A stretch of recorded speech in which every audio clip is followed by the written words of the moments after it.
entertainment, and so much more. It's the Next Round YouTube channel where you never know what you're going to find next. Subscribe now to see the latest content and get notifications when we go live. That's at Next Round Live on YouTube. Want more of the show? Download the app or visit nextroundlive.com for the latest podcast. The Mystery Fifth Hour, our not for all ages podcasts like Bama and Bourbon, and the entire Double Down Media podcast family. All at nextroundlive.com and on the Next Round app. Make sure to check out our gaming channel on YouTube at Next Round Gaming, and also follow us on Twitter at TNR Gaming 247. That way you can know when we go live with our TNR Madden League, live game streams nightly, and more. That's at Next Round Gaming on YouTube.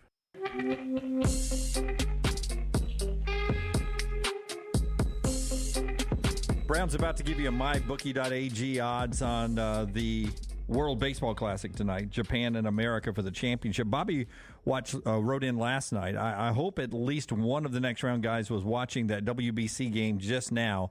That was freaking amazing. Japan and USA tomorrow night in the championship game, which is tonight now, 6 o'clock on Fox.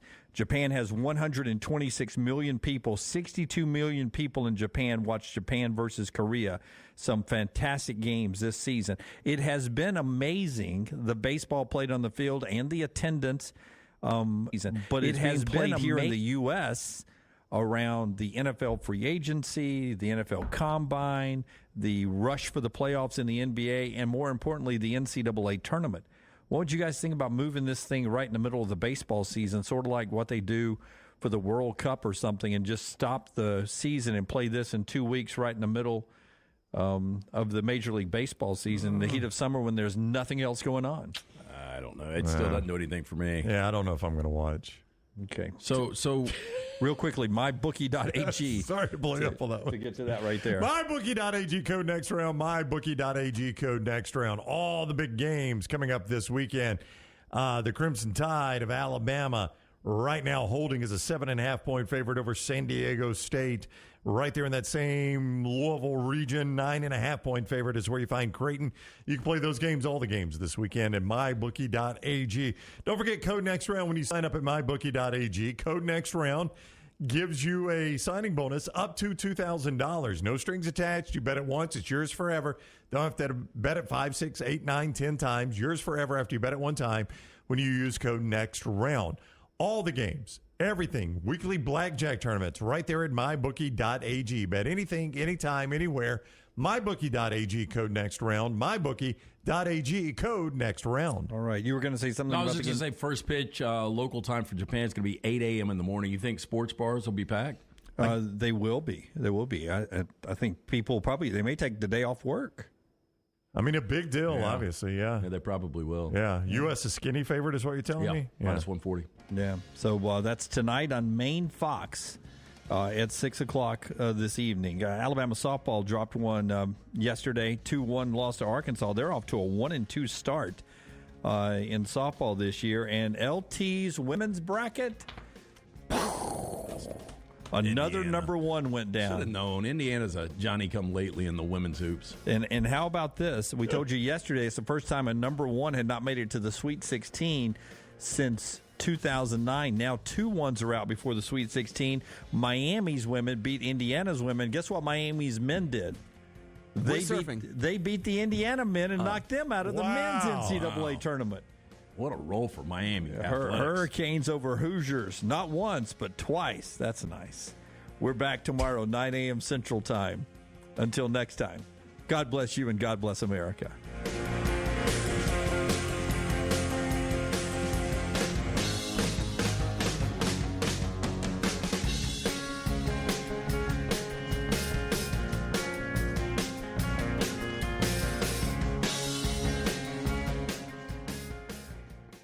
Hey, Ryan Brown here from the Next Round. Do you want to help pay for my kids' college and look great while you're doing it? You need to go to the Next Round store. Everything from hats to short sleeve and long sleeve t-shirts, sweatshirts, hoodies, zip-up hoodies, and much more. And we're adding new things all the time. Why would you not want to see my kids get a great college education and look great out in the public while you're doing it? Get the gear we wear all the time on the show, and there's only one place to get it. NextRound.store. That's NextRound.store. Follow the Next Round on Twitter, Instagram, and Facebook at Next Round Live. Jim Dunaway, Lance Taylor, Ryan Brown, and Rockstar. Live from the Birmingham Racecourse Casino Studios, the next round, presented by Bud Light, is on now. New podcast, if you haven't seen it yet, from the guys behind the glass. The Back Room dropped. Was that this morning or last night it dropped, guys? I know you did it yesterday. It was last night.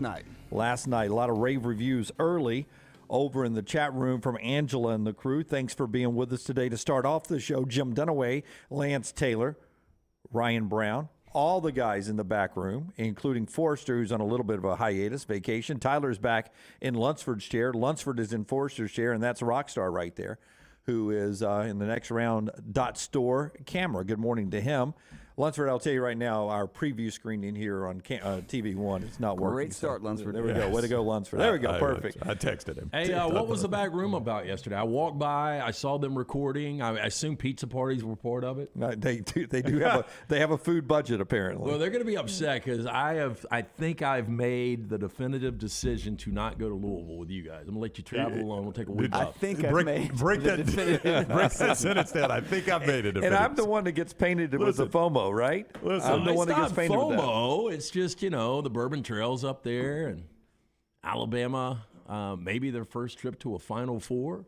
But what my point there was they won't have a pizza party if I'm still here. Mm-hmm. That's not true. And you can't grind if you're not there. That's right. That's right. I have never said that I'd be grinding if I got to Louisville. Well, that's why it's so important to be there, I think, is that, if it's Alabama's first ever trip to a Final Four on Sunday, if they're lucky enough to win on Friday and they win on Sunday. No, you guys need to be there. I mean, you guys are the media guys. I mean, whether it's, Alabama or Auburn football or. How come when he said it like that, it seems you guys are the media guys. You guys enjoy doing that. You do a great job with the pre and post videos and stuff like that. So, yeah, you guys need to be there. Yeah. I, on the other hand. As Michael says, LT's liver needs a break. Yeah, that's what Michael is saying. Yes. Preach, Michael. Preach, Michael. And honestly, I've got to find time to go see John Wick 4 this weekend with the boys. Yeah. But in all honesty, I really have to. In all honesty, while you guys it's only on this weekend. While you guys continued Friday. to grind in Nashville at the SEC tournament, I took the weekend off. Basically, I came home because I needed a break after the Floribama. And so that I could be ready for Louisville. And Rockstar, look at what you're going to learn. If they go to Houston, Alabama, I'm the only 4-week grinder here. Yeah, I'm the only one that was willing to give the whole NCAA, the whole March Madness. You are the grind king. That's right. There's only one dedicated person on this show. It's me. But you know what you are? What's that, Jim? You're the running back that didn't get a lot of carries in college that saved your career for the NFL. Is what it is. You got fresher tires in LT. That's right. I got fresh legs. You didn't grind 2 years ago. I didn't grind enough. No. Yeah. So what was the back room about? Well, according to Landmine Believer, they basically complained about the Lego couch the whole time. I still like the Lego couch. I still think it was a good purchase. I think it's a bad. I think it gets a bad rap. I do too. It's the least comfortable piece. It's the most unique, least comfortable piece of furniture I've ever seen. I still think it's that uncomfortable. How many times have we used it on the show? Never. But it was designed. I'll tell you what, Lady Bird liked it when she came up here. It was designed not to be in the corner like it is. It was designed to be in the center of a room, and it's like a bar area to stand around it and set your drinks and food on, and sort of have a common area to gather and talk and meet. I don't disagree. It wasn't with designed that. for that corner area. No, but for what we do in here, I think it's perfect for guests. I mean, how else would we have a setup? Yeah, I think a stadium, although it might not be comfortable to some. My favorite is, it's very uncomfortable to sit on. My favorite is when people walk in and they look at it like, where do I sit? I don't even know where the seat is. What the hell is that? Where do I put my feet? Well, what would we do? Just have a couple of chairs? I'm sure. It would Or look a so couch. bad. It would look really so would. bad. And much like the World Baseball chair back there. That also There's a never chair gets nobody used. ever sits in that sits behind me. Much like the World Baseball Classic, we, which I was down on, but last night was really entertaining. A lot of you have been watching us, told us we were missing a great show. You were right. When we expand up here into that next big room, and the Lego chair is able to take its proper place in the middle of the room next to a bar, you're going to say, this Lego chair is actually pretty good. I'm glad we held on to it. So don't kick it to the curb yet. Okay. It's got better days ahead of it. Yeah, I'm a fan. It's got better days ahead. And it's a symbol of our independence. I mean, you know what we never do? we never ring the damn Liberty Bell ever anymore. It's But cracked. It's got a crack in it. It just sits there. Nobody runs up and rings that damn thing anymore. But it was a sign of our independence, Rockstar. Out of everything, that is the sign. Of our independence, that's what I'm the getting couch at. nobody That uses. Lego chair. Right. Hey, who was the dude that busted the Liberty Bell?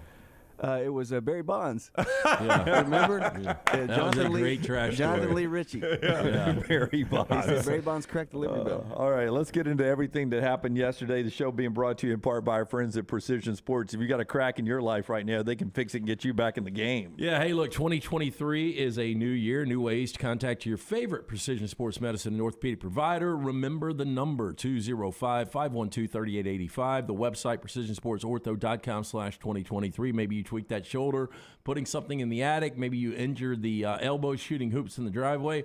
Let 2023 be the year Precision Sports Medicine and Orthopedics get your life back on track. Orthopedic care, better together. Find your provider today. Again, call 205-512-3885 or visit precisionsportsortho.com/2023. The U.S. Basketball Writers of America, the USBWA, makes Brandon Miller their top freshman, the big national award to the freshman of the year yesterday. And the awards that Brandon Miller now is racking up becomes impressive. He will not be a Naismith Award winner, though. He's not one of the 4 finalists. That goes to Trace Jackson Davis, Zach Edey, who will likely win it, Drew Timme, and Jalen Wilson. Those are the 4 finalists for the Naismith Player of the Year. But the Brandon Miller is now your top freshman. So let me just recap what he's done. You tell me about the accolades here. By the way, he's the first Alabama player ever to win the Basketball Writers Freshman of the Year Award. He is first-team All-SEC. He was the SEC Player of the Year, the Freshman of the Year, and the Tournament MVP in the SEC. He's the first player ever to do that. First player ever to sweep those 3 awards: SEC Player of the Year, Freshman of the Year, and Tournament MVP. So Brandon, I'm shocked Anthony Davis didn't do that. I really am. Just going by what they tell me here on the release from the Southeastern Conference. First player ever to win the SEC Player of the Year, Freshman of the Year, and the Tournament MVP, all in the same season. He's now the National Freshman of the Year. He's a first-team All-American. He's the first Alabama player to be national. I mean, the accolades for Brandon Miller, he's going to go down as one of the greatest players in Alabama basketball history, and to date, arguably the best player in Alabama basketball history. Yeah, I mean, especially if you had the old school rules and you had to stay 3 years. I can't imagine how good you this guy would be in a kidding couple me? of years. Yeah, he's the best I've seen. I think he's the best player in college basketball right now. And go back to Edey, Jalen Wilson, Drew Timme, and Trace Jackson Davis. So Trace Jackson Davis has already been eliminated. Zach Edey's eliminated. Jalen Wilson's eliminated. Drew Timme still fighting. Yeah, and Brandon Miller's still there. Again, if the situation had never gone down, and it did, but if it had never gone down, he's definitely a finalist. I do think there's been some voting blowback on this. I don't think there's any doubt about that. But you can't. There's no way you could justify voting anyone else as the freshman of the year. With that said, I had this thought the other day about if you did an all-time Alabama team. And again, I just started watching Alabama basketball in the 80s. I would definitely have Derek McKee. I'd have Robert Ory. I would have Colin Sexton. I would have Brandon Miller. Okay, and then I've got a gap. Let's do that. Let's give our Alabama viewers and listeners a chance to drop their top 5, their starting 5 Alabama basketball players of all time. Because we do this in football a lot. We've done the Saban lineup. We've done the Alabama greats. The whole lineup. And Taylor Corn handling our social media, Next Round Live everywhere. Send that out, Taylor. Just send a who would be your starting 5 all time at Alabama. And Brandon Miller, I think, has to be in there. Oh, he's in absolutely, there. right? Yeah, again, I just can't come up with that 5th because if you want a defensive guy, T.R. Dunn, Bobby Lee Hurt was really good. Reginald James King. Robinson was really good. Herb Jones recently was really good. Yeah. The Mule was really good. I mean, it's hard to come up with 5. I mean, Colin Sexton's getting glove over there. I mean, he was yeah. such a great Nobody said scorer. I said Sexton was one of my. I would have Sexton at the 1. Is that the way we're going to do it? We're going to actually build a team, not just the 5 best. I mean, because that is the complicated thing. Well, with here. a guy like Brandon Miller, it doesn't matter. He plays a lot of he plays a lot of spots. McDyess played a lot of spots. Back to the rim, not to the rim. He's one of the best of all time. Ori could play a lot of spots. McKee could play a lot of spots. I mean, you guys would agree Ori and McKee have to be on that team, too. Oh, they I don't would have say to yes. be. No, Yeah. they don't have to be. Okay. No. You don't think so? They have to be on mine. No, They have to be I on You mean, don't think if Robert Ory and Derek McKee have to be on the all-time best on the starting 5 of Alabama basketball? They don't have to be. No. Ooh, I think they do. I mean, you have Reginald King, T.R. Dunn, Leon Douglas. Go look at what they did in the NBA. Those 3, and then that's 3 spots right there. Not saying all 3 of those or any of those will be on there. I'm just saying that those guys were really impressive. You got to throw Brandon Miller in there. Hollywood Robinson, as Craig says, is one of the best of all time in Tuscaloosa, as was Enos Wadley. You're not even talking about virtually anybody from the 87 team, any of those guards, which other than 76 at one point was considered the best Alabama team of all time except for 1976. I mean, it's not an easy question when you only have 5. But I think to it talk shows about. you how good Brandon Miller's been for us to say he's automatically there. Yeah. And, maybe the best of all time, as you stated earlier.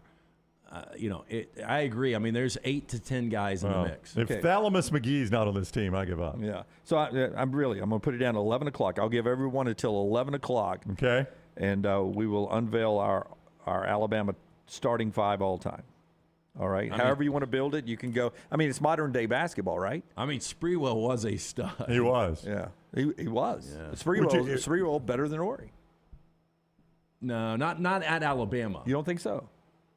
And I don't. They were- even No, they I think they were Ori like- was better at Alabama. They were than like Sprewell. parts, I think. Yeah. Yeah, I think because Sprewell transferred in from Three Rivers or whatever it was. Yeah. I told you all the night I had to pick him up because his I did, car yeah. was on fire, Yeah. and then he was a complete dick in a bathroom at Club Live in Vegas. When you reminded him of it? Yeah, I didn't get a chance. I got one word out of my mouth, and he basically gave me the Heisman.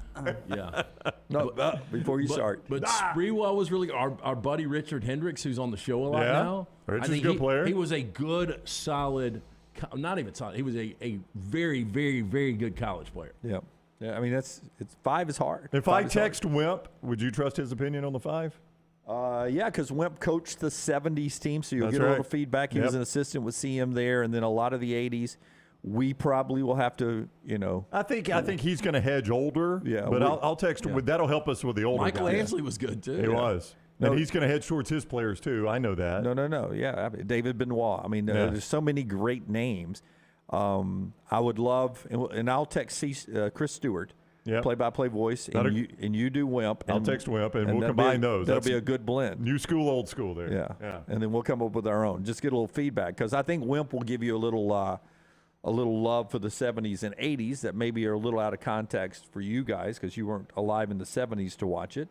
And, I barely remember it, watching on a little black and white TV. Did Alabama Through a get a store lot of window. play back then? Through the store window. I mean, how often was Alabama basketball Alabama basketball. on television? What is this sport they're playing that doesn't, it's not outside? Daddy, they don't just play football in Alabama? One day I'd like to go to school there, Daddy. Daddy? Jimmy Oliver Twist. No, God bless us, everyone. but there's no way they were on more than once a month back then, right? In basketball? Basketball Oh, was you had barely a on. weeknight game and a Saturday game. It was and usually on what was called TVS. Yeah, but I would think it was always TBS. Kentucky, right? Kentucky got a lot of love, but no. Auburn. I mean, back then I used to love it, but looking back, they probably were the worst courts of all time. But Auburn and Alabama had these unique rubbery-looking courts. That was like that doo-doo brown, basically. Yeah, It was kind it of was- the it was- tan, I guess. But I used to love it when Auburn or Yeah. Alabama were on. And I told you this the other night when we were watching Auburn play. I think it was the 8-9 game against Louisville. I've always loved Auburn's blue uniforms. Right? Those blue uniforms were always they're some of my favorites. But it takes me back to some TV times. But like this year, 36 Alabama games. How many have been on? All. Oh, I mean, the SEC television package. Yeah, Every But game's how many on have been everywhere. on streaming and how many have been? No, I think maybe know, one or against- two was streaming early. Yeah, Longwood and Jack State. I don't know if those. No, I watched the Jack State game. It was on the SEC Network. Yeah. But back in the day, to Dunaway's point, more Saturday games were on, but I think Jefferson Pilot or Raycom or TVS, whatever it was, only had the 1 weeknight game, right? The one midweek game. Yeah, and so the other game's just on radio. That's right. Yeah. In fact, Jefferson Pilot did the ACC, and it was TVS or MSLU, depending on where you were in the country, that did the regional elsewhere. And then Jefferson Pilot ended up buying into what we knew as the SEC eventually. But back in the who is the Tom Hammond? Tom Hammond and Joe Dean. And Joe Dean, Joe Dean Sr. Larry Conley. You remember Larry Conley doing it? Yeah. That was a day. They would have one weeknight game and then one game on Saturday. And then there was a national game, but usually it was, only the big boys then. Much like in football back in the day, it was only, the people that were always on TV stayed on TV. Rarely did you get other schools. But it'll be good to get from Wimp and Chris Stewart their thoughts on all-time starting five at Alabama. We didn't go back before the 70s for, that 19, what is it, the 56, 55, 54 team, 58 team? Jerry Harper? Yeah, I mean, that was the guy that was on that great those guys team. couldn't carry a water bucket right now. Well, I know that. You couldn't, but that's the record this team has been breaking all year long. Everyone, most wins in the SEC. They've been beating that 50 team, whatever team from the 50s. I would list this team as a 32.5-point favorite. In that game? Most of those guys are dead, Lance. You think that? Well, if we could get those guys, we could pull those out. Do you think those guys from the 50s team would be dribbling up the court and they're like, "What the hell is this line for? This arcing line? We got to walk it inside, fellas. We got to walk it inside. Dribble, pass." All right, everything else going on in basketball, including what's happening tonight for UAB right after LT tells us about our friends at Hemphill. Adam, Chad, and the crew there getting ready for the spring and summer. It's officially spring in Brownie. I don't want to step out too far, but I think this was our last cold spell. I think it's nope. Blackberry winter still coming up. You You guys, guys, you always gotta get that blackberry winter. I don't know why y'all always discount the Blackberry winter. It'll never go below 32 right. until To me, this was season. Blackberry winter enough. Yeah, give me a little dap there. Yeah, it was. I mean, I still Spring know didn't- it's typically winter. Spring did not start until Saturday. You can't have Blackberry winter until spring starts, Lance. yeah, 32. Follow the rules. It will not drop below 32 Okay. again until football season. Y'all remember Dunaway said this. Hey, our friends at Hemphill Services offering that $69 HVAC tune-up. Call Adam, Chad, the guys at Hemphill Services. Make sure your HVAC unit ready to keep up with the changing weather. Hemphill Services, locally owned and operated independent Trane dealer. The team can service all makes and models for all of your plumbing, heating, and cooling needs. Call Hemphill Services. It's hard to stop a train. Do it now. Call 205-229-2090. That's 205-229-2090 or hemphillservices.com. I knew it when I said it. Wimp's response, I can't do that because I don't like to compare players or teams. It's just not fair to all the guys I recruited. That sounds just like Saban. Oh, I'll tell you who I'll text. You know who I will trust. And he's a friend of ours. And when I say his name, you've heard his name. You may not know where to put it. There's a guy named Tom Stipe, who is the engineer of the Alabama basketball broadcast and football. But he's done basketball since 1982. Yeah, and he reached out and asked if I need help with that country song. Yeah, and Tom writes music, too. He's had some songs recorded. Tom, I would conservatively say Tom's seen more Alabama basketball than anybody alive in person. I don't think anybody's been to more games than him. So I'll text Tom. Would you trust Tom? Well, yeah, I mean, because he'll go with the old guys too, and he went to Alabama, so he was there in the 70s. But you were with me when somebody who knows said, I think Tom Stipe has seen more Alabama basketball. It's our buddy Tommy Ford. Yeah, there's no doubt. Tom has seen more Alabama basketball than anybody alive. I am confident in saying that. I mean, he's been to, I don't think he's missed a game, every game since 82. So Tom has seen some Alabama basketball. I would trust his opinion on this. In fact, Tommy Ford writes a story that he emailed, I thought at you as well, that says, who's witnessed more Alabama basketball games than anyone in history?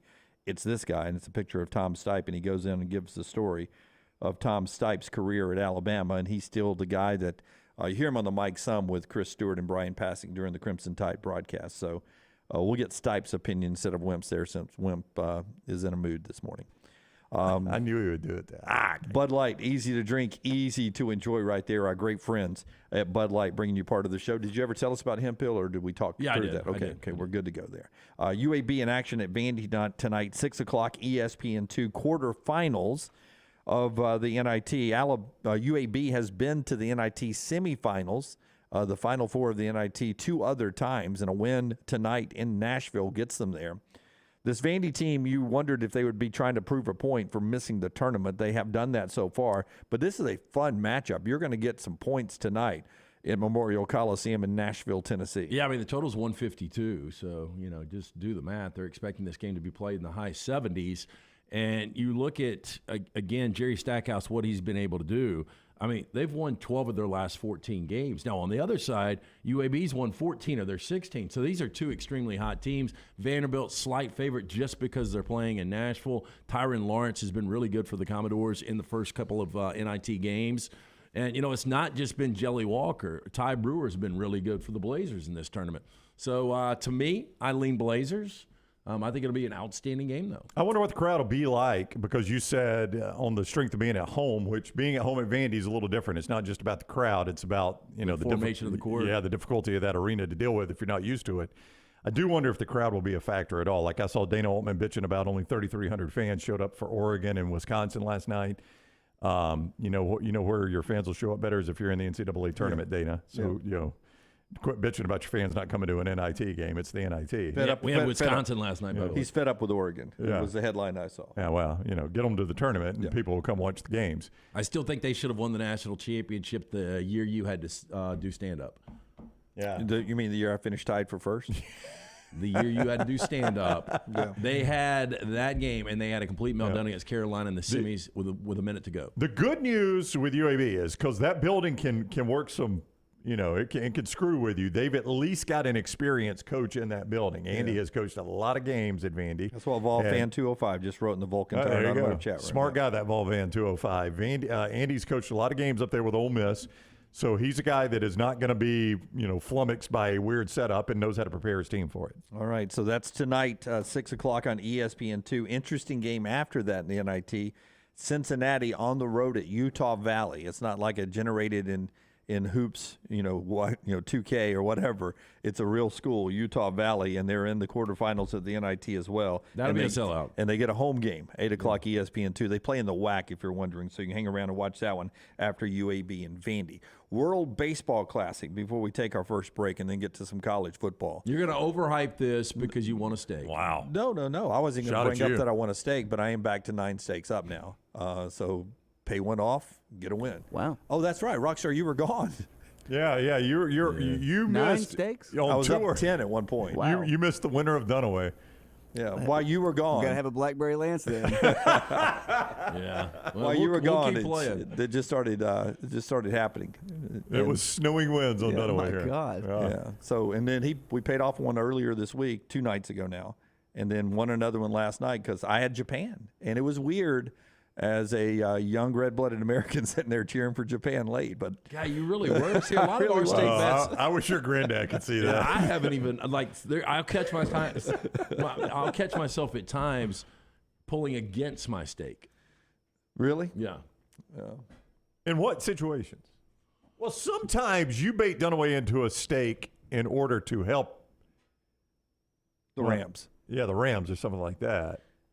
Yeah. Yeah, I don't know. In what situation? There's just been some situations, but I get it. I mean, I was the one that in the Little League World Series, I had Japan in the championship game, and a bunch of my buddies were mad because that was back when we used to watch the Little League World Series. Yeah. 20 years ago. J-Mo's, don't sell me out on being Jimmy America. I mean, disappointed, it's sad face. the way we've built you. I mean, I was absolutely, all in on the Americans. If they won, it would have been fantastic. I was in a win-win situation. I can't believe you. And I'm sort of that way in Houston, Alabama, in the basketball national championship if they get there. You've been painting this.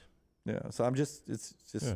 Now, Lunsford's right. I was confused by this. He said the one half inning he watched, there's a guy from California batting for Japan. What was the story there? Well, I mean, Japanese American, man. We're a melting pot. He's not even Japanese American, though, is he? I mean, what was his qualification? I mean, he looked like somebody's neighbor. Did he? And I think he just went to train with Japanese people, so he decided to play for Do you them. know anybody for Japan? Yeah, you're on the team. I mean, how did he qualify for the team? I mean, when I saw him, I was like, it's Lars Nootbaar. All right, let's. L.A. born. Can I just say something right off the bat? Please. I don't work for the World Baseball Classic. I don't understand the rules. You brought it up. So I don't. We can always, as we do sometimes in these segments, jump into things and debate things we don't know. I don't know the rules. Just let me ask you. So, I mean, Nootbaar, Jimmy Honda, Jimmy Teriyaki, Jimmy Honda, Jimmy Japan. Lars Nootbaar, to me. Goose going in the way the show's going to end today. God bless you and God bless Japan. I mean, Jimmy. Chris says his mom is Japanese, his dad is Dutch, and apparently was the about Dutch to team. say, You can't play baseball in wooden cleats if we're going to stereotype But everybody. he's born in California, so that's I mean, That's what makes no sense. I mean, Lars Nootbaar, I was going to say, he sounds like he's from Belgium, but he was L.A. born. I've seen this happen in the Olympics, though, Lutz. Like, there was some old girl that wasn't good enough to make one of our teams, and her dad happened to be from, like, somewhere over there. And Oh, you have to have a citizenship, it says. Yeah. It's not like he banged a girl in Austria. No. Her dad was Austrian national or something, so she got on their team and played, but she was an American. well, like I didn't realize this till the World Cup, but I don't remember if Rockstar Tyler or somebody said that you can like choose at the beginning, but then once you choose, you're stuck with the team. Yeah. But you don't like I wouldn't have to play for America. I could go play for England if I wanted to, if I was that good. But once I chose, I can't come back to America. So I don't know if it works that way in baseball or not. Yeah.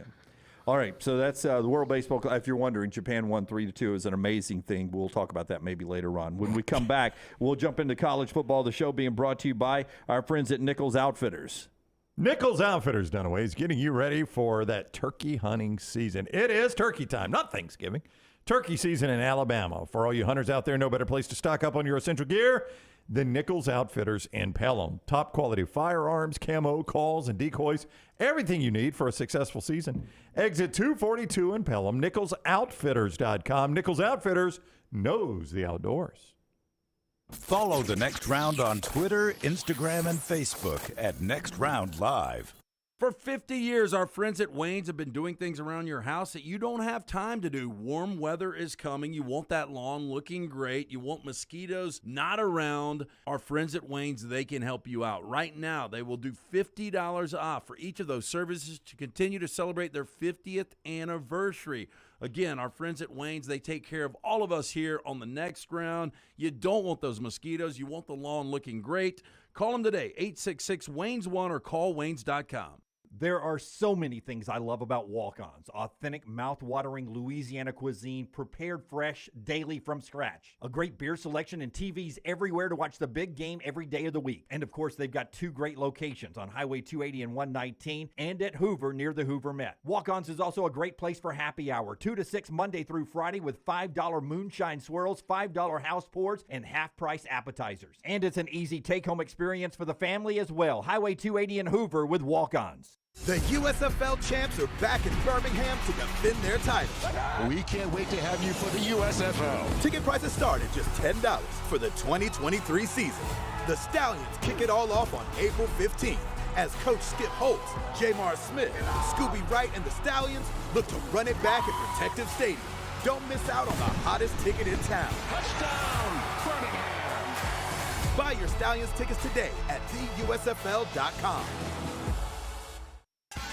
What are you waiting for? It's non-stop gaming action at Birmingham Racecourse Casino. Come play more than 900 of the latest and greatest games around, featuring fun bonuses and big jackpots. You can wager and win on horse and greyhound races from all over the world. There are more ways to win at Birmingham Racecourse Casino. Birmingham Racecourse Casino, located off I-459, exit 31, Derby Parkway. Must be 21 or older. Hi, this is Wes McClooney, owner of the New Balance Birmingham store. Getting the whole family into comfortable shoes can be an incredible feat, but not at New Balance Birmingham.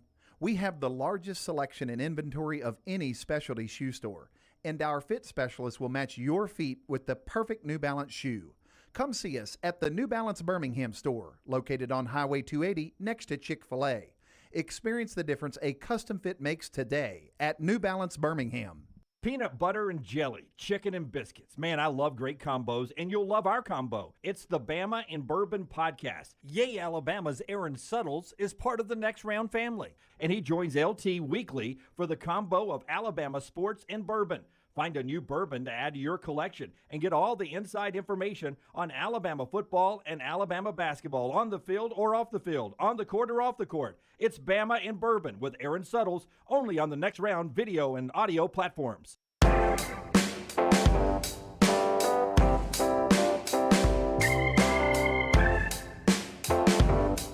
You guys are rolling in with a lot of good ones on Twitter of the starting five all-time in Alabama basketball, and we get to that because Brandon Miller is your National Freshman of the Year, voted on by the Basketball Writers Association here in America.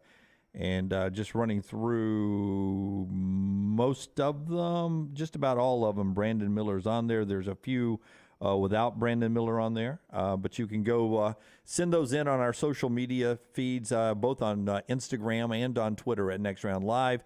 Over in the chat room, if you'd like, in the 11 o'clock hour, when we get back to that will be something we'll jump into. It'll give us time to use the dry erase board later on and come up with our starting five as well. They will differ greatly, I would assume.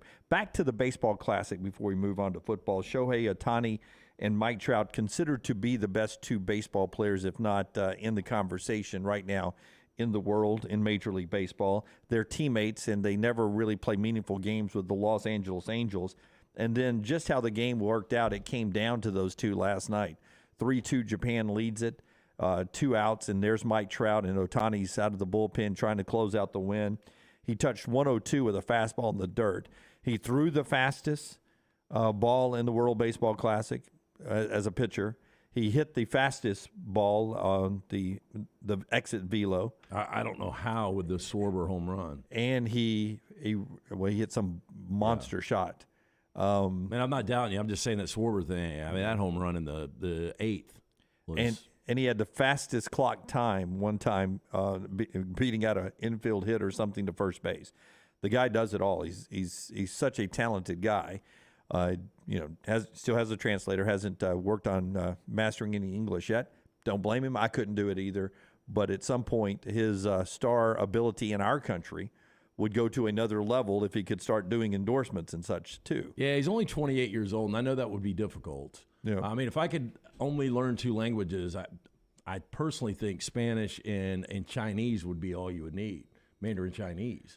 But for Ohtani, he's not going back. I mean, he's going to be playing here a long time. You said if you only learn 2, Spanish and Mandarin Chinese. Yeah, and English. And English. Okay, Yeah, so usually I'm 3. just saying 2 outside. I think if you watch this show, you know we're still working on English. Right, we are. But I think Ohtani, with his resources, probably could pick up this language decently within a couple of years. My advice to him would be go on and start, because I agree with you. I mean, he's going to be a bigger name. Endorsements will roll in. Like, he's not going to be an LA Angel very long. In fact, he may not make it to the start of the season or after this season. At some point, Ohtani could be traded because this is his last year with the Angels. And he's the most exciting thing in baseball right now. He really is. And I know for some of you, it is a boring sport. But what makes him so interesting, and they were bringing this up last night, everyone portrays Babe Ruth as this guy who could pitch and hit and do everything. But he only did that for 2 years. Ohtani's already done it for 3 years in the major leagues, and he is on pace to do it again and do it even more than anyone else has ever done it. And he is doing it in a variety of different ways. And the guy, I don't know, he's fun to watch, and I like to see him. Last night, he goes up there, he takes a whack, he hits a laser down first base. They had a shift on, and they were able to make a play at first base. He moves the runner to second, and then when he goes in, he grabs his glove and he trots out. He goes trotting out to the bullpen just in case they need him. Yeah. And then they don't need him, so he has to trot back in and go and get another at bat. And then after that at bat, he trots back out of the bullpen, and eventually he comes into the ninth. It's just great drama watching when Ohtani's going to come in. Is he going to come in? Now he starts. He's not a bullpen guy. This is what I was going to say. There's only a few legitimate 5-tool guys in Major League Baseball. He's a 7-tool guy. Like, he's got the original 5, and then he's a starting pitcher. Yep. You saw last night he can be a closer against the top of the lineup of America's best. So this is a guy, you just wonder, and I enjoy the fact that he plays both, and especially once he leaves the Angels and he plays for a bigger name. Yeah. I don't want to say market because he's in the L.A. market. Yeah, but if he goes Dodgers, Yankees, Red Sox, something like that, you'll see a lot more of him. Betting favorite is he will be a Dodger. Yeah, and I wouldn't be surprised at all. But can you imagine if he just concentrated on either just being a position player or a pitcher? Yep. Yeah, what if he was – do you think his best use is an everyday player and closer? Like, he's not having to worry about pitching 7 innings. But you saw him as a closer last night. I mean, almost what I would do with him. He was untouchable. Like, you wonder if that's his best value. So, I'm an everyday player. I could play the whole game, and if they need me in the ninth, I'm already loose. They come in, I throw some warm-up pitches, I pitch the ninth, and we're good. That would be interesting. Smoltz who I think, John Smoltz, who's fantastic as a television analyst, and he was on the call last night on Maine Fox. Can't wait to see the ratings. Dor Harris says, Jim trying to make us care about this game that no one is watching. No, I was wrong early on about the viewership. It'll be interesting to see what the American ratings were. But as far as the global ratings, it is going to be the most watched baseball game in the history of Earth. We said this on the show yesterday. It'll be interesting to see what it was here in the U.S. with it on Maine Fox and no basketball, meaningful basketball going on at all. It'll be interesting to see what the number is. But Smoltz says, as a guy who was a starting pitcher at an elite level, Hall of Fame level, and then he moved to the bullpen. Remember, he was a closer for a short period of time. Smoltz was, a dominant closer. Yeah, dominant closer. Was really good at that. And he talked about how hard and different that is. And he said Ohtani was coming in last night. He goes, he's never done this before. He's a starter. And now he's coming in, and he goes. That's when I thought I had a chance. He goes, yeah. He's like, I think he was saying RPMs. I'm not sure. Basically, his heart rate, your energy, and everything. When you're the starter, you have the approach that you're in it it's a long journey. You're in it to do 6, 7, 8, 9 innings. When you're coming out of the bullpen, you've got to change your whole thought process, your whole breathing, everything. He says it was such a big transition for him because you've got to get it done now. You have just 1 inning, maybe 1 out, maybe 3 outs, but you got to get it done right now. And he was interested to see how Ohtani adjusted to that. And he did very well, by the way, because he got Betts into a double play, number 1 on the lineup, and number 2, Trout. He blew 100, and then a sweeping breaking ball at 87 to strike out one of the best hitters in the game. But that's what amazes me about Smoltz. He was good at both of those, Hall of Fame caliber at both of those. Just thought it was really I don't know. I mean, I don't know the game very well, but I mean, to me, it seems like his maximum value would be everyday player and closer. You feel like because a quality closer eats up a lot of salary. And you could sink that into him and have both, maybe have a closer, a guy that pitches if I got a 2-run lead. I don't know how you would manage it, but I mean, if what's a good closer's 40 appearances a year, 50 appearances a year? Probably, yeah, 50. 50 appearances a year. So 50 times a year you're calling him out of the outfield to come close the game out for you? As opposed to being a starter when you're pitching that way, going to the ballpark, I'm starting You today. do, but it also changes everything about your approach. I don't know. I think it's more organized as a starter than, I know on Thursday I'm pitching that day and hitting. And then I can't imagine. Y'all were talking about what he could make here in the U.S. if he spoke good English with endorsements. God only knows what he's making in Japan. That's a great point. We have Americans who go there and do Japanese commercials. Because I know Hideki Matsuyama, when he won the Masters. That's a great point. Some of the estimates on what he was going to make endorsements in Japan off just one Masters win were astounding.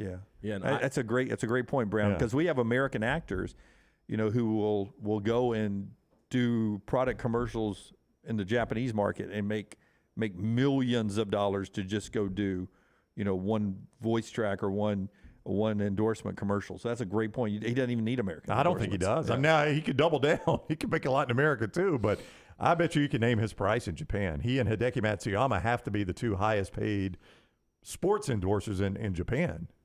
Yeah. I'm not saying the game was fixed last night.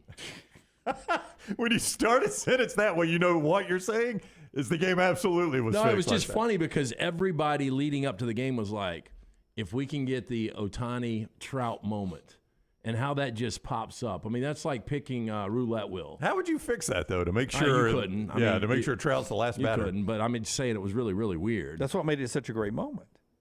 No, I agree. Is that, it had to be somebody had to get a single, had to be a certain double play, had to be this and that just to get to that point on the script. Yeah, so I can't wait till the scripts come out for the NFL next year.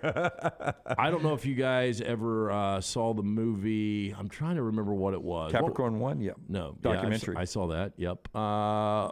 Bill Murray. What was the movie that he was in? He played an American actor that was in Japan doing recording. Lost in Translation. Yeah, Lost in Translation. The Sophia I was going to get Coppola that one right, sir. Were you really? Yeah. He still thinks he was shunned for Best Actor for that. But he played an American actor that went over to Japan, spent a good amount of time over there doing bourbon commercials for him. Yeah. Another old man, young girl love interest in that, right? Yeah. I mean, there was a big age gap there. Scarlett Johansson and Bill Murray, but they never. Wow. And now that's, I have to suspend disbelief for that one. You don't think Bill Murray's a catch? I don't think he could catch Scarlett Johansson. But you get a lot of that in movies sometimes. Like, you always go, I think that's why they give people like me false hope with movies and television shows, because some of the men are so old and they get better women than probably what they deserve, with their looks or anything. So back in my dating days, well, they're before trying to bring in a demo of those guys too, where Yeah. they can be like, "Damn, that could be me one day."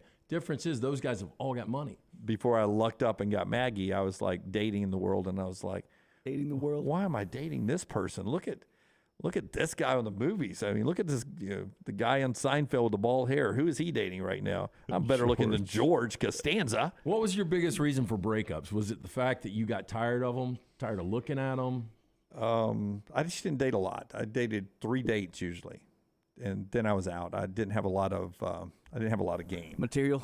Yeah, I didn't have a lot of game. I was good on 3 dates. Isn't that the average? The 3 dates and then they sleep with you. That was part of it. Yeah. So you sleep with them and then you take off. No.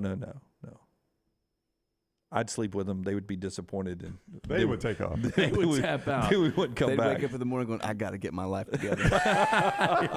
What the hell did I do last night? You did it I anyway. gotta call my dad. My nickname was Rock Bottom. I gotta get my life together. Like I used to.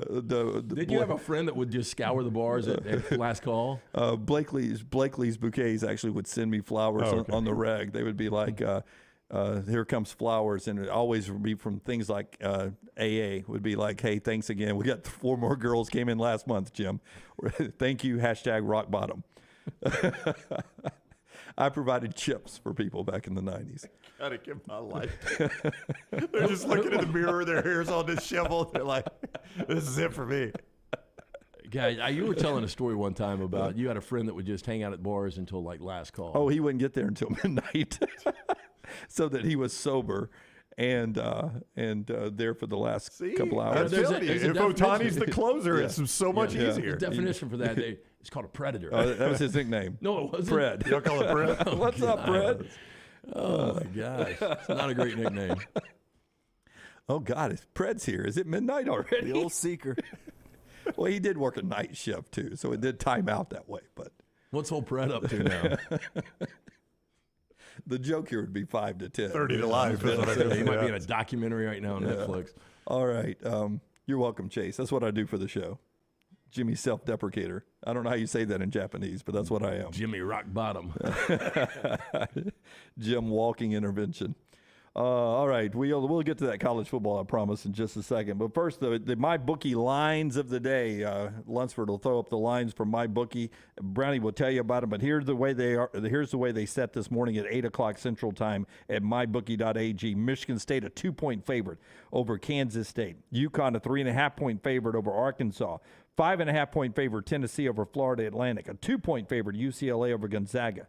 Bama still holding at a 7.5-point favorite over San Diego State. Houston a 7-point favorite over Miami. Creighton a 10-point favorite over Princeton. And Texas a 4-point favorite over Xavier. If you're ready now at Sweet 16 to get into the game, you can do it with MyBookie.ag. MyBookie.ag code next round. That is your sign-up bonus code. When you sign up, you're eligible for a bonus with code next round of up to $2,000. That's right. When you use code next round, up to $2,000 at mybookie.ag. You can play all those games. Dunaway just mentioned all the baseball games coming up, all the football games, NHL, weekly blackjack tournaments, all right there at mybookie.ag. Now, a lot of places are going to give you a sign-up bonus, but they're going to attach strings, like you got to bet it 6 times, 8 times, 10 times for it to become yours. Not at mybookie.ag. No, sir. No strings attached at mybookie.ag, but at one time, it is yours forever. Use code NEXTROUND to get that sign-up bonus of up to $2,000 the first time you visit mybookie.ag. mybookie.ag. Bet anything, anytime, anywhere with mybookie.ag. Code NEXTROUND. Follow LT on Twitter at @TheLanceTaylor. Hey, Lance Taylor from the Next Round to tell you about my friends at Michelson Laser Vision, located conveniently UAB Highlands. Almost 20 years ago, I went in for the procedure. Only took 12 minutes for both eyes. When I went in, I had 2200 vision. I was legally blind. Now I have 20/15 vision, still 19 years later. Make the call today. Schedule a hassle-free consultation. 969-8100. Dr. Mark Michelson, Dr. Jen Michelson, Michelson Laser Vision. Make sure you tell them the Next Round sent you. 969-8100 or MichelsonLaserVision.com. Start your day online with our website, nextroundlive.com. The latest videos, podcasts, and college football stories. It's also a great way to stream the show or shop in the Next Round store. Stay connected by visiting nextroundlive.com. That's nextroundlive.com. The USFL champs are back in Birmingham to defend their title. We can't wait to have you for the USFL. Ticket prices start at just $10 for the 2023 season. The Stallions kick it all off on April 15th as Coach Skip Holtz, Jamar Smith, Scooby Wright, and the Stallions look to run it back at Protective Stadium. Don't miss out on the hottest ticket in town. Touchdown, Birmingham. Buy your Stallions tickets today at theusfl.com. Hey, Lance Taylor from the Next Round to tell you about our friends at Gutter Cap. Gutter Cap's that patented aluminum cover system that fits over most existing gutters to keep out debris and eliminate that gutter cleaning. It's backed with a lifetime warranty, almost 20-year service record right here in Birmingham. Stay off that dangerous ladder forever. 45% off the retail price now if you call guttercapbirmingham.com. Call my good friend Chris Stewart now, 205-823-2212. Cap it, don't snap it. It's Gutter Cap. It's the spring sales event at Alfa Romeo of Birmingham. Now you can get $10,000 off, plus rates as low as 4.7% on new 2022 Alfa Romeo Stelvios and new 2022 Alfa Romeo Giulias. Come see the team at Alfa Romeo of Birmingham, exit 27 just off I-459 on Grants Mill Road, or visit them online at alfaromeousa of Hurry down before they're all gone. All incentives applied, in stock units only with approved credit. Alfa Romeo USA of Birmingham.com. Stop by the New York Butcher Shop and pick up the finest in certified Angus prime beef steaks and burgers, premium pork chops, ribs, and all-natural chicken cut to order just for you. Their chef-prepared entrees and side dishes are the perfect dinner-to-go choice for your family and are ready to heat at home. With a great selection of fine wines and desserts, the New York Butcher Shop is your one-stop dinner shop. 2 locations to serve you, Cahaba Heights and on Highway 119 in Greystone. The New York Butcher Shop, rare quality, well-done service. Want more of the show? Download the app or visit nextroundlive.com for the latest podcast, The Mystery Fifth Hour, our Not For All Ages podcast, The Last Call, and the entire Double Down Media podcast family. All at nextroundlive.com and on the Next Round app.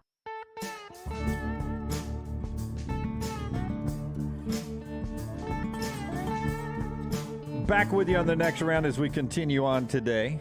LTD and B with you. By the way, in another sport you probably are not watching right now, at least to the playoffs, hockey, Alex Ovechkin scores his 40th goal last night. That's the 13th time he's had 40 goals. It passes Wayne Gretzky on the number of years of 40-plus goals in a season.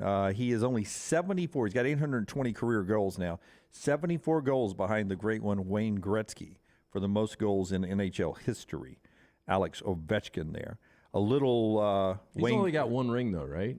I think so. Yeah, with the Washington Capitals. 37 years old.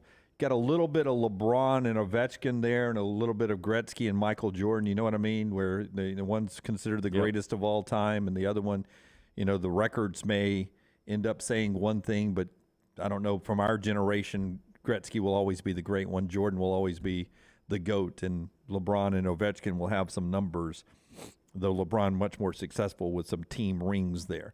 The show being brought to you in part by our friends at Gutter Cap as we jump into what we saw yesterday at Auburn's Pro Day, and a couple of things were really impressive. But first, Gutter Cap. 823-2212, that is the number you need to call. Talked to my good friend Chris Stewart yesterday. He is waiting on you to call and ask about that incredible special he's got right now for the Next Round viewers and listeners.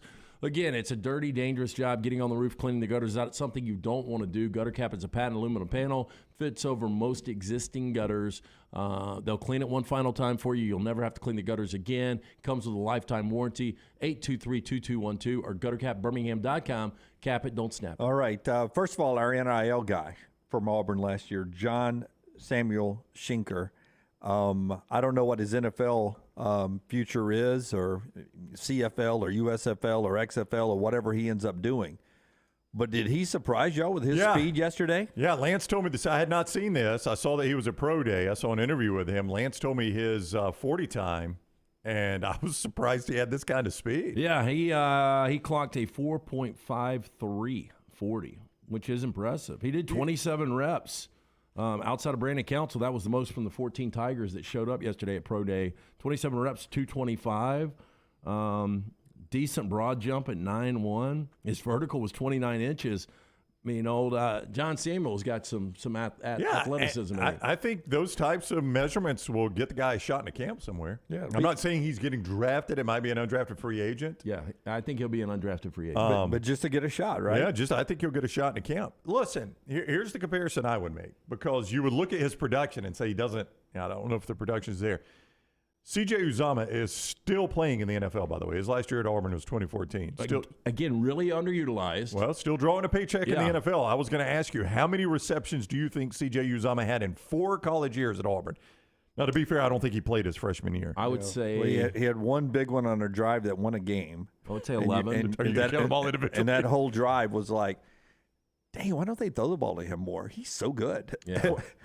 4 years, 3 years played. How many total receptions do you think he had at Auburn? 17. I'll go 11. It's 29. I don't know why you guys were so low. Because of the way you sold it. Well, I mean, As that Paul is very says, low. so good In 5 as Paul says, you're so good at selling ads. I thought you were selling me it was going to be a low number. It is a low number, 29 in 3 years. But I'll never forget, it seemed like every Monday people were bitching about Gus Malzahn not going to he didn't throw to tight ends. Now do you O.J. Howard. Well, real quick, I was going to do John Samuel Schinker. In 5 years, 68 receptions. Yeah. Well, and again, he didn't have good quarterback play. That's right. I mean, actually, C.J. Uzomah played, for better quarterbacks than John Samuel Schinker. Find O.J. Howard. By the way, O.J. Howard just getting his next team to play with in the NFL after a long time in Tampa, 1 year in Houston. He signs with the Las Vegas Raiders, where he will fill in a little bit for Waller, who's on his way out of Las Vegas.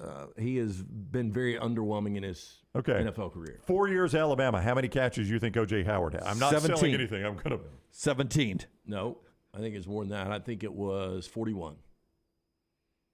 114. O.J. Howard caught 114 passes? Yep. That's surprising. I know. I agree with you. It is surprising. It is a surprising number. That's why I tried not to sell anything. I don't 114? Yeah. He had 1,700 receiving yards in his time at Alabama. Hell, he had 700 against Clemson. I know. Did it feel that way? Yeah. 114. 98 of them against Clemson in 2 games. 114 receptions. And that's a surprising number to me. I mean, his senior year, he had 45 receptions. When we made our sets so high and these chairs so high, moments like that scare me, that I would fall out and hit the floor. At this height, it would have been scary. Like, what do you think Brock Bowers is at right now? At receptions. Yes, the Georgia Brock Bowers. How many? Now, he's played 2 years only. 2 years? Yeah. 78. I'm going to say 66. Because you think he's underutilized, right? Yeah, 66, but I still think it's 78. 119. 119. But in his numbers, basically Brock Bowers' numbers right now, as far as receptions and yardage, are what O.J. Howard had for his 4-year career. Now, Bowers has had 20 touchdown catches.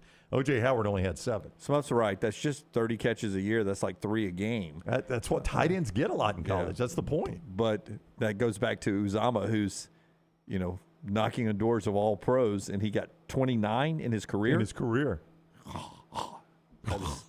That's impossible. He's got a hairball. Back to Pro Day, it seems like Kalen Newton, Cam's little brother, was the guy that put all this together. That got Cam there? Because he was the guy that got Cam there. And, Kalen only played 1 year at Auburn, and guess how many receptions he had at Auburn?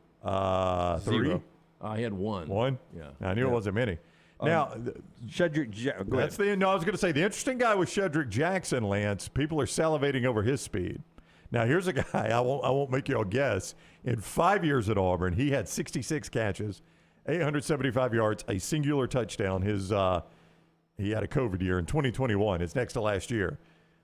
So he did absolutely nothing statistically that would tell you this guy's got an NFL career until yesterday. Yeah, I mean, he ran a 4.25, which is incredible. He had a 38.5-inch vertical, 11.2 broad jump. He did 13 reps of 225. I mean, great workout numbers there. He's 6'1". He's 195 pounds. But I would just say, look at the film. I mean, I never saw really anything out of Jackson. I don't know about you guys. But can't we always just go back and blame it on the quarterbacks? That seems like what we do with anybody at Auburn right now is blame it on the quarterbacks. I know those. Unless we're talking quarterbacks, then we can blame it on the offensive line. That's true. I never saw him running wide open, though. Yeah. I know those watches are a little. Do you know who else didn't? The quarterbacks. Yeah. The watches are a little slower at Pro Day, it seems like. Yeah. But if that 4.25 is legitimate, there's only 3 guys that have run faster times in the history of combines.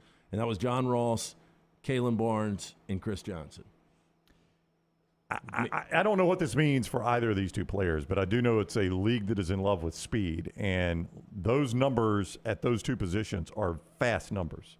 A 4.5 tight end and a 4.25 receiver. Yeah, that's flying. In a league that loves speed, they will – some NFL team will see if those two guys can catch. Troy, Auburn fan, says that just goes to show you how horrible the coaching's been at Auburn the past 7 or 8 years. That's a sign. I think he's big Hugh Freeze guy that thinks things will turn around with Hugh calling the plays there. Quickly, before we get to the top of the hour, we'll talk to Bob Richey, Fuhrman coach, in our next segment about what is coming up. Some of you are like, Bob Richey is Kid Rock on the show. Not yet, but stay tuned. Yep. Other Bob Richey. On the show coming up. First thing when Brown sent it out yesterday, I was like, Bob Richey. I thought we were doing that later. But Bob Richey on the show next segment. We'll get back to basketball. But Cam Newton throwing the ball around had a couple of viral throws in social media. They got some throws. I didn't see the video, but they said there was one he showed his scrambling ability. I'm like, what, against Ghost? Yeah. I mean, I knew Cam Newton could scramble. I don't have to see that. It was a drop back. Now it's against air, and then he rolls long to the right while the receiver's running deep, and he runs back to the goal line, and then he airs it out. I don't know how far it was in the air. Looked to be like 70 yards in the air on the money on the run, if I'm just guessing by the video I saw. That's a long toss. Yeah. People were raving about Cam. Do you think he gets a shot? I do not. All right. That's Auburn's Pro Day yesterday. UAB and other schools in the area Pro Day today. Everyone will be watching Dwayne McBride down at UAB and see what kind of numbers he can put up and what they say. Alabama's Pro Day is tomorrow. 15 prospects that the NFL scouts will be looking at, including Will Anderson, Jordan Battle, Brian Branch, Bryce Young, and Jahmyr Gibbs. Our buddy Joel Klatt on his podcast raving about Jahmyr Gibbs. Check out his platform on how good Jahmyr Gibbs will be at the next level, according to our buddy Joel Klatt. When we come back, basketball and Bob Richey. Show being brought to you by our friends at Slice Pizza. A slice and a salad sounds great for lunch today. God, I could crush it. So 4 locations, the original in Lakeview. There's one in Vestavia, one in Montevallo, Dunaway Stomping Ground, and the newest, Crestline Park. Started by the brothers Jeff, Jason, Chris. Slice Pizza and Brew is as local as you can get, from the ingredients that go into every pizza to the beer on tap. They started Slice because they wanted a place not just to eat, but to hang out. No matter where you're from, you're going to love their food and atmosphere at those 4 great locations. To check out the specialty pizzas, go online right now, slicebirmingham.com. Follow Brownie on Twitter and Instagram at Ryan Brown Live. Hey, Lance Taylor from the Next Round. You've heard me for years talk about our friends at Bromberg's Jewelers, and we welcome you to stop by and see that great customer service at the Mountain Brook and Summit locations. But we'd also love for you to check out their new online shop. They've got plenty to choose from. Great gifts, big and small. Available online, they've got David Yurman, Tudor watches, select diamond and gemstone jewelry, William Henry, seasonal and favorite giftware items, and baby gifts as well. They've even got an online sale section. For more information, Brombergs.com. For more than 40 years, Red Wing Shoes has been helping the hardworking people of Alabama. This is why Red Wing Shoes has created the 3-step comfort solution. Step 1, a certified fit specialist will use a 3D scan to electronically measure your feet and arches. Step 2, help you get the appropriate footwear for your occupation. Step 3, customize your boot or shoe with a Red Wing orthotic. Whether you have high arches or flat feet, Red Wing has the comfort solution for you. So experience comfort at its best. Visit one of the Red Wing shoe stores located in Pelham or Trussville. Want more of The Next Round? Download the app or visit nextroundlive.com for the latest podcast, The Mystery Fifth Hour, our Not For All Ages podcast, The Last Call, and the entire Double Down Media podcast family. All at nextroundlive.com and on the Next Round app. Start your day online with our website, nextroundlive.com, for the latest videos, podcasts, and college football stories. It's also a great way to stream the show or shop in the Next Round store. Stay connected by visiting nextroundlive.com. Make sure to check out our gaming channel on YouTube at Next Round Gaming, and also follow us on Twitter at TNR Gaming 247. That way you can know when we go live with our TNR Madden League, live game streams nightly, and more. That's at Next Round Gaming on YouTube. This is for the men who never settle, the ones who believe only quitters end a game in a tie, the type of guys who choose the bar with the biggest TVs to overcompensate for theirs at home. This is the Lodge mentality. This is Twin Peaks. The USFL champs are back in Birmingham to defend their title. We can't wait to have you for the USFL. Ticket prices start at just $10 for the 2023 season. The Stallions kick it all off on April 15th as Coach Skip Holtz, Jamar Smith, Scooby Wright, and the Stallions look to run it back at Protective Stadium. Don't miss out on the hottest ticket in town. Touchdown, Birmingham! Buy your Stallions tickets today at theusfl.com.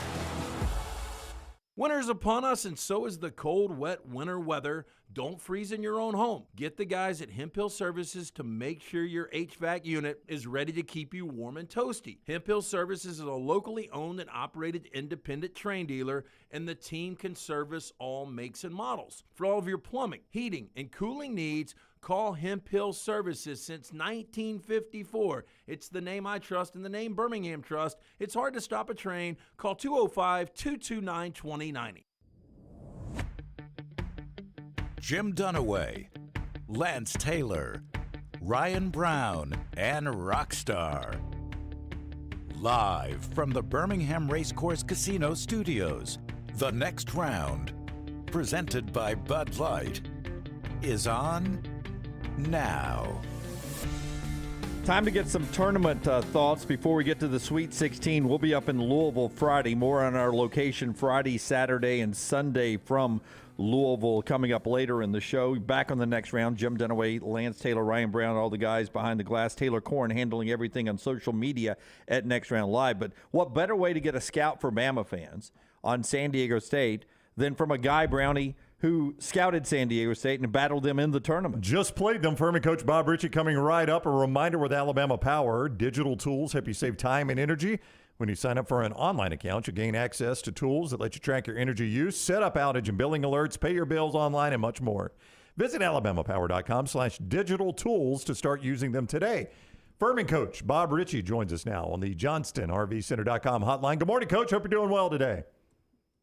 Doing great. Appreciate you guys having me on. Yeah, we appreciate you coming on with us. Before we talk about San Diego State, I do want to rewind to Thursday. Your team gets the turnover from Virginia. The ball gets in J.P. Pegues' hands. I think he was 0 for his last 14 from beyond the arc. When that ball leaves it, and I cannot stop watching the video of Kevin Harlan calling it. It is amazing. But when that ball leaves his hands, as a coach on the sidelines, does it seem like it takes an eternity? Is that a split second? What does it feel like as a coach in the NCAA tournament to see the biggest shot of your team's season? Well, you know, it's not often do you try to find the path of the ball when you're watching shots, but on that one, I definitely caught myself looking at the path of the ball, and you know, I've seen JP in those moments before in a high school situation in a big playoff game, hit a buzzer beater as well, and you know, just knowing how he's wired and his makeup, I knew it was a shot that he definitely could make, and you know, when it went in, obviously those 19 seconds happened so fast. But, you know, they called the timeout. We had to settle our guys pretty quickly. But what a moment. And, you know, what a team win. We had a lot of guys step up in that game. And Jalen Slauson going for 19 and 10. And Marcus Foster, I mean, didn't get a lot of praise, you know, because of how the game kind of unwinded. But he was our second leading scorer and hit a bunch of huge threes in that game to get us back in it. And just couldn't be more proud of our group. You know, and Saturday you guys went against Alabama's next opponent, San Diego State. When you think about the Aztecs, you think experience, you think defense. How do they match up against Alabama? Well, you know, they physically impose will on us. And, you know, I don't think they're going to be able to do that on Alabama. Obviously, Alabama's got a little more size than we do. And, you know, San Diego State is a very, very good defensive team, and they're really going to pound the ball inside offensively. And, you know, for us, we just, to be honest with you, we got off to a good start. We were up 16-12, and then we fouled a 3-point shooter. And then I felt like, you know, we didn't have the greatest emotional response to it, but they're going to do a great job of three things. They're going to turn you over to create offense, which is what they did to us when they really pushed the margin in the first half. They're going to drive the ball hard and get fouled. Their free throw rate is really, really good. And, they're basically, like I said, they're going to really defend you. And so I think Alabama is going to be able to space them. And, Nate and I are good friends. We don't play exactly the same, but we have a lot of common beliefs. And, I think with their ability to stretch the floor with tempo, vertically and horizontally, I think that's going to give them a chance to really spread that defense out. We did not make shots, and some of that was a credit to San Diego State. Some of it were just open misses.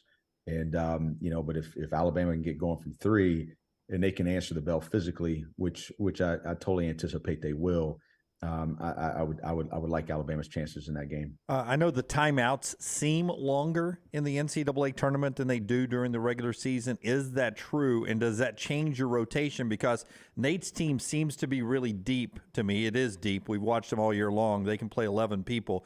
But watching San Diego State in your game, they seem to be deep as well. Does deep benches factor into NCAA tournament games as much? That's an interesting question. I think the timeouts are definitely longer. So what it allows you to do is rest some of your key guys longer. So I actually think it would favor guys that don't play as many people, just because now all of a sudden, if you play 7 or 8, well, those guys get to rest longer. You throw them back out there and you're able to stretch that also with an extended halftime. That's another big change. You got 5 minutes extra of halftime. And so, I think the depth is still important, because especially in that second game, when you're playing 2 games in 3 days, I don't know if the timeouts necessarily favor that, but I still think if you're going into tournament play, you'd rather be deep than not deep. Coach Bob Richey is with us. Head Coach Fuhrman. They just played in the NCAA tournament, beat Virginia. A tough loss to San Diego State, Alabama's next opponent. He's with us on the JohnstonRVCenter.com hotline. We're just a bunch of idiots here, but we try to have on smart people like you, Coach. And Amari Burnett, the Alabama player, joins us each week during the postseason. And he mentioned the fact that San Diego State switches 1 through 5 like Alabama does.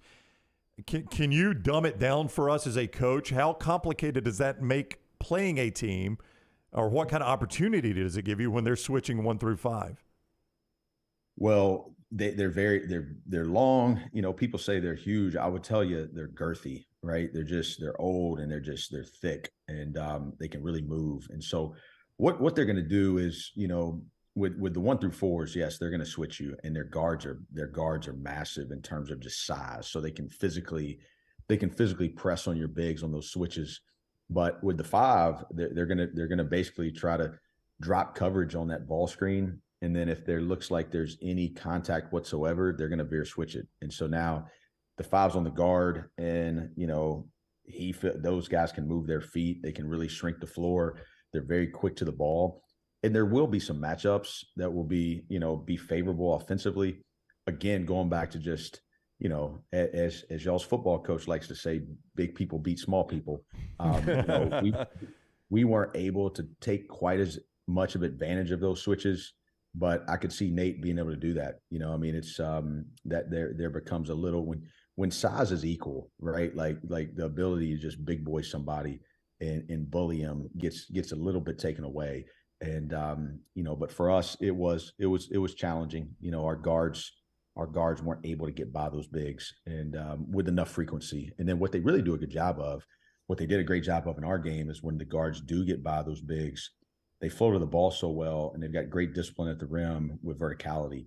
And they force you to take what I call affected 2s, and they forced us to miss a lot of them. And when that happens, now they get to run, they get to get in transition, and that was able to impact us in a negative way. Another strength of this Alabama team is obviously their depth. The guy you're very familiar with, the key contributor, Noah Gurley, played for you for 3 years before transferring out to play for Nate Oates. Was Noah one of your first recruits when you took the job in 2017?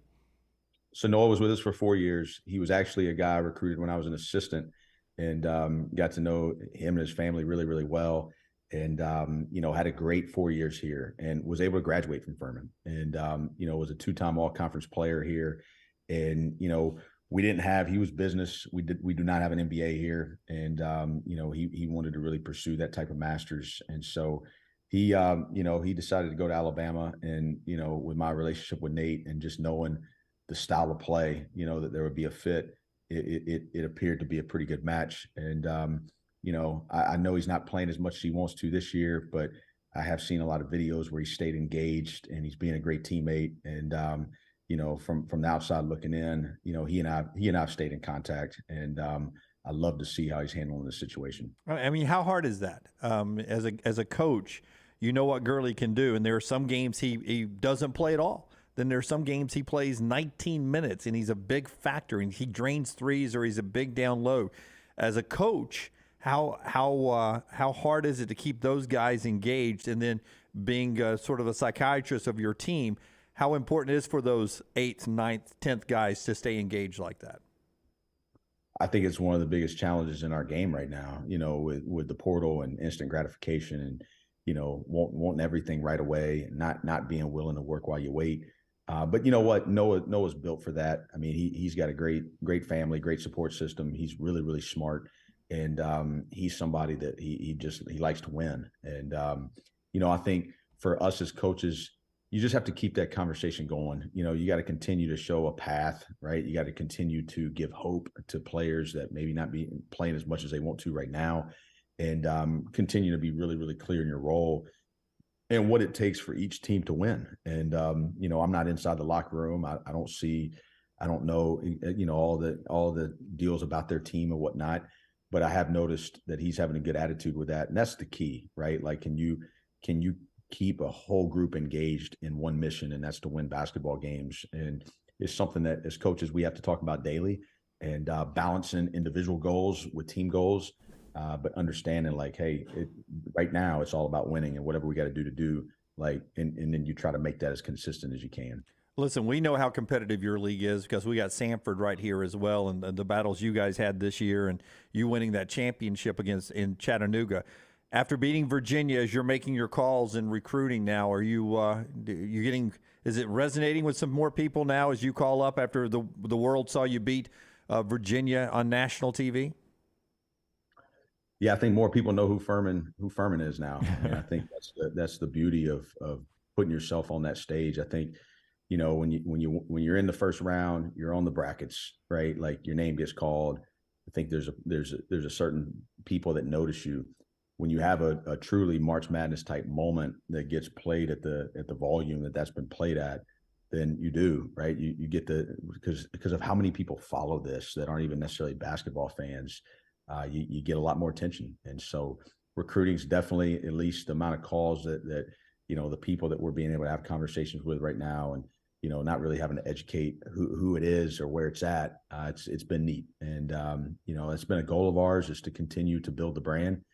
Continue to build the awareness of Fuhrman basketball, and this is obviously a very positive step in that direction. The spelling of the last names is different, but do you get tired of Kid Rock jokes? Do you lean into that? Does that ever come up? It did in college when Kid Rock was a little bit more popular. I haven't heard as many here lately, but definitely in college, that was something I dealt with a lot. Do you have a favorite Kid Rock song of yours? You know what? I did. I can't recall all the songs at this point, but when he had his prime there, it's that was definitely it came up pretty often. You're from New Orleans. Did you grow up in New Orleans? And how many Mardi Gras you been to? So my dad was in med school at Tulane when I was born, and then we actually moved to Lake Charles when he first got out of med school, and then when I was in first grade is when we moved to Columbia, South Carolina. So. I tell people a lot, like, my roots are Louisiana, but most of my formative years were in South Carolina. I've been to a couple Mardi Gras for sure, and still eat as much food as I possibly can that has Louisiana ties to it. Enjoy in the off season making my own gumbos and etouffees, and they call it up here a low country boil, and it's one of the most bland things you've ever had. They all love it. It's like. You have no idea how bland it is. So we have to introduce them a little bit to some cayenne up here, but it's, we try to make our own as much as we can. I heard the Cajun come out when you said the etouffee. Etouffee, you said it perfect. Yeah. It's, we have a couple, we have a couple restaurants that try to do it up here. And, it's just one of those deals. You got to be careful, right? Like, you got to, we have probably 2 local Cajun restaurants, and, but there's just nothing. There's nothing like true Louisiana food. Are you light roux or dark roux in the gumbo? Dark roux? Yeah, 100%. Yeah, me too. See, I'm a light roux guy, but man, I have found all the Louisiana people, they want it to look like motor oil. They like that dark roux. Dark roux. I mean, it's light on the A2 dark on the gumbo. I mean, it's an easy call. Can anything be too spicy for you? No, it's I've had my kids. I've got a 13, a 10, and then actually a 1. But we've had to train them on. We've had to coach them up a little bit on the spice. We did this thing called the Hot Ones Challenge. Have you ever seen it where they 10 degrees of hot wings and the sauces? Yeah, Sean Evans interviews a different celebrity, and they go through the hot wings. He's asking questions. I have not seen that. I bet that's pretty entertaining. Yeah, you need to. Yeah, check that out. If you like hot stuff, check that out. It's a good interview while they're eating hot wings, and it gets a little more intense as it goes on. I'm not crazy with it. You know, my grandfather used to have the pepper jars, you know, and he would just grab some raw and eat them. I'm not quite to that level, but when you're eating, I definitely like a little kick to it. Yes, sir. My kind of guy there. All right, Coach Bob Richey, Fuhrman head coach. Congrats on the success this year, Coach. We really appreciate the time. Sounds great. Thank you guys for having me on. All right, take care. That is Coach Bob Richey with us on the JohnstonRVCenter.com hotline. Don't forget, right now, Johnston RV Center is reminding you, a lot of people have spring break this week or next week. You can make every weekend spring break at Johnston RV Center. They have got, I'll give you an example, 304 location in Coleman on 565, the 2022 Shasta 19BH. MSRP on that one is $39,472. They're trying to get rid of the 22, so you can get it for $24,937. That means a payment of $230 a month for 180 months with 8.99% down. 8.99% credit, APR, 10% down with approved credit. Could not have butchered that any worse. I-65 exit 304 in Coleman. Somebody was complimenting the library. It's actually the first read after Paul said you're the best at reading this. Yep. I-65 exit 304 in Coleman, 334 in Decatur. Always online, JohnstonRVCenter.com. Have you seen the Kevin Harlan video, though? Hold on real quick. Okay, yeah. The analytics we get, actually, for those that are scoring at home, we get more feedback for our sponsors when we stumble through That's right. ads than when we nailed them. It's even better. Like you might have tuned out Johnston RV Center until I completely screwed it up there. And now you're all of a sudden you have this urge to go buy something from Johnston RV Center. To make every weekend spring break. Yeah, exactly. The Kevin Harlan video is hilarious. Yeah. Did you send it to me? I didn't send it to you. Okay, somebody sent it to me, and I saw it. It was amazing. It's Kevin Harlan, Stan Van Gundy, and, what is that guy's? Dan Bonner. It's split in half, and in the top, it's Harlan calling the play. The Virginia turnover to the 3. And I like Kevin Harlan. I don't know if you guys like him. Yeah. Oh, I love him. And when you watch it, you see that Kevin Harlan isn't just like he reacts the way he talks. He's not just screaming into the microphone. I mean, he's all over the place, like it's really entertaining, and it's just such such a cool play and all that. It's a really neat video. That still might be the most amazing moment of the tournament so far. I would agree. I mean, the way Virginia, a national championship caliber team most years, melted down in that situation. Yeah. But that guy can coach, and he's going to get his opportunity at a bigger school sooner than later. I mean, he's been at Furman 5 years. 4 of the 5 years, he's won 22-plus games, including 28 this year. Yep. If he would have beaten San Diego State and didn't even really come close, they got whacked by 23 points. But if they would have won that game, you could see him get another big job. Yeah, I mean, that's generally what it takes. Be a mid-major coach, or in this case, you might even, be a mid-major coach, go to the Sweet 16, present yourself well. You saw that. I mean, guy handles himself well. You get good jobs that way. What are you laughing at? I was hoping to catch you in a very Jay-like moment. I was like, I promise you, I thought Brown was on the text that sent me the video because I saw it from you. Maybe it was on a tweet or something. I was going through old texts that you had sent me. No, I did tweet about it, but I did not send it to you. Yeah, maybe it was just a tweet I read. It's a cool video, though, watching Kevin Harlan react that way. He reacted the way you would if you were watching the game in the sports bar. All right, so go at Next Round Live right now at 11 o'clock, Next Round Live on Twitter and on Instagram. At 11 o'clock, we're going to give you our top 5 Alabama players, starting 5 of all time. And you've been voting right now at Next Round Live. And we bring it up because Brandon Miller is your freshman of the year, and he's the first player ever to be the SEC Player of the Year, Freshman of the Year, and Tournament MVP of the Year. and his first Alabama player ever to be Freshman of the Year, voted on by the Basketball Writers Association. And we're just wondering, does Brandon Miller make your all-time starting five, your top five? Right now, Taylor is sort of tabulating all the votes you guys are sending in at Next Round Live. At Next Round Live, you still got some time to do that. We'll close those off around 10:50, so she can tabulate the votes there and give sort of a people's vote, if you will, of who their starting five will be. Wimp passed on that. I have not. I forgot to send it to Chris Stewart. I'm going to get Chris's real quick. Well, I texted Chris because he heard me give Tom Stipe a shout out, and he heard you say that, and he said he's planning on joining us at O'Shea's in Louisville. And he'll give us his then? He said he'll give us his Friday in person. He and we have Wimp and Chris Stewart protecting their content. That's right. That's right. Everybody's got to protect their content today. Yeah, so O'Shea's in Louisville, O'Shea's Public House, which is right next door to the Yum Center. We'll be there 9 to 1 and doing our show from there. We'll do another show Saturday. You want to come hang out if Alabama wins and you're still in town. 9 to 1 from O'Shea's. It is on Main Street. It is literally right next door to the Yum Center. If you're looking at the Yum Center, it's going to be to your right. You cannot miss it. Yeah, I don't think you can see the Yum from the front of the building. Maybe you can from out the back window. But I think as I measured it on the global view, it looks like a block and a half. Like you walk to the street corner and you can see the Yum Center. Yeah, I mean, it's right there. Chances are good you're parking further away from the Yum Center than O'Shea's is. Yeah, it's inside the circle. If this was in the Super Bowl, it would be behind the security line. The Rockstar, I'm leaning maybe Thursday, Friday. I come back Saturday.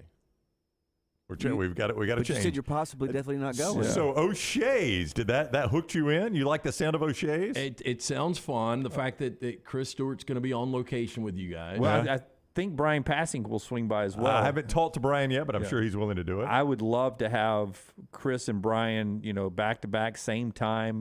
Their interaction's fantastic as well. So, well, I mean, either way, either I'll come up there or we'll pizza party it during those interviews, and then I can. Was Lunsford just showing the aerial view? Yeah, the aerial view. So you see how close O'Shea's, if you're watching us. I mean, that's the Yum Center with the Alabama logo. O'Shea's a half a block away. Look how close that is. I might have to go. Yeah. Look how fun that's going to be. O'Shea's and Louisville. So you can see more on their website, o'sheaslouisville.net, if you want to go visit their website. They are fired up. I've been texting with some of their people up there about having us there and having Alabama fans there. They want to make it your Alabama fan headquarters. They are pumped about having you there. Yeah. I don't even know. They might give a special drink to somebody that's wearing Alabama gear. I can't swear to that. But O'Shea's in Louisville. That's where we're going to be Friday. It's a 3-iron from O'Shea's to the Yum Center for me, or as Jace puts it, a brown 9-iron. Got to hit a little fade, though, around those other buildings. All right. We're looking forward to that coming up on Friday as we roll with the Tide up to Louisville in their Sweet 16, possibly an Elite 8, and hopefully their first trip ever to a Final Four coming up. When we come back, we will jump into a little bit more San Diego State talk. LT has an interesting observation he would like to bring up about San Diego State, and we'll talk a little bit more about the tournament, including the future odds that came out. There's an interesting twist to that we'll get to coming up. The show being brought to you by our friends at Harbin's Outdoors. Harbin's Outdoors is the people that can make your pool area look fantastic. How about a rock slide? That makes that look so good. A rock slide? Yeah, a rock slide. Well, a slide in rocks. Yeah, you don't want to slide down rocks. Suck. That gets you, man. They come down and knock your car over. Hey, I will tell you, Jeremy does some incredible work, and you can check that out right now on Instagram at Harbins_outdoors. See it for yourself. I'm waiting on my estimate. I'm going to get that this week. He's going to be doing some work on my pool. Harbins Outdoors, award-winning landscape company specializing in installing custom fiberglass pools, landscaping, and hardscaping. Jeremy and his team, one-stop shop for your pool construction needs. Trust me, this is what you want. You want a one-stop shop. Too many cooks in the kitchen, it becomes a disaster. Harbins does it all, from the install to the lighting, final hardscapes around the pool, and everything in between. You can text or call Jeremy directly, 205-300-0718. That's 205-300-0718 at Harbins. You and your home are the center of all that they do. Call them today for all of your landscaping needs. All right. John says, are you guys staying through Sunday if Alabama wins? Yes, we'll have another Ask Us Anything show Saturday. And then if they play on Sunday, we'll have a post-game reaction, win or lose, on Sunday night. Some other videos along the way. Love it when you get these. Jace says, check out Doc Crow's and Troll Pub under the bridge. Few people I know spend a lot of time at Troll Pub. Doc Crow's and Troll Pub under the bridge. 4th Street Live in Louisville, cool place to hang out as well. I've been there Dave before. D. I've been to 4th Street Live. That's a really cool spot there. Live music? They got a lot of live. I mean, it's kind of uptown type. It's got just several different restaurants, a courtyard. I do think they've got some live music out there. I think they close off the street sometimes for big events, probably for something like this. In fact, the last time I was in Louisville, they had the streets closed right there. They were having some sort of outdoor concert. Yeah. Okay, 4th Street Live. So some of those things, if you're a Bama fan or any other fan base that's listening to us heading up there to Louisville this weekend, some of the cool places to go according to our wide-ranging, very talented audience there. Thanks for being with us today. When we come back, more basketball on TNR. Follow Dunaway on Twitter and Instagram at Jim Dunaway. Did you tweak your shoulder putting up Christmas decorations? Injure your elbow shooting hoops in the backyard? Or hurt your knees getting up from the couch at halftime? Let 2023 be the year precision sports medicine and orthopedics gets your life back on track. Orthopedic care is better together. Find your provider today. Call 205-512-3885. That's 205-512-3885. Or visit precisionsportsortho.com/2023.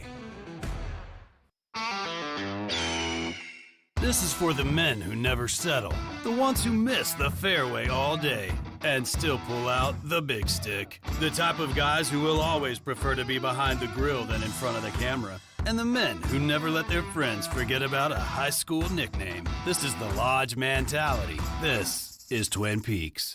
Who wants to settle for a single TV? With more TVs, bigger screens, plus our fabulous scenic views, there's more to watch at Twin Peaks.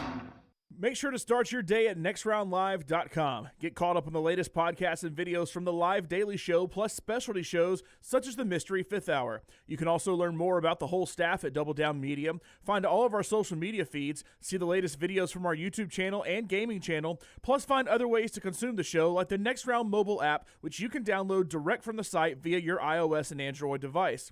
Make nextroundlive.com your homepage and stay up to date with everything from us here at the Next Round. Hey, Lance Taylor from the Next Round to tell you about one of our favorite places for breakfast, lunch, and dinner. That is Hamburger Heaven since 1982. Hamburger Heaven has been serving Birmingham's best hamburgers, cheeseburgers, French fries, hand-spun milkshakes, and sandwiches made fresh to order. All of their ingredients are fresh and prepared daily. This includes their beef, always fresh, never frozen, hand-pattied each and every day. For breakfast, lunch, or dinner, visit any of the 4 locations, Highway 280, Irondale, Gardendale, and Homewood. The Double Down Media podcast family is live and full of content for all ages. The Mystery Fifth Hour gives the Next Round hosts a chance to talk about everything but sports. Pour a glass of Bama and bourbon, our weekly college football conversation, while sipping some of the most interesting pours in the bourbon world. And our Not For All Ages podcast, The Last Call, presented by Redmont Vodka. LT has in-depth conversations with personalities like Clay Travis and Taylor Hicks. Find those podcasts and more by searching The Next Round on Apple and Spotify. And remember to like and subscribe. The USFL champs are back in Birmingham to defend their title. We can't wait to have you for the USFL. Ticket prices start at just $10 for the 2023 season. The Stallions kick it all off on April 15th as Coach Skip Holtz, Jamar Smith, Scooby Wright, and the Stallions look to run it back at Protective Stadium. Don't miss out on the hottest ticket in town. Touchdown, Birmingham! Buy your Stallions tickets today at theusfl.com.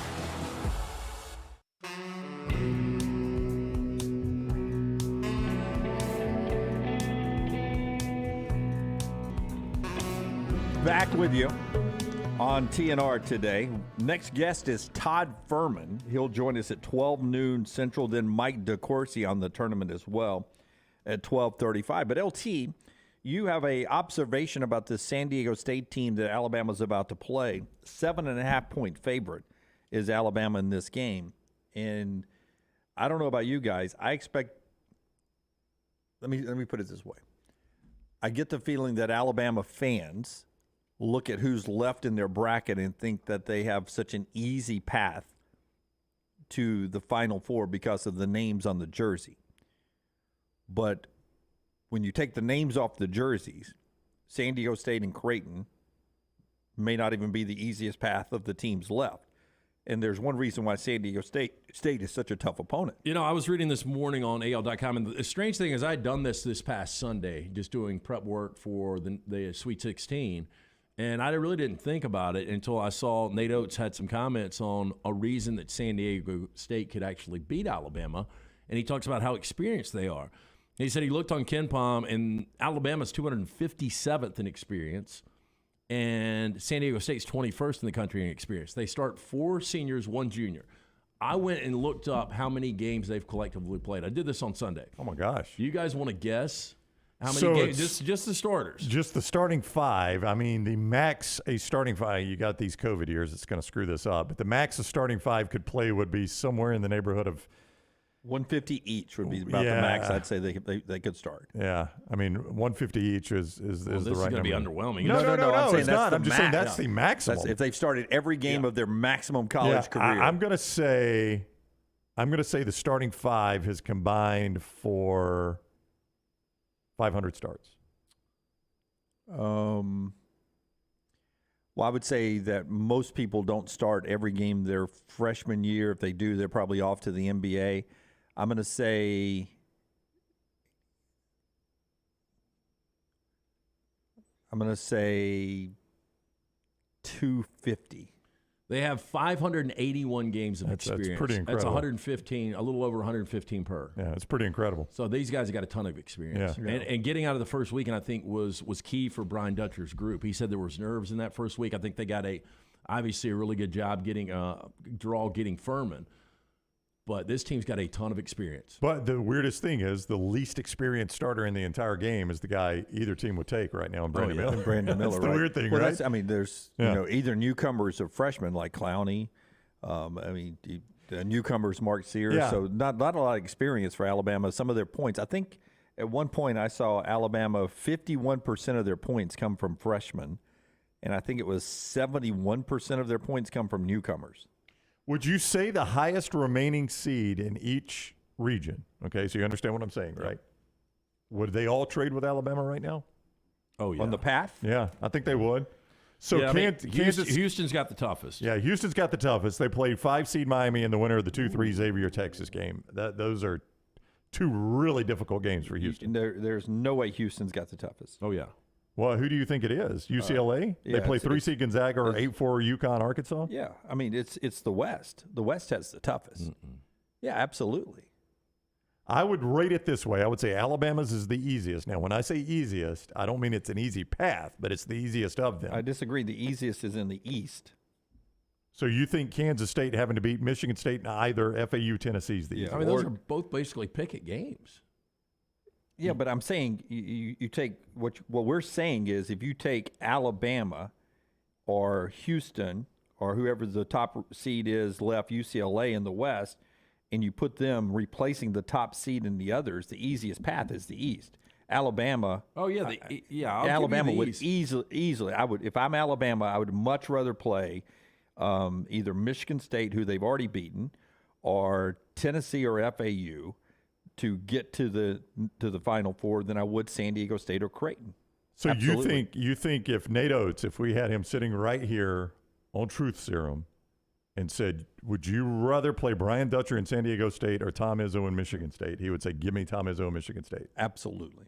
Interesting. Oh, I don't know. I mean, I feel like San Diego State is the better team. Tom Izzo would scare me to death. Those are the Tom Izzo easiest, would, though. yeah. And I just think what is left right now in the Midwest with Texas, Xavier, That's Miami, the hardest Houston. one. Yeah, I mean, Houston definitely. You would agree with that, right? Dunaway, Houston's definitely got the hardest one. No, not at all. I just said I don't that. know how you say that. UCLA and Gonzaga, UConn and Arkansas, all 4 of those teams are good enough to be in the Final Four. This is the worst Gonzaga team we have seen in probably 7 or 8 years. It is. Go back and look. It is the worst in the last 7 or 8 years. But, okay, UCLA's not whole. So who was the worst one girl seed's that already been won the knocked out. chick bracket? She's the ugliest of the best-looking girls in the world. I mean, that's what you're saying. Gonzaga's been really good. They've been 1 seeds everywhere. They're a 3 seed now. Drew Timme is so good. That team is talented. No, they UCLA are. is good. UConn. I have coming out of there. Arkansas can beat them. Again, UConn has had a major dip where I think they lost 5 of 6 earlier this year. They look really good right now. Yeah, we're playing right now. No, we're not playing that little dip. Well, Gonzaga is probably the worst Gonzaga team Mark Few has had in the last 8 years. And I think you said on Monday this team could win the national championship. It seemed like you were talking to somebody on Monday on our show that team could win the championship. I think what I said was everyone for the last 5 or 6 years has been saying Gonzaga is going to win a national championship. This is the one year nobody thinks they can. So by that, it wouldn't surprise me. UCLA is not whole. I don't know what's up with Singleton now. Yeah, I mean, you've already lost your best defender, and you only go 7 deep. So, if Mick Cronin's playing 6 guys. Okay, well, here's the landmine of the day. Oh, all right? Boy. Here is your landmine of the day. Everybody back up. And it will put me on a calendar. It'll put me on the calendar. If I landmine this right now, it will put me on a calendar. Think you're there, but go ahead. Okay. Houston -7 versus Miami is the easiest money of these games. Oh my gosh! I mean, I kind of like Houston. It's crept up a little bit more than that. I think it's I'll get the official MyBookie number right now. MyBookie.ag this morning at 8:00. It was -7. It might. I mean, again, I believe Princeton could have one of these great games because they're so methodical and they shoot the 3 well. It's up half a point, by the way, 7.5. I could see Creighton have an easier path. And by the way, if Houston loses, it's over. It's over. We can start. Coming up with costumes. Yeah. I can start doing freaking sit-ups, whatever I have to do to trim down. What are those? What's that pill those movie stars take to look thin on the red carpet? It's called steroids. No, they lose a lot of weight. I think they poop a lot. They do, don't they? Poop it out. God, I hate when you say poop. Okay. Laxative. They crap. They have the BMs. I think you might get lucky. Like Texas is big for me, obviously. Xavier's going to give them all they want the way Xavier's playing right now. And if you get a Xavier-Houston matchup, I think that's what's going to be my death knell. Richard in the Vulcan Tire and Automotive chat room says Houston looks sloppy AF. I know what that means. Versus a bad Auburn team. And they won by 17. I mean, they played a sloppy first half. First half. Second half, though, is when all of a sudden Sasser had been dipped in the holy water and no longer looked hurt. It was like he came out. We can rebuild him. I tried to go $6 million man. Yeah. All of a sudden, Sasser was moving freely. He was fine, and they're unbelievable on the offensive boards. Yeah. I said this, and I think most people agree that have watched them. They can flat out win just on defense. We had Namari Burnett on yesterday. We asked him about Alabama playing a complete game, and he said, "Look, when you play defense like we play, you don't have to necessarily play a complete game." And that was Houston. Houston was really bad, especially at the end of the first half. And then in the second half, I mean, it was really men amongst boys. Okay. And Alabama, they had Alabama down earlier this year, 17? Milkman256 says, has Jim started drinking early this morning? Not today, but some days. No way Bama would rather play Michigan State over San Diego State. I think you're getting caught up in the jerseys here. I'm telling you. The San Diego State team is going to be tougher than everyone thinks for Alabama. Plus, I haven't heard no Bama fan say that we have cupcakes. No Bama fan has, but other people have. These guys are just sitting here telling you that's the easiest path. They got the easiest path, that everyone would change with Alabama. And that's not the case. By the way, when we first started this conversation last Monday after Selection Sunday, what 1 seed had the easiest path? Oh, back then, yes, it was Alabama. How's it changed? It's gotten easier. Because the others have gotten tougher. I mean, because the ones are gone here, the ones are gone here. So now you have less ones. So UConn, UCLA, they have a tough path, the toughest path in my opinion. And then, I'll go Houston because of Texas sitting out there. I just don't know how you say that. I mean, Alabama's tough path was going to be to play Virginia and to play either Arizona or Baylor. I wouldn't want Texas. I wouldn't want Midwest. But I would take, if you take Alabama, replace them with Kansas State, I would take Michigan State and Tennessee because Alabama knows them. They played them. They would win those games. I'm just saying you're completely wrong on this because it started with Alabama having the easiest path, and it gets easier every game for Alabama. Let me ask you this, just on purely Vegas numbers, and we can ask Fuhrman this in an hour or so. Well, I've got some numbers here that I want to bring up off of what Joseph is asking. Okay, real quick, though, I wanted to ask Lance, assuming Alabama, let's just assume Alabama and Creighton win by about the point spread. Alabama, Creighton will be what? 4.5. Oh, that low. Yeah. Okay. Yeah. here's something, and you tell me if this is true.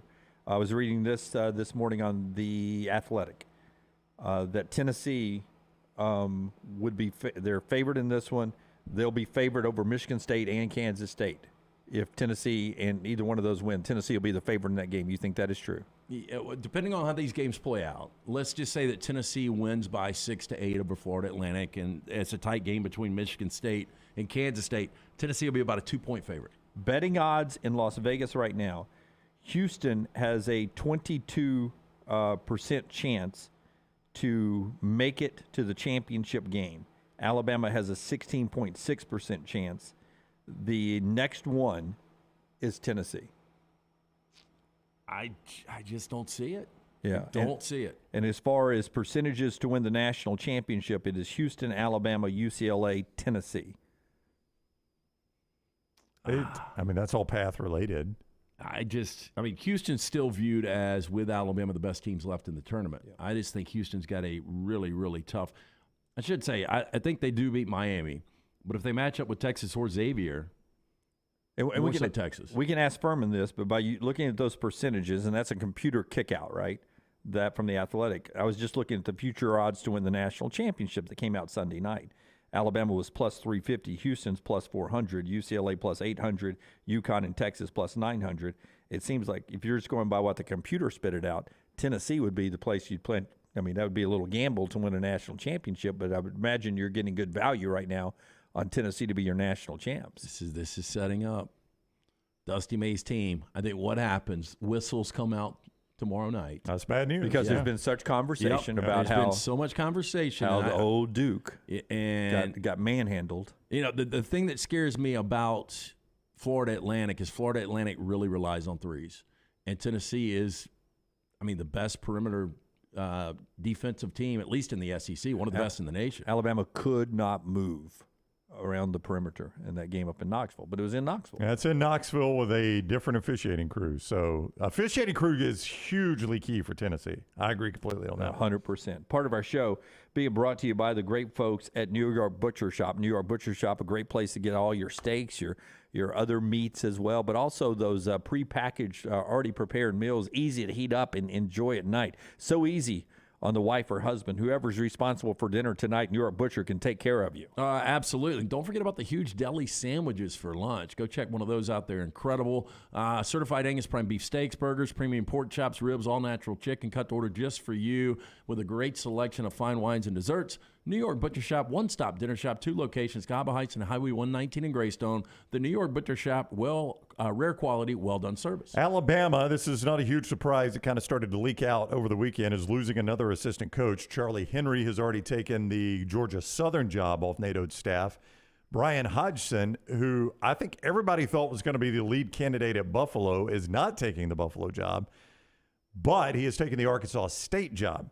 So Brian Hodgson, Alabama assistant, taking the Arkansas State job. For a little background. That's Alabama on Alabama crime is what this is. For a little background, the athletics director at Arkansas State is now a guy named Jeff Purinton, a good friend of ours, who was in the media relations department at Alabama, moved up in the athletic department, was kind of, right under Greg Byrne, took the Arkansas State job. So that is a little Alabama on Alabama crime. Yeah. But he knows Hodgson well, obviously. And as Jeff Goodman points out, Hodgson is the guy most responsible for recruiting a majority of the roster. Yeah, I think he and Antoine Petway. Charlie Henry is very much known for his X's and O's. Right. Hodgson is a good recruiter. This is a good problem to have. You don't have this problem without being a successful team. But to lose both those guys, those have been trusted Oates assistants his entire time at Alabama. That said, you got to think hiring guys should be pretty easy. Yep. You're the overall number 1 seed. You're a guy that's secure in his job. But you knew Henry from your days back in high school. Oh, there's no doubt. And Hodge was with you at Buffalo. It was family. Well, this is the equivalent of Nick Saban losing Kirby Smart. Yeah. This becomes a big time for Nate Oates to get people he's comfortable with. And, too bad Fuhrman had such a good year. Bob Richey is a top assistant coach. If he had gotten fired, it sounds like it'd be pretty good. But Bob Richey's too good of a head coach. Too good of a head coach. Too good of a head coach. it's going to be just one of those things that you deal with, like Nick Saban's had to do over and over again. Saban's been so good at it. So far, Kirby Smart's been good at it. We'll see if Nate Oates can handle the changing coaching staff. But two big ones out the gate. And you just wonder when Petway's time's going to come. I think it'll come. At some point somebody will give a good look at Antoine Petway. Yeah. But he's still by Nate Oates' side, and he's not going anywhere from there. Yep. All right. So we roll on, and we will get some more basketball and football news as we move on. And just a couple more minutes to vote on your starting five all-time on Instagram, on Twitter, and over in the Vulcan Tire and Automotive chat room. Taylor is very close to closing the polls there for you. We'll give you ours coming up at the top of the hour. Show being brought to you by our friends at Redmont Vodka, Redmont Distilling, the folks who brought us our bracket challenge this year, Eleanor and the great team over at Redmont. Yeah, absolutely. Had a great week with them last week. It's locally owned and operated. Their aim, clarity, and taste, color, and smell. It's vodka perfection. Redmont vodka made from corn, which not only makes it gluten-free, also provides that smooth finish, no harsh aftertaste, 8 times distilled, available at your local package store, including Pink Package, the beverage place, also ABC stores. Ask for it by name. Available in 22 states. It is Redmont Vodka. Call the next round now at 205-734-0923. It's the spring sales event at Alfa Romeo of Birmingham. Now you can get $10,000 off plus rates as low as 4.7% on new 2022 Alfa Romeo Stelvios and new 2022 Alfa Romeo Giulias. Come see the team at Alfa Romeo of Birmingham, exit 27 just off I-459 on Grants Mill Road, or visit them online at alfaromeousaofbirmingham.com. Hurry down before they're all gone. All incentives applied, in stock units only with approved credit. alfaromeousaofbirmingham.com. Hi, this is Wes McClooney, owner of the New Balance Birmingham store. Today I have some tips on how to stay healthy. Number 1, get some cardio. 2, get a proper fitting on your shoes to get the most out of that cardio. Our in-store fit specialist will match your feet with the perfect New Balance shoe so you get the perfect fit. Come see us at the New Balance Birmingham store, located on Highway 280 next to Chick-fil-A.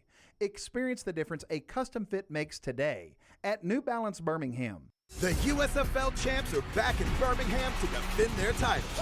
We can't wait to have you for the USFL. Ticket prices start at just $10 for the 2023 season. The Stallions kick it all off on April 15th as Coach Skip Holtz, Jamar Smith, Scooby Wright, and the Stallions look to run it back at Protective Stadium. Don't miss out on the hottest ticket in town. Touchdown, Birmingham! Buy your Stallions tickets today at theusfl.com. The Next Round store is live and loaded. Check out the latest logo t-shirts and hoodies. Get your favorite team colors, the Next Round flag shirt, or grab the popular Y'all Can Have the Rest t-shirts. Go to nextround.store. That's nextround.store. Storm season is here. Make sure you have a plan of action in place right now. Greg from Pell City and Storm Restoration Roofing should be your first call when storms hit. Insurance companies love working with Storm Restoration Roofing because of Greg Nelson's name and reputation in the industry. When storms hit, call Greg Nelson. He's local, 205-542-3531. He's the home of the free no-cost roof inspection. Greg from Pell City on Facebook, 205-542-3531. It's Storm Restoration Roofing. Start your day online at nextroundlive.com. Get all the latest videos, podcasts, and college football stories. And it's also a great way to stream the show or shop in the Next Round store. Stay connected by visiting nextroundlive.com. Stop by the New York Butcher Shop and pick up the finest in certified Angus prime beef steaks and burgers, premium pork chops, ribs, and all-natural chicken cut to order just for you. Their chef-prepared entrees and side dishes are the perfect dinner-to-go choice for your family and are ready to heat at home. With a great selection of fine wines and desserts, the New York Butcher Shop is your one-stop dinner shop. 2 locations to serve you, Cahaba Heights and on Highway 119 in Greystone. The New York Butcher Shop, rare quality, well-done service.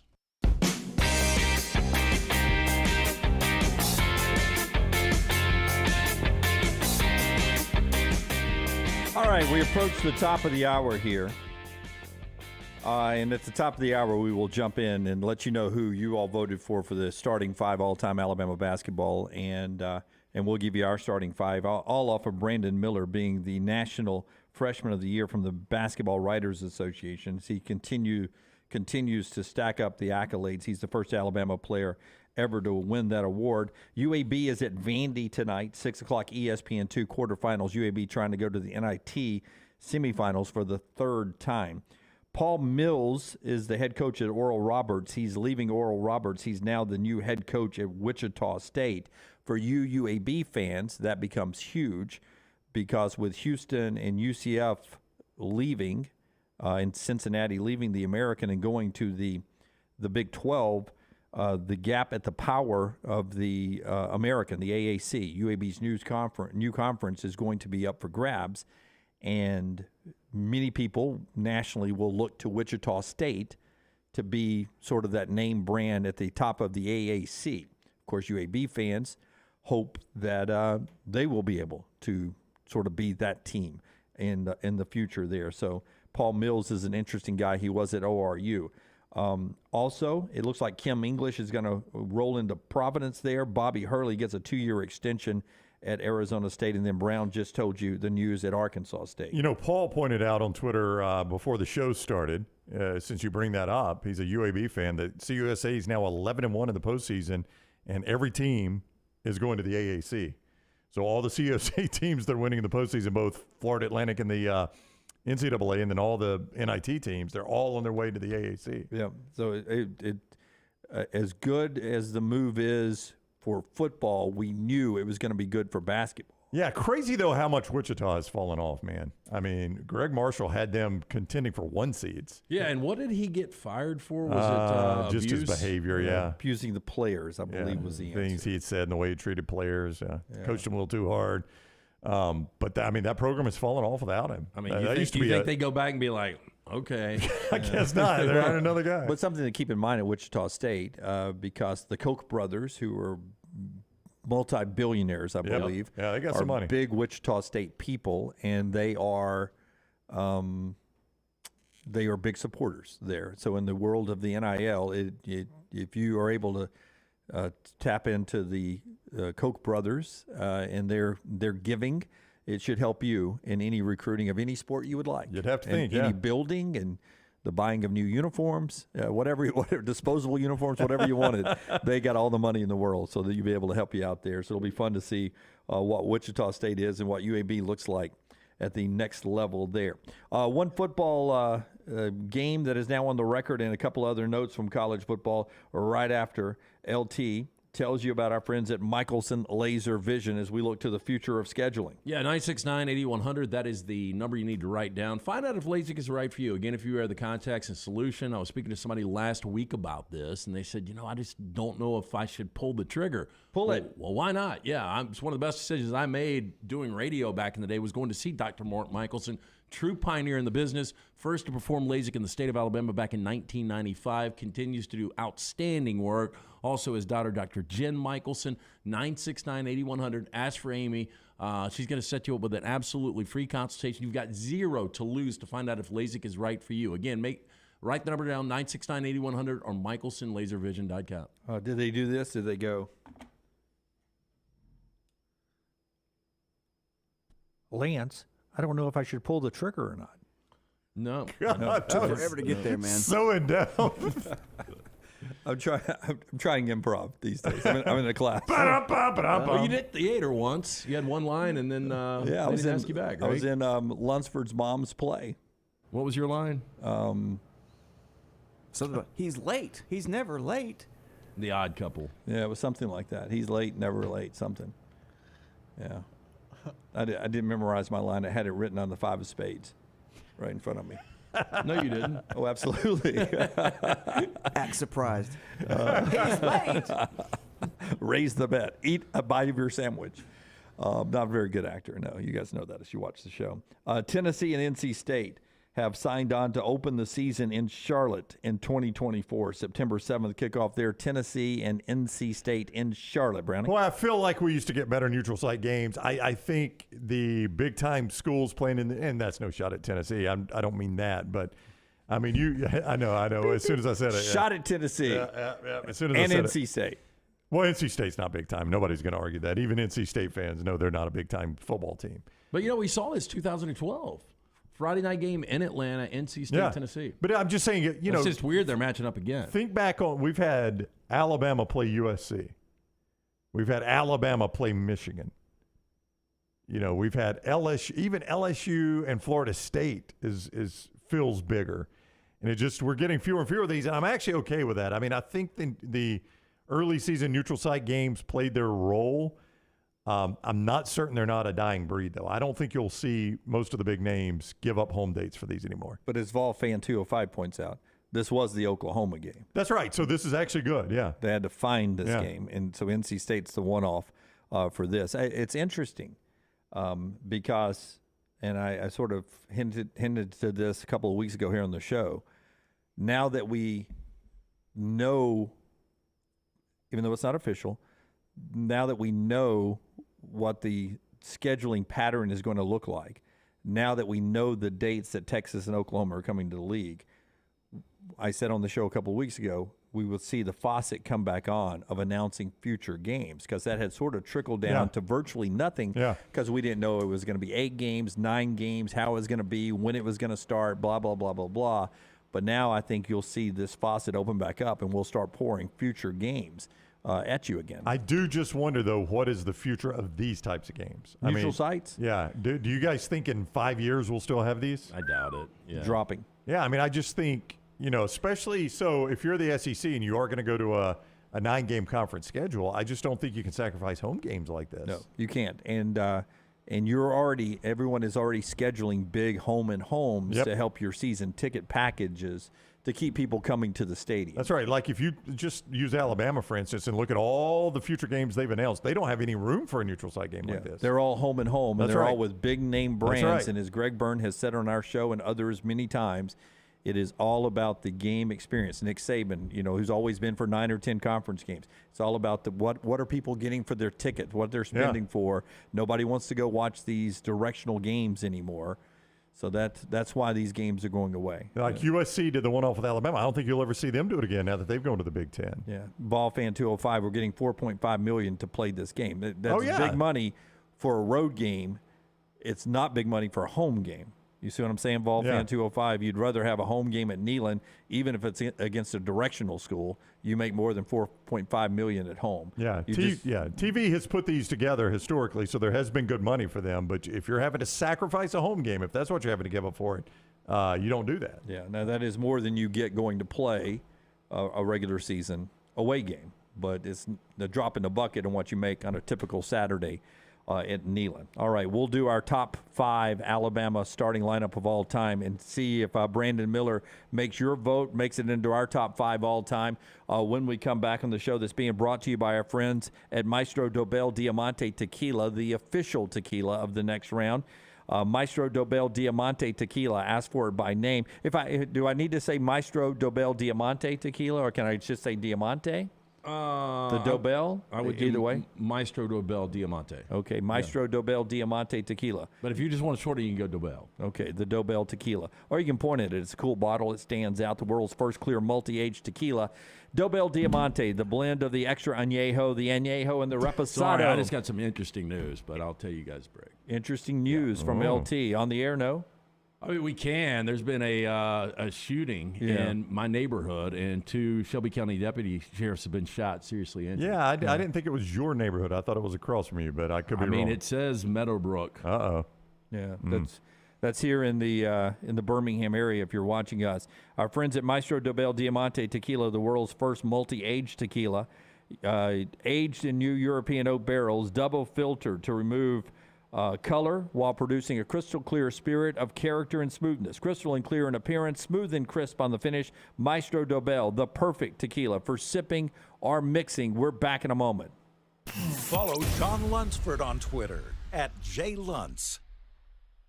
Hey, Lance Taylor from the Next Round to tell you about one of our favorite places for breakfast, lunch, and dinner. That is Hamburger Heaven since 1982. Hamburger Heaven has been serving Birmingham's best hamburgers, cheeseburgers, French fries, hand-spun milkshakes, and sandwiches made fresh to order. All of their ingredients are fresh and prepared daily. This includes their beef, always fresh, never frozen, hand-pattied each and every day. For breakfast, lunch, or dinner, visit any of the 4 locations, Highway 280, Irondale, Gardendale, and Homewood. The USFL champs are back in Birmingham to defend their title. We can't wait to have you for the USFL. Ticket prices start at just $10 for the 2023 season. The Stallions kick it all off on April 15th as Coach Skip Holtz, Jamar Smith, Scooby Wright, and the Stallions look to run it back at Protective Stadium. Don't miss out on the hottest ticket in town. Touchdown, Birmingham! Buy your Stallions tickets today at theusfl.com. The Double Down Media podcast family is live and full of content for all ages. The Mystery Fifth Hour gives the Next Round host a chance to talk about everything but sports. Pour a glass of Bama and bourbon, our weekly college football conversation while sipping some of the most interesting pours in the bourbon world. And our Not For All Ages podcast, The Last Call. LT takes off the gloves for an in-depth conversation with stars like Taylor Hicks, presented by Redmond Vodka. Find those podcasts and more by searching The Next Round on Apple, Spotify, and on our website, nextroundlive.com.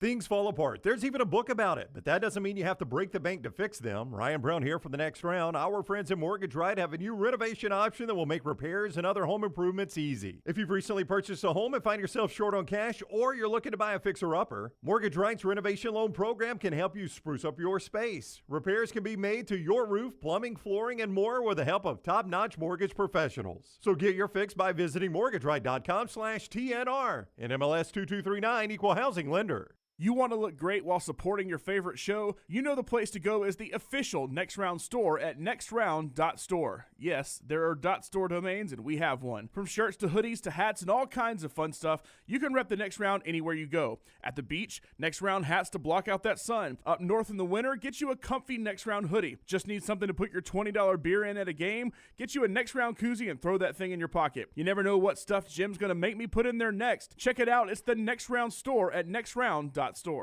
Have you had a pipe burst, a washing machine overflow? Maybe your toilet or bathtub has overflowed upstairs and now you have water coming through your ceiling? No problem. The specialists at Dry Tech are here to help. What's important is you act immediately when water damage occurs. Failing to do so can cause mold, rot, and mildew issues. Long-term exposure to those toxins can cause many health issues down the road. So act fast. When trouble strikes, call Dry Tech 205-637-0143.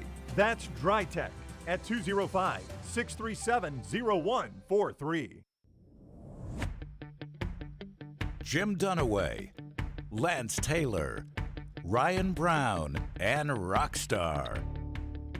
Live from the Birmingham Racecourse Casino Studios, the Next Round, presented by Bud Light, is on now. Another hour here on the show.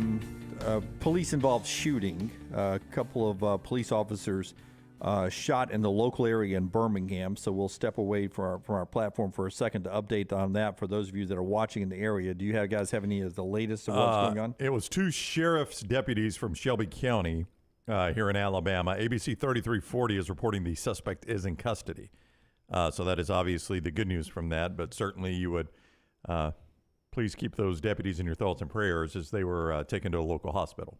All right, so that's the latest on that. But according to ABC 3340 and our friends at Fox 6, who are giving us some information here, from ABC 3340, the suspect is in custody. The officers have been transported to a local hospital, and they are receiving care at this moment. But two officers shot in the local area there. And if there's another update throughout the show, we'll pass it along to you.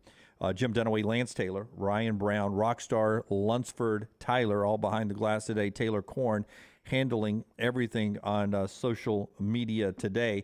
Our friends at Champy's bring you this hour. If you're looking for a great place to go to lunch, just take a break from work today. You can do that on Highway 119 in Alabaster. Champy'sChicken.com, Champy'sChicken.com. Sterling and the crew there has been a part of that, I think, 10 years now. 10 years, I think, Sterling's been doing Champy's Chicken, and just really a great business there. Can't wait to see what's in the next 10 years for Sterling and the crew there. I was by there recently, and I got the all-white two-piece chicken plate with the wonderful coleslaw and the beans that LT loves all the time. But I started off with a Mississippi Delta recipe tamales. The smallest order that comes is 3. And I'm sitting there by myself, and you get some slaw with that. I ate those 3 in the slaw. I had to get the rest of it to go. It filled me up so much. And it was great when I got home for dinner that night, too. It's just that good. Perfect for watching the games Thursday, Friday, Saturday, and Sunday as we try to get 16 down to 4 in the NCAA tournament. Or you can go watch the games there. Great bar, great menu there as well in the store. Highway 119 in Alabaster, champieschicken.com. Your Basketball Writers Association National Coach of the Year. Did you vote on this? You're in the Basketball Writers Association. I did not, because Bobby gave me a hard time that I didn't vote. He said I didn't vote back when Auburn was really good in 2019. I don't remember that. So I didn't vote this time around either. Who would you have voted for? Just to be fair to Bobby. So Sporting News had Rodney Terry, the interim at Texas, yeah. right? Still alive, by the way. If you had voted for Coach of the Year, Lance, you would have voted for who? National Coach of the Year. Oh, I mean, Rodney Terry's not a bad. I mean, you got to go Nate Oates because they're the number 1 overall seed, and I would assume he's never won this. I don't think he's probably going to win any of them, and I do think a lot of it is because of voters' perceptions of what's going on in Tuscaloosa. Yeah, I probably would have gone Nate Oates, though. And you would have probably gone Nate Oates? Yeah. The Basketball Writers Association went Shaka Smart, the head coach at Marquette. Didn't they just get blown out? I'm guessing the vote was before that. Shaka Smart at Marquette is your National Coach of the Year, U.S. Basketball Writers Association. Actually, I would have gone Jerome Tang at Kansas State. Kansas State? Yeah, I mean, the turnaround's been amazing. What he's put together as a team. And for that team to now be in the Sweet 16, and they got an outstanding shot at the Final Four. You know, everybody's talking about Tennessee, but, you know, this game's virtually a picket against Michigan State. It'll be virtually a picket in the next round. Yeah. So there you go. Yeah. Interesting with Tang. And, you know, Dusty May's done a heck of a job at Florida Atlantic. I'm looking at the teams that are left here. Just looking for Coach of the Year? Yeah, Sampson. But the Texas team, I mean, the way Texas is playing right now, they seem to have finally got everything right. Like Chris Beard's behind them now, it seems like, and that's what's dangerous for them. Let's go we asked the question to start with because Brandon Miller is your Freshman of the Year from that same Writers Association, USBWA, that voted Freshman of the Year. Brandon Miller's that guy. So it got us thinking to start the show. So I gave you 2 hours to work and 2 hours to vote on who the starting best five players, however you wanted to do that. Maybe you went guards and forwards and centers, or maybe you just put the 5 best players of all time. I've got 6 in case we had to have a guard on the court because I'm not sure I had a guard on the court. But I got my 5 best players ready to go. Here's the people's vote. Taylor tabulated this really quick, and she built a graphic. The people's choice all-time Alabama starting 5 voted on today. Robert Horry, Brandon Miller makes their list. Antonio McDyess, Latrell Sprewell, and Colin Sexton getting some love there. It'll be interesting to see if Chris Stewart has Colin Sexton on there when he joins us on the show Friday from up in Louisville. Colin Sexton with that one drive to beat Texas A&M in the SEC tournament that sent Alabama dancing that year was a big moment. And Sexton has still been really good in the NBA. What do you think of the people's choice? A lot of recency in that. Yep. I think it's a really good team. I've got 4 of the 5.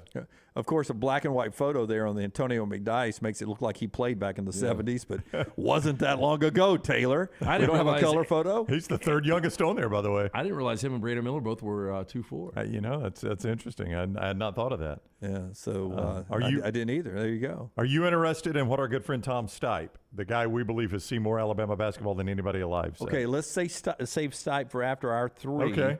Because you know me, I'm likely to erase one and go back and copy Stipe. Do I need to write mine on the board? Oh yeah, please, if you will. LT, give us yours first. Your 5 all time. Did you go guard? Did you have to have a guard? I had one guard, but here's the thing: I've got really 3 other guys in Brandon Miller, Derek McKee, and Robert Horry that can actually handle it. Okay. And I've got a lot of size. I've got Robert Horry, 6'10", Antonio McDyess, almost 6'10", Derek McKee, 6'9", Brandon Miller, 6'9", and Colin Sexton. Team can shoot it. They can handle. All these guys can defend. This team is the best team in Alabama history. Okay, so hold it up real quick. Get a snapshot. Horry, McDyess, McKee, Miller, and Sexton. It's a good-looking team. I'll go mine now. I had to throw something out for the 70s. I went Reggie King. Mule King was unbelievable. Defender. I think he won some all-defense awards in the NBA. In fact, they may have named the damn award after him. I think T.R. Dunn might be a better defender, though. You think so? T.R. Dunn. Well, I mean, I never saw a video of this, but when people talk about T.R. Dunn, they always say Michael Jordan said he was the toughest defender he had to go against in the NBA. Well, maybe I should have gone T.R. Dunn instead of Reggie King because I may have got my old Alabama players Shout confused. out to the 70s. Yeah, shout out to the 70s. Best team in Alabama history, 1976 until this year maybe.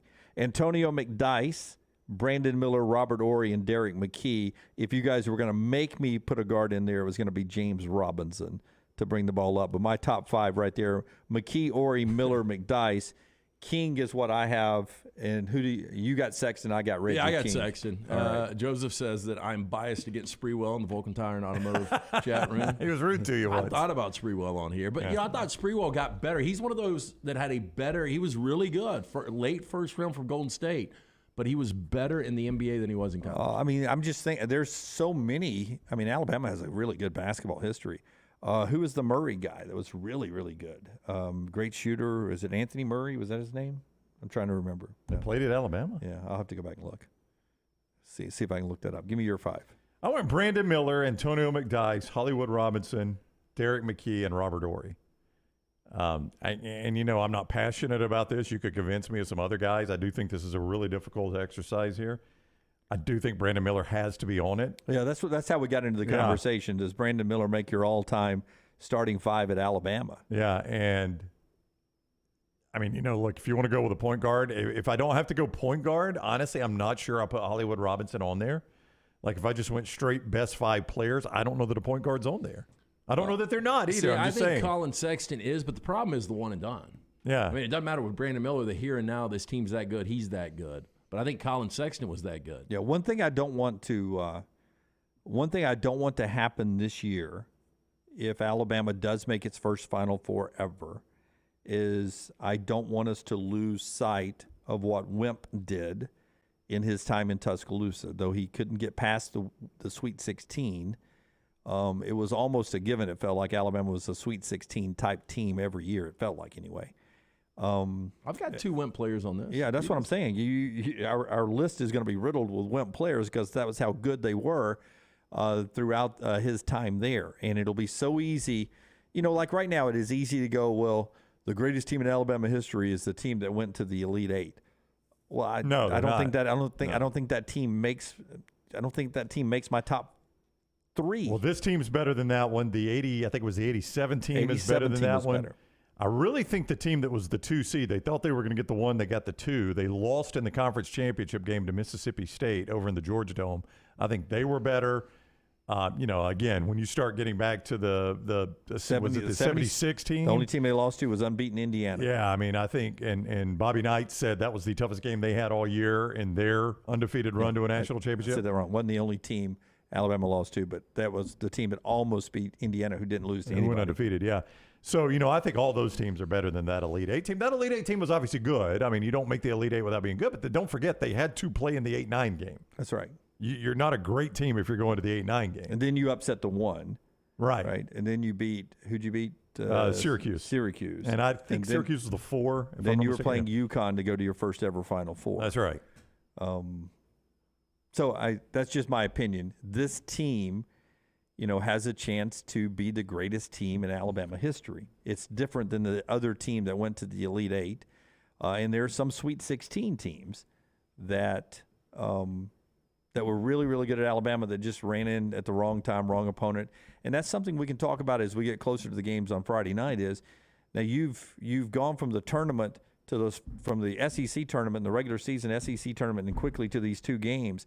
Then there's a little bit of break. You got to restart it. You got to recrank the tractor in the Sweet 16 and win 2 more games this weekend to get to that first ever Final Four. That's why we always say it is so hard to even get to a Final Four because you got into the tournament, then you won 2 games. Now it's a break. You go to a different venue. You recrank the tractor again. You got to win 2 more games, usually against better opponents than you played the first time. Then if you do get to the Final Four, you go to a different venue, you recrank the tractor, and see if you can win 2 games to be national champions. Yeah, I was thinking of this on the way to work today, actually.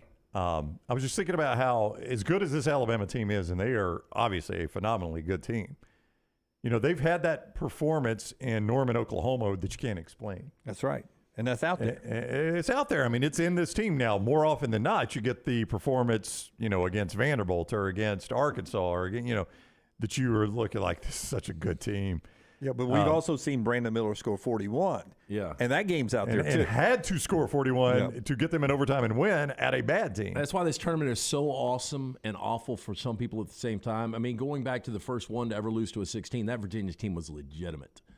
And they lost to a 16, and they got run off the court. Yeah. It was just, you play that game 100 times, they win probably 99 times. But the one night they were bad. Yeah, and Alabama, look, we go back. I mean, they've turned it over 18, 19, 20 times in games earlier this year. But there you again, do that against San Diego State, you lose. San Diego State's a 5 seed for a reason, though. It's not like they play a perfect game every time out either. No, but they've got 29 wins this year. But the Sweet 16 teams that are left, Alabama has lost to Tennessee. They've beaten Michigan State, but they have beaten Houston on the road.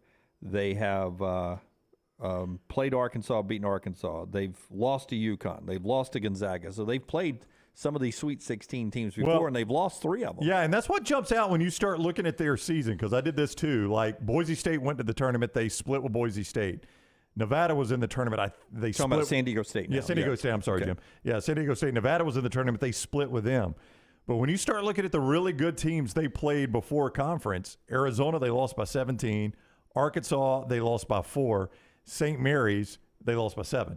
Now, those are not, they got kind of run in one of them, not in the other 2, but it's probably, if you look at their schedule, the 3 best teams they've played are St. Mary's, Arizona, and Arkansas, and they lost all 3 of those games.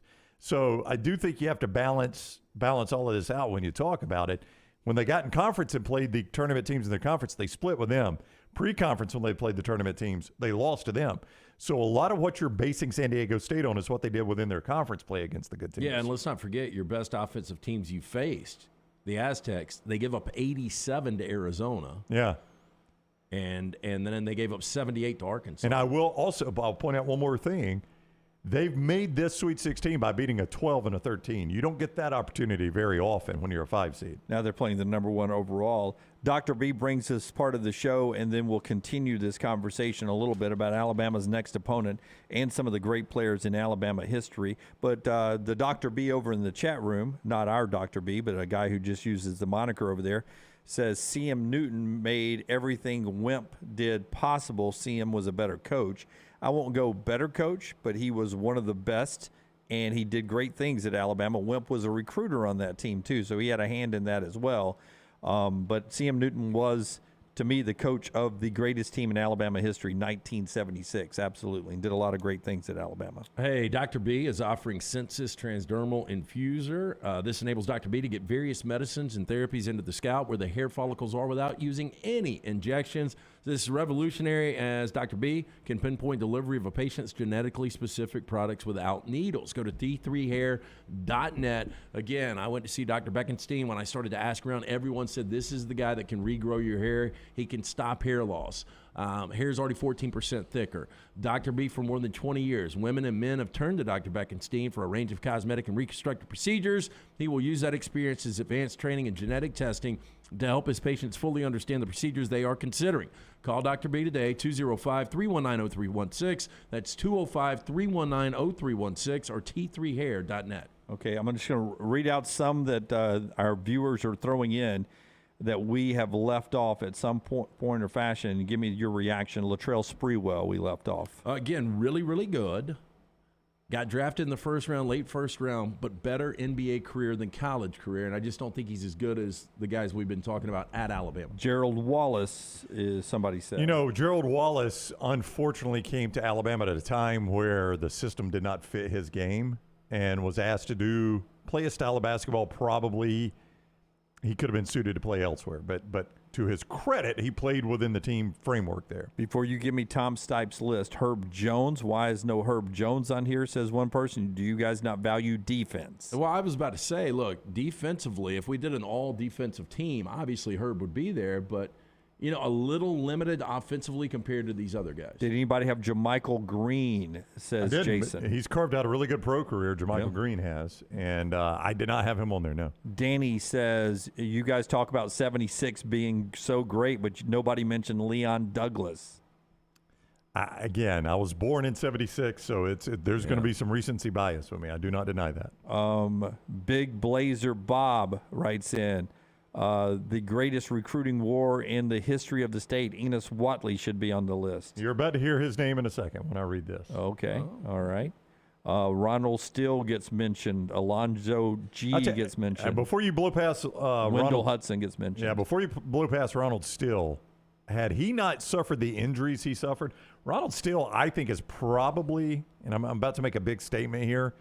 You know, I did a lot of for about a good decade. I did some high school basketball on TV. I think Ronald Still might be the best player I saw in that time in high school. Now, I did some Mountain Brook games with Trendon Watford, who was really, really good. Ronald Still, yeah, John Carroll was incredible. Ronald Still was incredible at John Carroll. He might have been the best high school basketball player I saw. There is no Alabama basketball without Jerry Harper, says Lindy.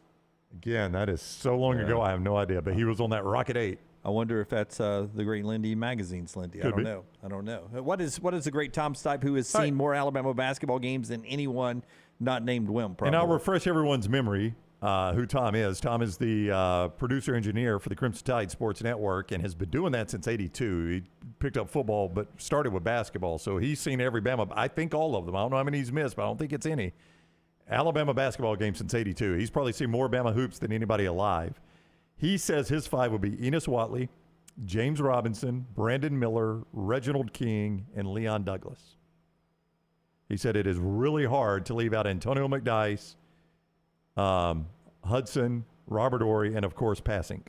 And, of course, Passink a shout-out. Yeah, okay, give me his again, because I think he touches every big era right there. Enos Watley? Yeah, he does, actually. Enos Watley, Hollywood Robinson. 2 Wimp guys. Brandon Miller. That's a Nate Oates guy. Yeah, Reginald King. Reggie King and Leon Douglas. Those are CM guys, Those right? are CM guys. So he politically right down the middle, man. Perfect. Hey, Jeff over in the Vulcan Tire and Automotive chat room brings up Buck Johnson. Nobody's brought Buck up. I think he went 8 overall to Houston, I think. Yeah. No, Buck's a really good player. This one is so hard. Terry Connery. Bobby Lee Hurt, great recruiting battle there, Eddie. Wimp told as many stories of him. You know what I just said about I know. Jace, my buddy, Blake Thrasher should be considered too. I hope Blake's listening in some vault somewhere with all his money. What I said about Ronald Still, I've heard so many people in my dad's era say about Enos Watley. That apparently, like, if you grew up in the Birmingham area, Enos Watley was the best guy you saw play high school basketball. Pack gyms. Oh yeah. That's all I've ever heard about him. Yeah. So I just didn't get to see him play. Good walk down memory lane for basketball fans of Alabama, since the young ones and the old ones who join in talking our show all the time. We appreciate you guys being along for the ride. We will be up in Louisville with a live show on Friday. We're at a place called O'Shea's. Show them the map again, Lunsford. O'Shea's, which is literally just around the corner from the Yum Center. That's where Alabama, you see, that's the river. Up there above past the Alabama logo, the bridge, that is the old Ohio River. Is the Ohio River? It almost looks like a concrete wall. It really does. Yeah, it's just coming up and trapping you in the city. Jim, of that river separates Indiana and Kentucky, does it not? Is that the old Ohio? The old HOIO? I went to the Somebody Derby check one that time. river real quick and see if that's the Ohio. Hey, no, it's right. Well, you know this. It's right across. Like I went to. It is. I went to a Derby party and I ended up in Indiana the next day. Oh, absolutely. Yeah. I dated a girl from New Albany, Indiana. Yeah, right across you that cross bridge the state line on the bridge, the bridge. The state line's obviously in the middle of the bridge. Yep. It's the old Ohio, the old Allegheny. I think it's the Ohio, isn't it? Well, it's not labeled on my daggone map here. Lunsford, is that the Ohio River? Somebody Google somebody. Tyler, you're somebody smart. Google somebody. Yeah. I'm gonna go with the Ohio. I think it's the Ohio. I don't know why. It is the Ohio. Yeah. Thank you, Brett. Ohio. Thank you. OHIO. Brett knows every map. It comes right down. It's one of the 3 rivers that join together in Pittsburgh and then flows right by old riverfront. The old Yum Center. In Cincinnati, right past the old Yum Center. And then it connects into what, Brownie? The mighty Mississippi. That's right. The old Mississippi. Oh, man. And then we're flowing all right down to New Orleans, Louisiana. Old Shangri-La. The old Gulf of Mexico. I'm trying to give a little Keith Jackson, but I can't get him. So we're gonna bring the map back. We're gonna be at O'Shea's, just off the Ohio River, right next door to the Yum Center, 9 to 1 Friday. On the banks of the Allegheny. They are excited. Their literal words to me is, we are so excited about Alabama fans taking the bar over. You guys were so good to come see us at Losers in Nashville. That was really close to tip time. You guys are great to come see us at the Southern. That was a little bit closer to tip time. You got plenty of time to hang out at our show, and you're not going to miss a thing because the tip is not until 5:30 Central Time. But we'd also tell you this, that if you can't make it for our show at 1 o'clock, O'Shea's is a great place to go to at 2 o'clock or 3 o'clock because there's a good chance Brown and I will still be there. Maybe having a post-show lunch and a few cocktails before we walk over to the Yum Center. You're likely going to be walking past O'Shea's anyway. Go all weekend. To make it to the Yum Center. And then come back Saturday morning and hang out with us, too. That's It'll be right. good, Yeah. So the O'Shea's Bar, if you want to see more, check out their menu and their drinks and all that, O'Shea'sLouisville.net, O'Shea'sLouisville.net. We'll be there 9 o'clock on Friday. Would you go ahead and pull up the menu in the next segment before we do trash and just let me know what I would like for lunch on Friday? I'll go ahead and order. I'll place your order right now. Because there's a good chance I won't have my glasses on, and I usually just go with what? I'll have what Brown's having. It'll be good. That's my go-to. First bite. That's my go-to when I don't have my glasses. And my first bite's what? Is that what you got, bro? Oh, I didn't know you was on rye bread. Does anybody like rye? Taylor, I make that a Bud Light poll question. Does anybody like rye bread? I like it on a Reuben. Yeah, I don't think it's bad. Oh, I can't stand rye bread. You like raisin toast? I do like raisin toast. Yeah. Well, you ever seen a grown man naked? We're just thinking weird-ass bread. I don't like rye bread. I mean, Pumpernickel? I like pumpernickel. Pumpernickel's not bad. It's the rye that tastes so bad. Yeah, rye what bread. is pumpernickel the one that they've got at Outback? Yeah, it's the dark brown one. Yeah, that with that butter on it? Yeah, with good butter, pumpernickel's the way to go. Yeah. I saw somebody eat that whole loaf in 5 minutes. Oh, I could. Oh, I could too. Ooh, that's tough, man. Well, I don't want to ruin my meal. That's going to ruin your meal if you do it. I don't want to destroy my awesome blossom, man. I gotta save some space.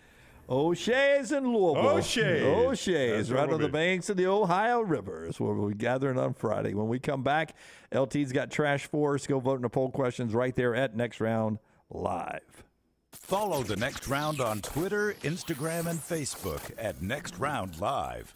Spring is here, and that means it's time to prepare for moving season. Let Holly Mack Wilson guide you and help get your home prepared to sell. Whether you are looking for the perfect home or need to sell yours, Holly Mack Wilson can do it all and can do it anywhere in Alabama. Call Holly Mack Wilson today, 205-901-9446, or visit her website, hollymackhomes.com. Holly Mack Wilson, your home prep expert. Holly Mack Wilson, a trusted anywhere in Alabama Keller Williams realtor you can always depend on. Hey, Lance Taylor from the Next Round to tell you about my friends at Michelson Laser Vision, located conveniently UAB Highlands. Almost 20 years ago, I went in for the procedure. Only took 12 minutes for both eyes. When I went in, I had 20/200 vision. I was legally blind. Now I have 20/15 vision, still 19 years later. Make the call today. Schedule a hassle-free consultation, 969-8100. Dr. Mark Michelson, Dr. Jen Michelson, Michelson Laser Vision. Make sure you tell them the Next Round sent you, 969-8100 or MichelsonLaserVision.com. The Next Round is so much more than the show you get from 9 to 1 each day. So make sure to head to our official YouTube channel at Next Round Live and subscribe to get all of our latest content. We, of course, have plenty of specialty content and shorts based all around the sports in the heart of the SEC. But we also talk pro sports, gambling, lifestyle and entertainment, and so much more. It's the Next Round YouTube channel where you never know what you're going to find next. Subscribe now to see the latest content and get notifications when we go live. That's at Next Round Live on YouTube. The USFL champs are back in Birmingham to defend their title. We can't wait to have you for the USFL. Ticket prices start at just $10 for the 2023 season. The Stallions kick it all off on April 15th as Coach Skip Holtz, Jamar Smith, Scooby Wright, and the Stallions look to run it back at Protective Stadium. Don't miss out on the hottest ticket in town. Touchdown, Birmingham. Buy your Stallions tickets today at theusfl.com. Hey, if you're looking for Birmingham's best pizza, you need to stop in and see our friends at Slice Pizza and Brew. It's as local as you can get, from the ingredients that go into every pizza to the beer on tap. For a great lunch or dinner, go see our friends today, Vestavia or Lakeview at Slice. Let's face it, a home is one of the most powerful assets you can have, and our friends at Mortgage Right want to help you build wealth through home ownership. Mortgage Right is all about providing competitive rates, a variety of loan products, and a multitude of resources for a seamless home buying experience. They treat their borrowers like family and are always looking to bring more happy homeowners under their roof. See more by visiting mortgageright.com/TNR today and start living. That's mortgageright.com/TNR. NMLS 2239, equal housing lender. Want more of the show? Download the app or visit nextroundlive.com for the latest podcast. The Mystery Fifth Hour, our Not For All Ages podcast, The Last Call, and our entire Double Down Media podcast family. All at nextroundlive.com and on the Next Round app.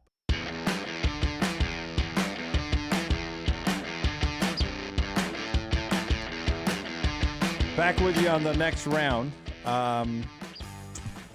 Sterling says Outback has honey wheat, not pumpernickel. 14 years there before he worked at Champy's now for a decade. How old is Sterling? I thought Sterling was like 36. I can't believe I was not even eating pumpernickel all this time. So that was honey wheat bread I've been eating? So LT's about to tell you about our friends at Woodhouse as soon as he settles back in here, and then we'll do trash. Brown's got a menu item he's going to tell us about. But Woodhouse can get you relaxed for whatever's happening in your life right now. Yeah, treat that special someone to the gift of luxury from Birmingham's Best Day Spa, Woodhouse Day Spa, located right at the Summit Shopping Center, right down the road from us, right off of Highway 280.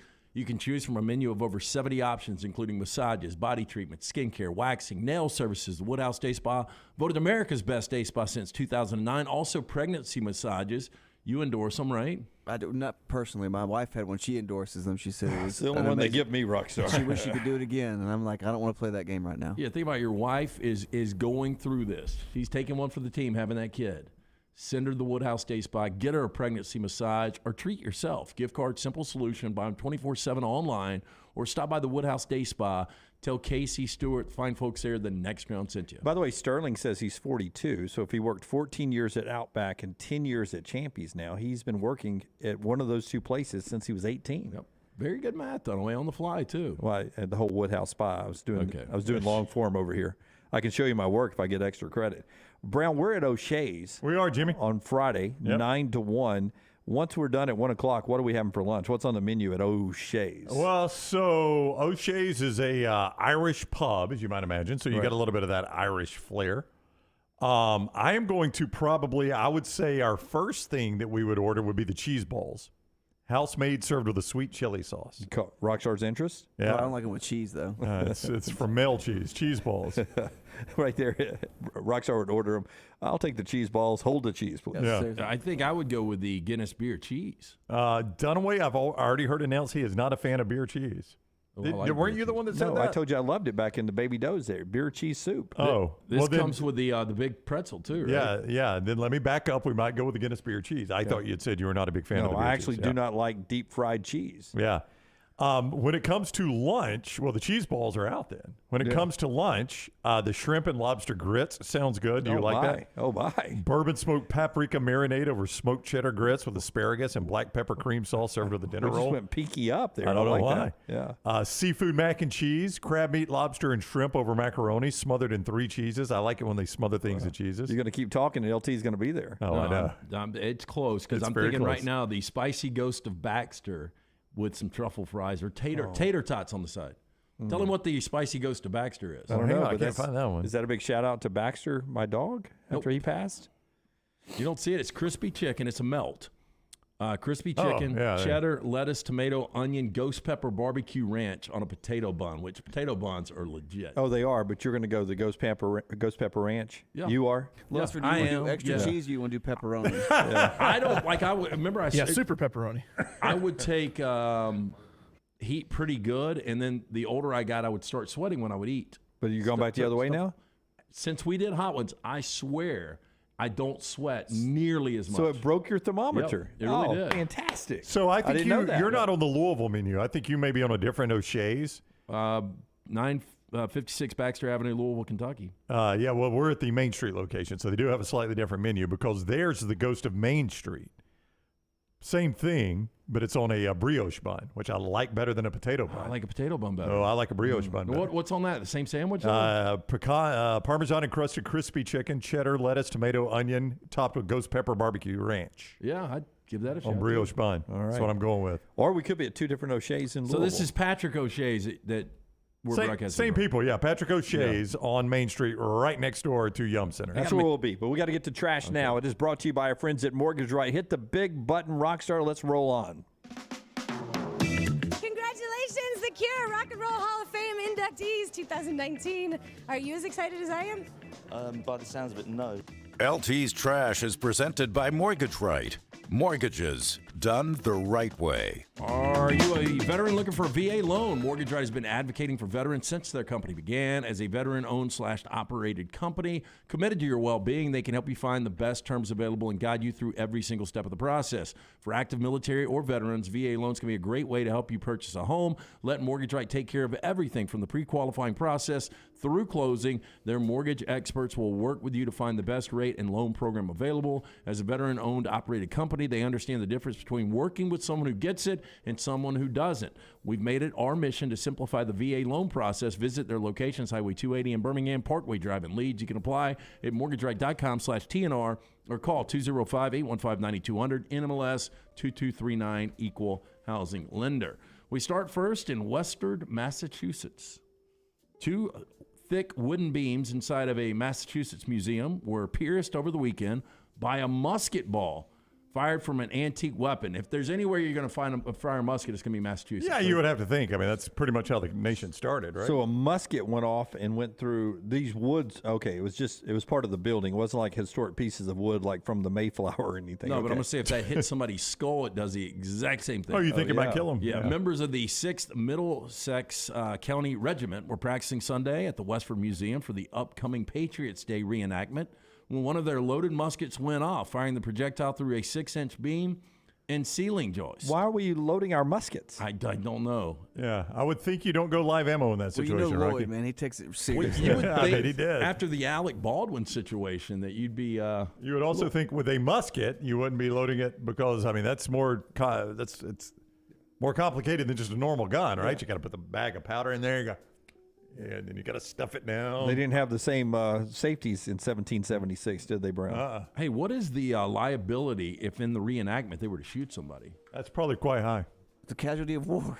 Yeah, what do you think? Collateral damage? You think they shut down the regiment? Yeah, I think so. I think that's probably the last time they celebrate. Everybody's like, damn it, Henry. Sean hit you in the leg. You got to play the piccolo now, Sean. Oh, my God. Jeez. He's marching with that bandage on his head. Everybody got the image, though, right? They did. Okay, that's over the line. Well, yeah, why did that's over the line? Why did the injured guy always get the instrument? Yeah, you would think he'd get carried out. Yeah, in every Revolutionary War movie, like the guy that's too hard to fight, he's got the drum. Yeah. The worst job out there. Yeah, the drum, the piccolo, and carrying the flag. This is crazy. A mountain lion snuck up on a man and his wife Saturday night as they were soaking in a hot tub. And Nathrop, Colorado Parks and Wildlife officials said in a release. Now, the two sat in their vacation rentals tub around 8 p.m. when the man felt something grab his head. Honey, all right, baby. Didn't know you could hold your breath that long. Go ahead. He and his wife began screaming and splashing water at the animal. The woman grabbed a flashlight, shined it on the mountain lion, which began to back up a bit. As the couple continued to scream, the lion moved to the top of a nearby hill where it continued to watch the couple, who then left the tub and went back into the house. Now, the man suffered 4 scratches to the top of his head and near his right ear. He declined any additional medical assistance. You know what's really crazy is they didn't get out of that damn hot tub, though, did they? Still so good. The lion stayed on top of the mountain and watched them as they continued. It's romantic. It's a voyeur. Yeah. He took a little bite, though. Little dirty cat. Okay, so here are weird old-timey life hacks. Make toast water from stale bread. Sounds awesome. Lance, tell me more. Instead of tossing out the stale bread, you could always use it to make the Victorians called toast water, which was often served to people who were unwell. It's exactly what its name suggests. Instead of steeping tea leaves in boiling water, you steep a piece of toast. Once the water has completely cooled, remove the soggy starch, strain the water, and serve. Soggy bread. Like, you know, one of the most disgusting things in the world to me is the that hot dog eating contest that old boy wins all the time. When they dip it in the water? It is the most disgusting part of it. Soggy, it makes me want to gag just thinking Yeah, have you about ever spilt, I mean, in all your years, I'm sure you guys have done it, like whatever you're drinking and it goes onto the bread, Yeah, and it's done. The meal's over. It's over with. Now, Mike can dig out the contents inside the bread and eat that, like if it's a burger or something, but I can't eat the bun now. I will tell you that there was one place after a golf outing last summer that we went to a lot, and I ordered a burger one time there because I was tired of eating what they're known for. And the burger came out so fresh from the kitchen that it was really greasy on the bottom bun, and there was like no condiment or cheese or anything that would take that. It was just set right onto a bun. So they prepared it wrong. And usually you would put something else. By the time I started to eat it, it was so soggy the bun was. I had to flip it over and then eat it without one of the buns because it was too See, soggy. I'm with Jay Price. Not that I care who holds the world record for hot dogs like that old boy does, but it shouldn't count if you dip the bun in water. That's you right. should have to eat the hot dog the way it's delivered. And everybody's still on an even playing field. Yeah, that's right. And we don't have to be like, I don't watch it because of that. I probably wouldn't watch it Yeah, anyway. it's pretty sloppy anyway. But I was one and Sports done. tainted now. I think they should have condiments on it too. Yeah, I think you ought to have to pick one, like ketchup, mustard, Sneaky Pete sauce. I think it No, should. I think it should be a different theme every year. Like this year, we're doing Chicago dogs. Yeah. Everybody's Good luck. like, Oh my Good luck, gosh. everybody. I got one. Yeah. Good luck, everybody. Yeah. Okay, here was an easy remedy for chapped hands. In her 1867 book, The Family Save All, Hannah Marie Bouvier Peterson, long name. Too many names. Yes, supplied readers with a homegrown cure for chapped hands. Here's what it called for. 1/4 pound of hog's lard, rinse first in water and then in rose water. The yolks of 2 new laid eggs, large spoonful of honey, almond paste or ground oatmeal, your choice. Spread the mixture all over your hands and you've got soft hands. Yep. you take what's left over, make cookies. Yeah. You gotta have that pig lard. I do have hog lard. chronically chapped hands.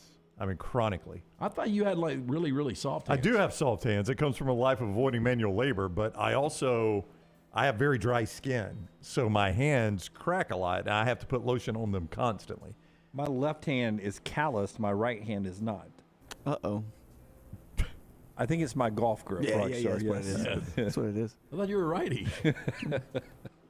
A huge left bicep. I don't know why. Hey, this doesn't seem like a good idea. So back in the day, Hervey Seaman had a book in 1899 called The Expert Cleaner. Now, some of Seaman's cooking tips stretch the bounds of food safety, to put it mildly. To prolong the shelf life of meat that had already begun to go bad, Seaman advised simply putting it outside in the cool night air. Let it breathe, man. Yeah. That'll make it fresh tomorrow. First of all, I'm gonna kind of question anything he tells me just because of his last name. Seaman? Have you? So that was meat that has gone bad. Yeah. Have you ever smelled rancid meat? Oh yeah. That's how. Have you ever watched the how the food built America, whatever? How ketchup was invented was people didn't know how to cover rancid meat. They didn't know how spoiled meat was, so they'd be in a market for like weeks and they'd be selling it. And so ketchup was invented to disguise the taste of nasty old meat. That's what Dahmer, his neighbor, spelled rancid meat. Yeah, if you smell rancid meat, you cannot get that smell out of your nose for weeks. Yeah, I've heard people that have the coolers, the deep freeze coolers in their and they garage go bad. Yeah. It's done. Yeah, but just walk by any place where somebody has thrown out old chicken breast or something like that into a dumpster around a food place or anything, and it hasn't been picked up yet, and you catch a whiff of that. Oh my. They used earwax to relieve pain in chapped lips. In her 1838 book, The American Frugal Housewife, I bet that's a hell of a read, Linda Maria Child swore by the effectiveness of earwax as a pain reliever specifically for wounds inflicted by nails or other long pointy items. She also recommended slathering earwax all over your cracked lips. Well, how are they getting so much earwax? I guess because you're the inflicted wounds by nails and other long. I guess they were putting a lot of shit in their ear. No, they had their AirPods in for a long time. And the final one was get rid of mucus by snorting salt. To clear mucus from your nose or throat, literally just snort salt, then gargle warm water. Today's physicians would rather you mix the salt and water before you put it up your nose. I've got the top 10 hardest words to spell according to Google. Let's see if we can do it. For me, it's convenience. Yeah. CON. VIENCE, I think. Yeah. But I'm not sure. I usually go CON and then I'll go V next, and at some point I'm hoping the phone is starting to give me a suggestion. There's not much what of is that? Spell it again. CONVI. No. CONVEIENCE. No. Yeah. CONVENIENCE. It's tough. Oh, that's a bad one. I've butchered it so bad I don't get the spell. There are fewer bigger slaps in the face than when you can't spell something close enough to get the suggested spelling. Yeah, I think you're like, God, happened I to am me that yesterday. bad. I'm trying to remember the word. Okay, here are their top 10. That's when I go with another word. This one is tough. All right. Restaurant. I've got this one. I've got this one because I figured it out because I used to struggle with this one. But it's rest. R-E-S-T. Auburn, A-U. A-U. Rant. Yep. Rant. Wow. R-A-N-T. That's how I remembered how to spell restaurant. Yeah. Rest. War. Damn. Eagle. Rant. Rant. Rest Auburn Rant. That's restaurant. Pneumonia. Yeah, it starts with a P to begin with. Yeah. And then it jumps to an N. And P-U. No. Nope. Go ahead. What? P-N-U. P-N-E-U. No, he said EU. Keep going. Sorry. M-O-N-I-A. Yeah, M-O-U-S-C. Did he get it? Mud Puddle got it. Dr. Dunaway. Oh, we Mud Puddle. Hello. Oh, we had pneumonia a lot when I was a kid because we couldn't afford medicine. This one's not rock tough. bottom. This one's not tough for me. I appreciate. I can always get that one. A-P-P-R-E-C-I-A-T-E. Yeah, that's easy because I write that a lot in emails to people. Receipt. I appreciate you guys. Receipt is a tough one, but I think Saving a lot it's of those. R-E-C-I-E-P-T-S. Nope. I think it's Reese, like Reese Davis, R-E-C-E-P-I-T. I-P-T. I-P-T. Dang, I was so close. Beautiful. That gets me a little bit.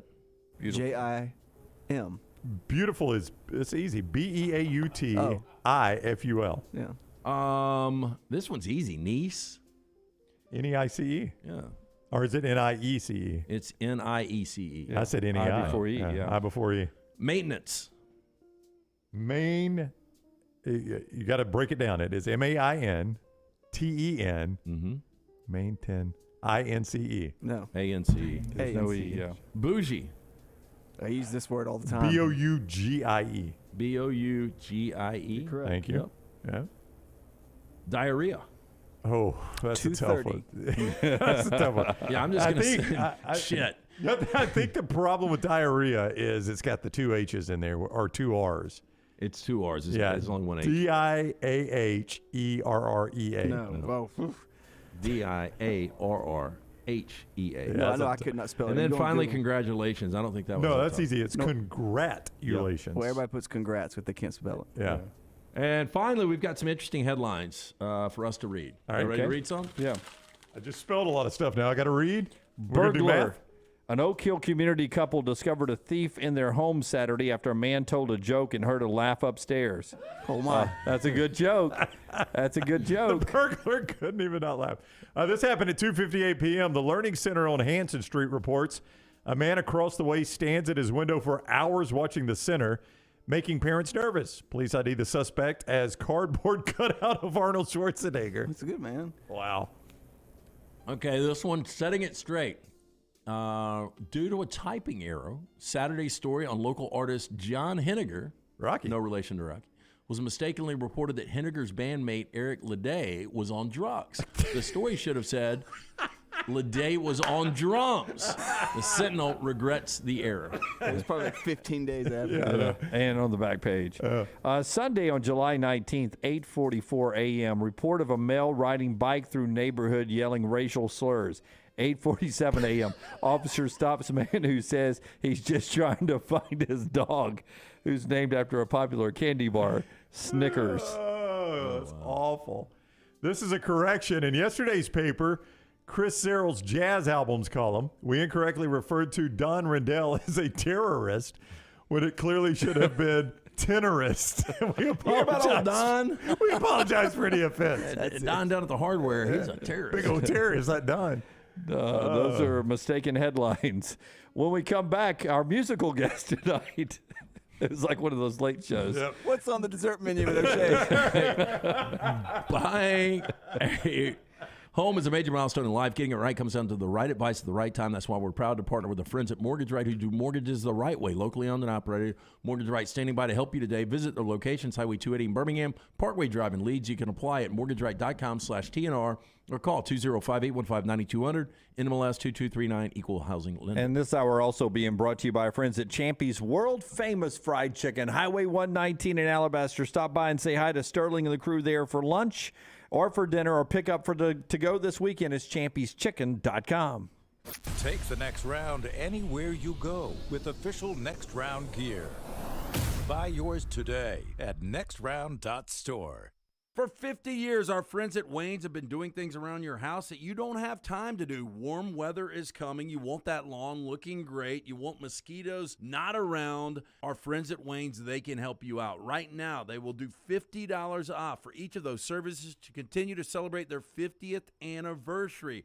Again, our friends at Wayne's, they take care of all of us here on the Next Round. You don't want those mosquitoes. You want the lawn looking great. Call them today, 866-WAYNES1 or call Waynes.com. Hey, Lance Taylor from the Next Round. You've heard me for years talk about our friends at Bromberg's Jewelers, and we welcome you to stop by and see that great customer service at the Mountain Brook and Summit locations. But we'd also love for you to check out their new online shop. They've got plenty to choose from. Great gifts, big and small. Available online, they've got David Yurman, Tudor watches, select diamond and gemstone jewelry, William Henry, seasonal and favorite giftware items, and baby gifts as well. They've even got an online sale section. For more information, Brombergs.com. Support the show and grab some great t-shirts and hoodies right now in the Next Round store. Buy the Alabama State Map shirts in your team's favorite colors, the popular Y'all Can Have the Rest, or Next Round flag shirts are also online now. Just go to nextround.store. That's nextround.store. The traditional Next Round logo shirts are there too. Buy them for yourself, or they make a great gift for someone else. And let us know what you'd like to see in the store coming up. Nextround.store, that's nextround.store. Stop by the New York Butcher Shop and pick up the finest in certified Angus prime beef steaks and burgers, premium pork chops, ribs, and all-natural chicken cut to order just for you. Their chef-prepared entrees and side dishes are the perfect dinner-to-go choice for your family and are ready to heat at home. With a great selection of fine wines and desserts, the New York Butcher Shop is your one-stop dinner shop. 2 locations to serve you, Cahaba Heights and on Highway 119 in Greystone. The New York Butcher Shop, rare quality, well-done service. Storm season is here. Make sure you have a plan of action in place right now. Greg from Pell City and Storm Restoration Roofing should be your first call when storms hit. Insurance companies love working with Storm Restoration Roofing because of Greg Nelson's name and reputation in the industry. When storms hit, call Greg Nelson. He's local, 205-542-3531. He's the home of the free no-cost roof inspection. Greg from Pell City on Facebook, 205-542-3531. It's Storm Restoration Roofing. The USFL champs are back in Birmingham to defend their title. We can't wait to have you for the USFL. Ticket prices start at just $10 for the 2023 season. The Stallions kick it all off on April 15th as Coach Skip Holtz, Jamar Smith, Scooby Wright, and the Stallions look to run it back at Protective Stadium. Don't miss out on the hottest ticket in town. Touchdown, Birmingham! Buy your Stallions tickets today at theusfl.com.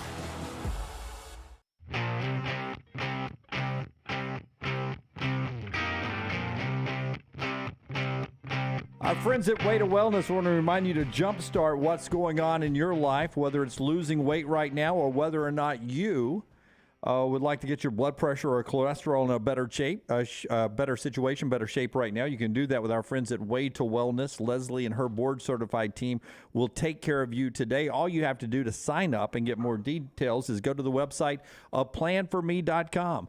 Aplanforme.com. There you'll find, because you're a Next Round viewer, you'll have no contract, no sign-up fee, and the first consultation is free. So you can find out all the details you need to know about the process and what they can do for you without coming out of pocket for anything.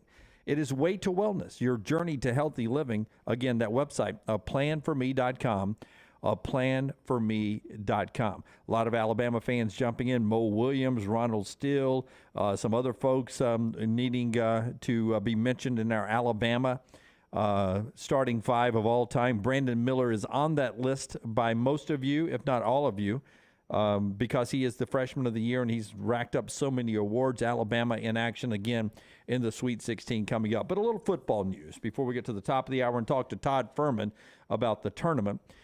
We mentioned Tennessee and NC State have announced that they're going to play in Charlotte in 2024. We are now seeing a big battle going on at Ole Miss's camp. But you tell me if this hurts one of the guys battling for the starting job. Jackson Dart's the starter. Walker Howard came from LSU. And then there is Sanders from Oklahoma State.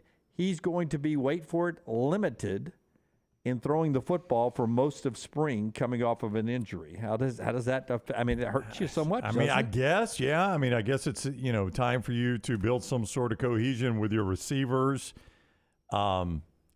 your first impression on coaches and teammates. So, yeah, maybe it does put him behind the 8 ball a little bit in what appears to be a really competitive race. Yeah, Dark has the experience. Now, this gets me into my next little thing I wanted to bring up here, Brownie, really quick. Fuhrman and Matt DeCourcy in the final hour back to basketball. But Mike DeCourcy. Mike DeCourcy. Who did I say? Matt. Todd Fuhrman, Mike DeCourcy coming up in the final hour. I want to ask you, which college football teams need to keep their momentum going from the last year or last 2 years to keep their program, maybe take it to a place they haven't been in a long time or ever? And I'll say that jump-starting this. Yesterday, Michigan picked up a recruit out of the state of Ohio. Mm-hmm. And it's the third recruit out of Ohio they've got for the 2024 class. He is an ESPN 300 guy, running back Jordan Marshall, 5'11", 195. So I'll jump into that conversation of who needs to keep the momentum going. Doesn't it feel like Jim Harbaugh and Michigan's at a very cool time in their rivalry with Ohio State that they can sort of latch in and hang in there with Ohio State, or maybe even take a little bit of a lead here? Well, really, I don't know if you scan the country, who's got more momentum in their program right now than Michigan, other than Georgia. Like, I can't think of, I wouldn't say Alabama does. Alabama has been really good. Michigan's been back-to-back playoffs. Alabama has not. Clemson, has been really, really good. Clemson has not gone to back-to-back playoffs. Michigan has. Now, they haven't been able to get over the hump and make it out of that semifinals to get to the championship game, but they've been in back-to-back playoffs, and they've won back-to-back games over Ohio State. They've won back-to-back Big Ten championships. I can't think of anybody else, if you just want to talk about quote-unquote momentum, that has more than Michigan other than Georgia. I mean, Georgia is the back-to-back national champion. So, but I feel like Georgia, they're at a level almost by themselves. Alabama's there. Michigan, I think, has played their way into that conversation. They're not yet crashing the party of the big three of Georgia, Alabama, Ohio State. That used to be, by the way, Clemson, Alabama, and Ohio State. Georgia has bumped Clemson down.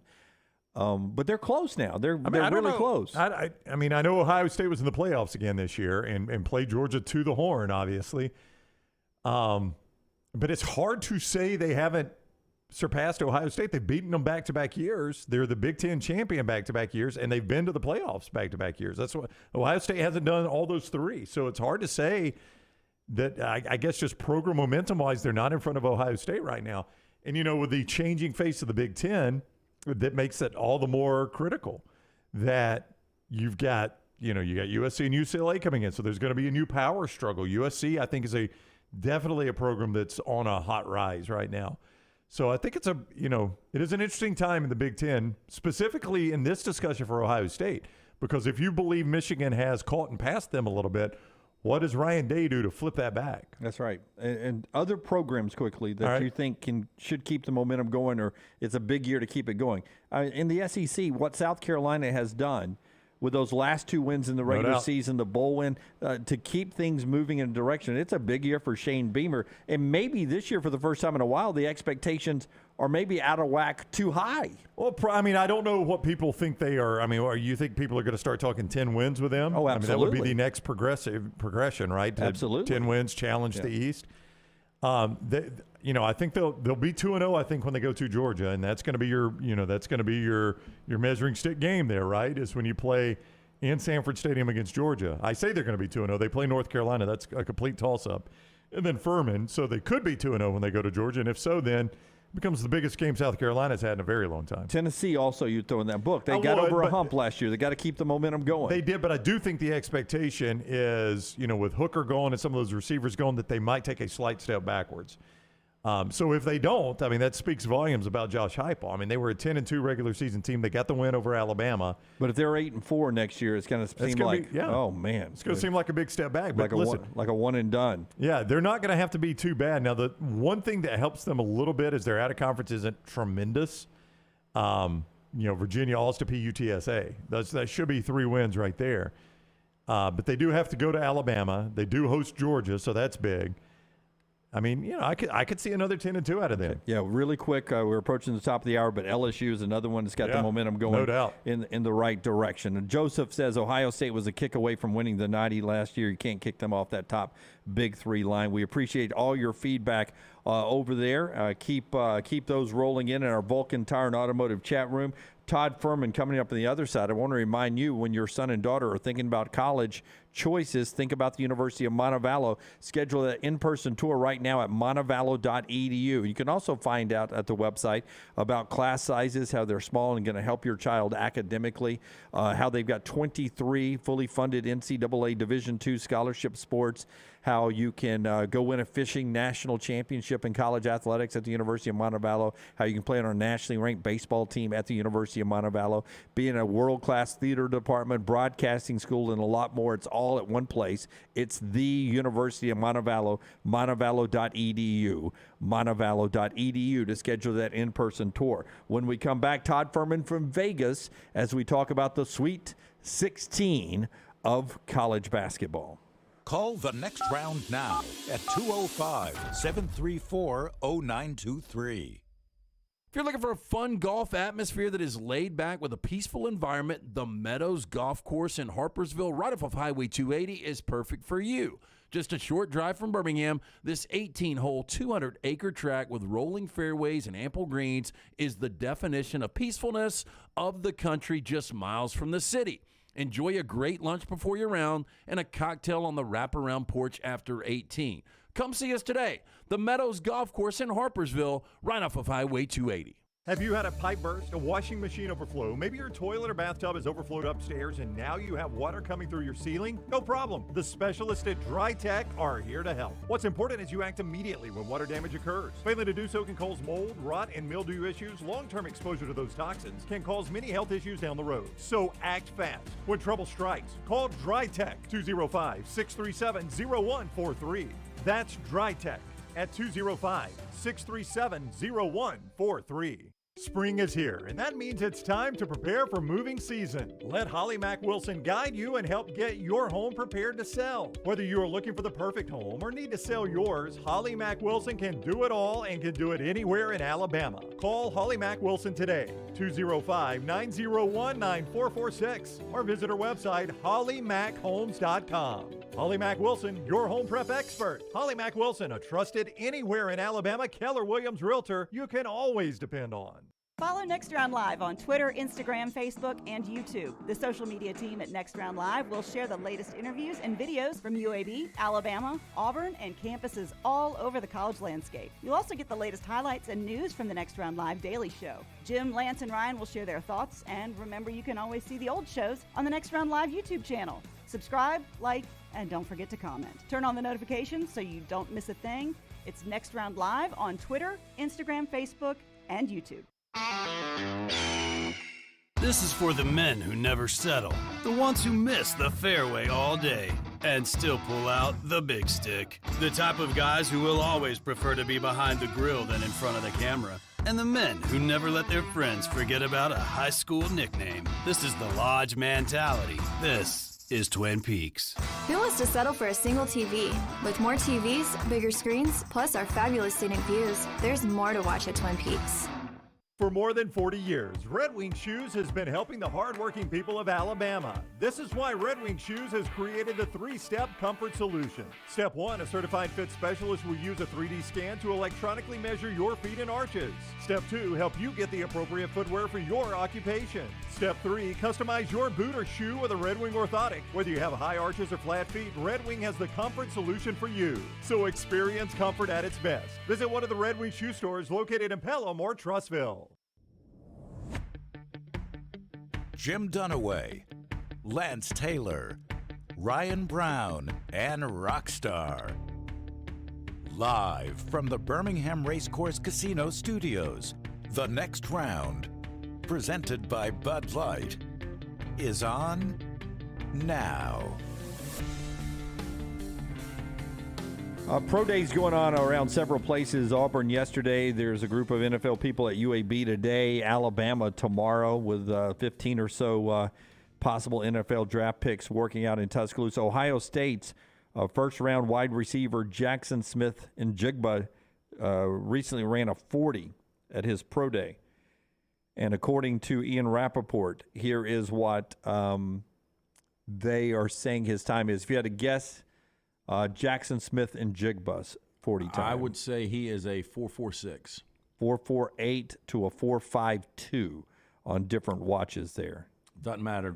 That guy is unbelievable if he's healthy. If he's healthy, he should be the best or the top receiver off the board. Tell us about our friends at Odie's as we head out to Vegas. Rockstar, what is tonight? Trivia. That's what tonight is. This will be the first time me and Rocky have been back together on stage. By the way, Brown, we need you next week. Okay. Yeah. That's what we do. We're going to be back on stage tonight. We'll get started a little after 8 o'clock. Me and Rocky and Will Haver. Come by, enjoy some of the great food from Rodney Davis, the burgers, the wings, of course, the delicious sandwich that is the Diablo sandwich, ice-cold beer buckets full of Bud Light. It's the Birmingham Institution. It's Odie's Tavern, Crestline Village. All right, here we go. Todd Fuhrman out in Vegas. BetTheBoardPodcast.com. BetTheBoardPodcast.com at Todd Fuhrman. He has been all over all these games at BetTheBoardPodcast.com. We'll get a few of them here with him. What is up, Fuhrman? How are you? Doing well, gentlemen. Looking forward to what should be another exciting 4 days of college basketball. And my thoughts and prayers go out to anybody that was holding a Gonzaga ticket that went to bed early on Sunday night. Yeah, that's a tough way. We talked about that. I mean, just roll the ball up the court. Gonzaga doesn't really care. Yeah, I was asleep, Furman. I didn't play that game. I really was. It was a long weekend.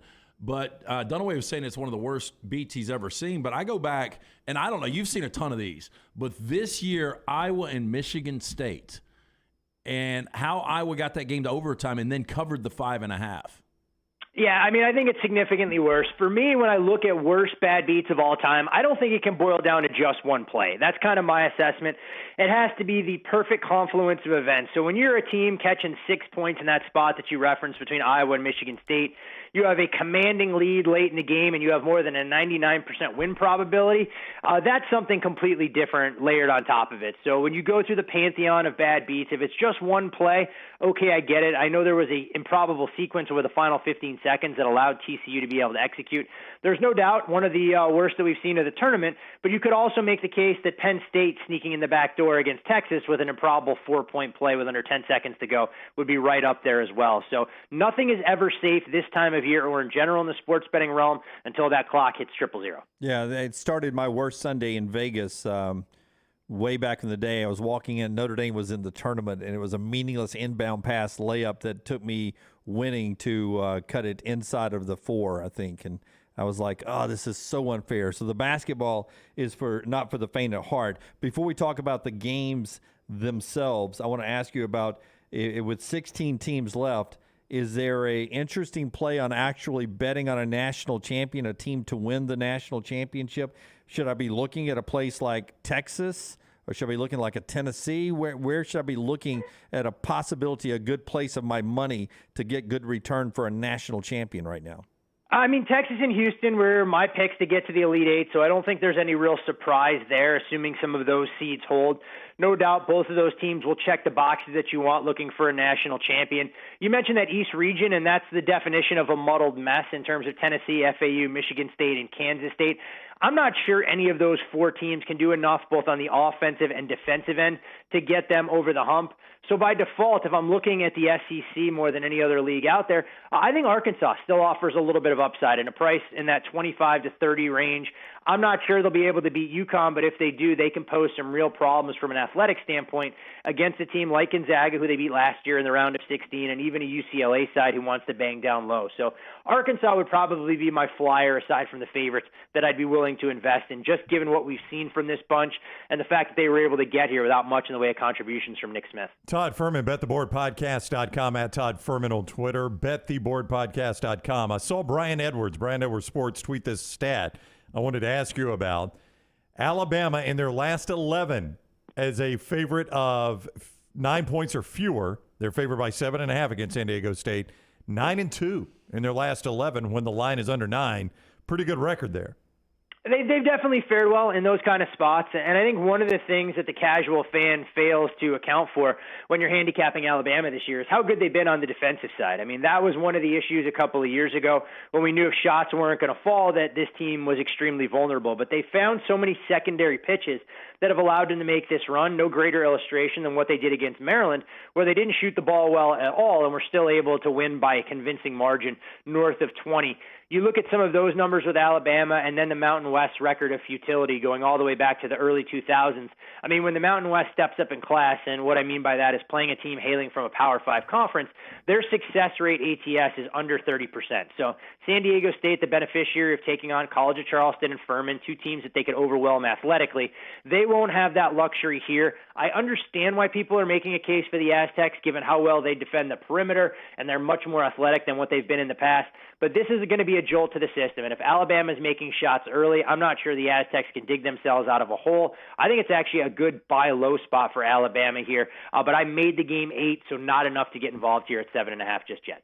First game we'll see tomorrow, 5:30, Michigan State taking on Kansas State. And here we go again with Tom Izzo. I had USC knocking off Michigan State early.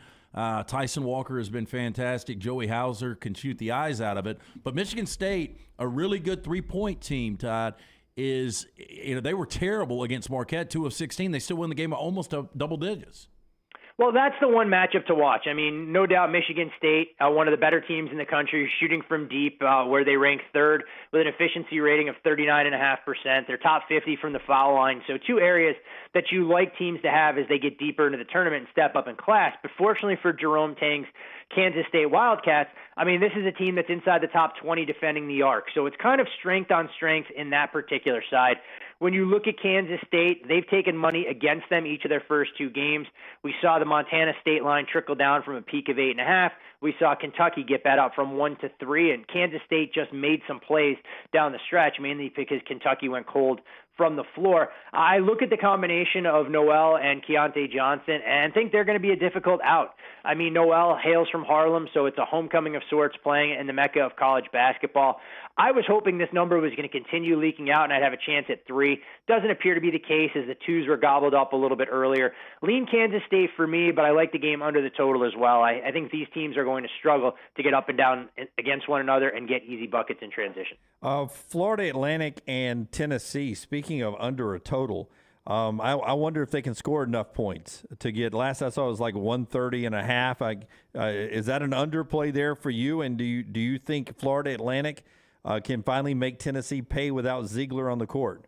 Under makes a ton of sense here, and I think Florida Atlantic knows that if this turns into a half-court rock fight like Tennessee was able to get Duke into last week, it's not going to bode well for them. Knowing that they're a little bit undersized and Janelle Davis and Elijah Martin are going to encounter SEC-caliber athletes that they don't see night in and night out in Conference USA. When I look at Tennessee on the other side, I think we got an uncharacteristic shooting performance from them against Duke. I mean, 9 of 21 from beyond the arc. We've talked at great lengths about the trials and tribulations for the SEC as a whole when it comes to proficiency from deep.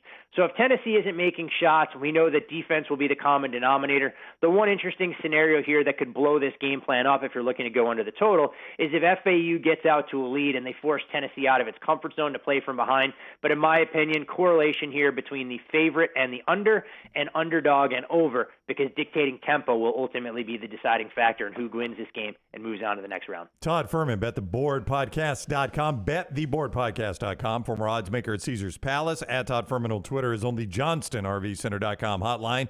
Two-parter here. Let's talk Creighton-Princeton, and then assuming Creighton advances, Alabama-Creighton, what would you think the point spread will be on that game?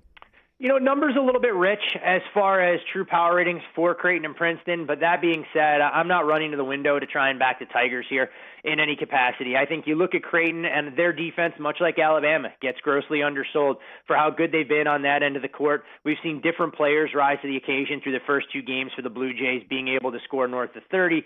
And you wonder about Princeton, who benefited immensely for 2 teams that don't run a ton of structured offense in Arizona and Missouri. This could be a jolt to the system. So buyer beware here. Quickly, Princeton becoming a very trendy underdog, and you can understand why under Mitch Henderson's leadership that this group, shouldn't necessarily be here, but is going to relish the opportunity. If you look ahead to a potential showdown between Creighton and Alabama, Creighton was a team that we had grossly underseeded coming into the field. I thought that the committee should have had them a lot better than a 6. I know it's a team that we talked about, guys, probably in early February about being a little bit of a dark horse to make the Final Four and potentially cut down the nets if things broke the right way. So much of the numbers being set from round to round here is based on perception. But if you look at where I'd make the number now with Alabama and Creighton, I'd open Alabama a 2-point favorite. If the number came a little bit higher, my buy point on the Blue Jays might be in that 3.5 range. But I'd be very intrigued to get a total that was hung in the high 140s. I think both of these teams definitely can hold their own on the defensive end of the court. A little light. I thought that thing would be 4.5. 2, huh? No, hey guys, there's definitely the possibility when you look at some of the numbers, but also keep in mind when we look at Alabama's pricing this week, they opened 6 against San Diego State. And I don't have San Diego State and Creighton anywhere close to 2 possessions. Make the Jays a little heavier favorite than that. So if it comes out 4.5, you guys know definitely where I'll be betting. I'll be taking a piece of Creighton, both plus the points and on the money line. I'm trying to tell them how tough this road is to the Final Four for Alabama. They're not listening, man. They're not listening. You know what? I mean, when we look at all the regions other than the East that looks to be a full-blown debacle, I mean, Alabama probably couldn't ask for better matchups. I don't think San Diego State can score enough here.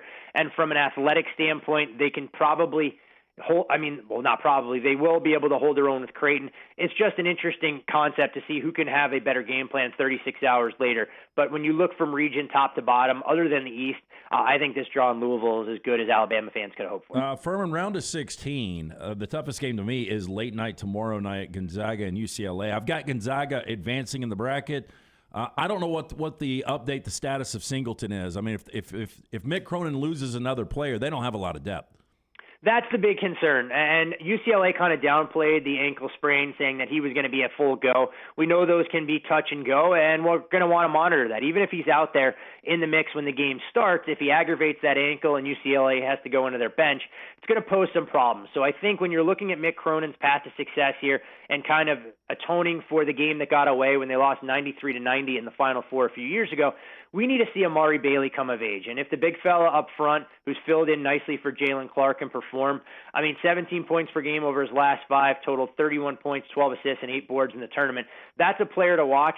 Tiger Campbell last week didn't make a single field goal, still finished with 12 points as far as all coming from the free throw line.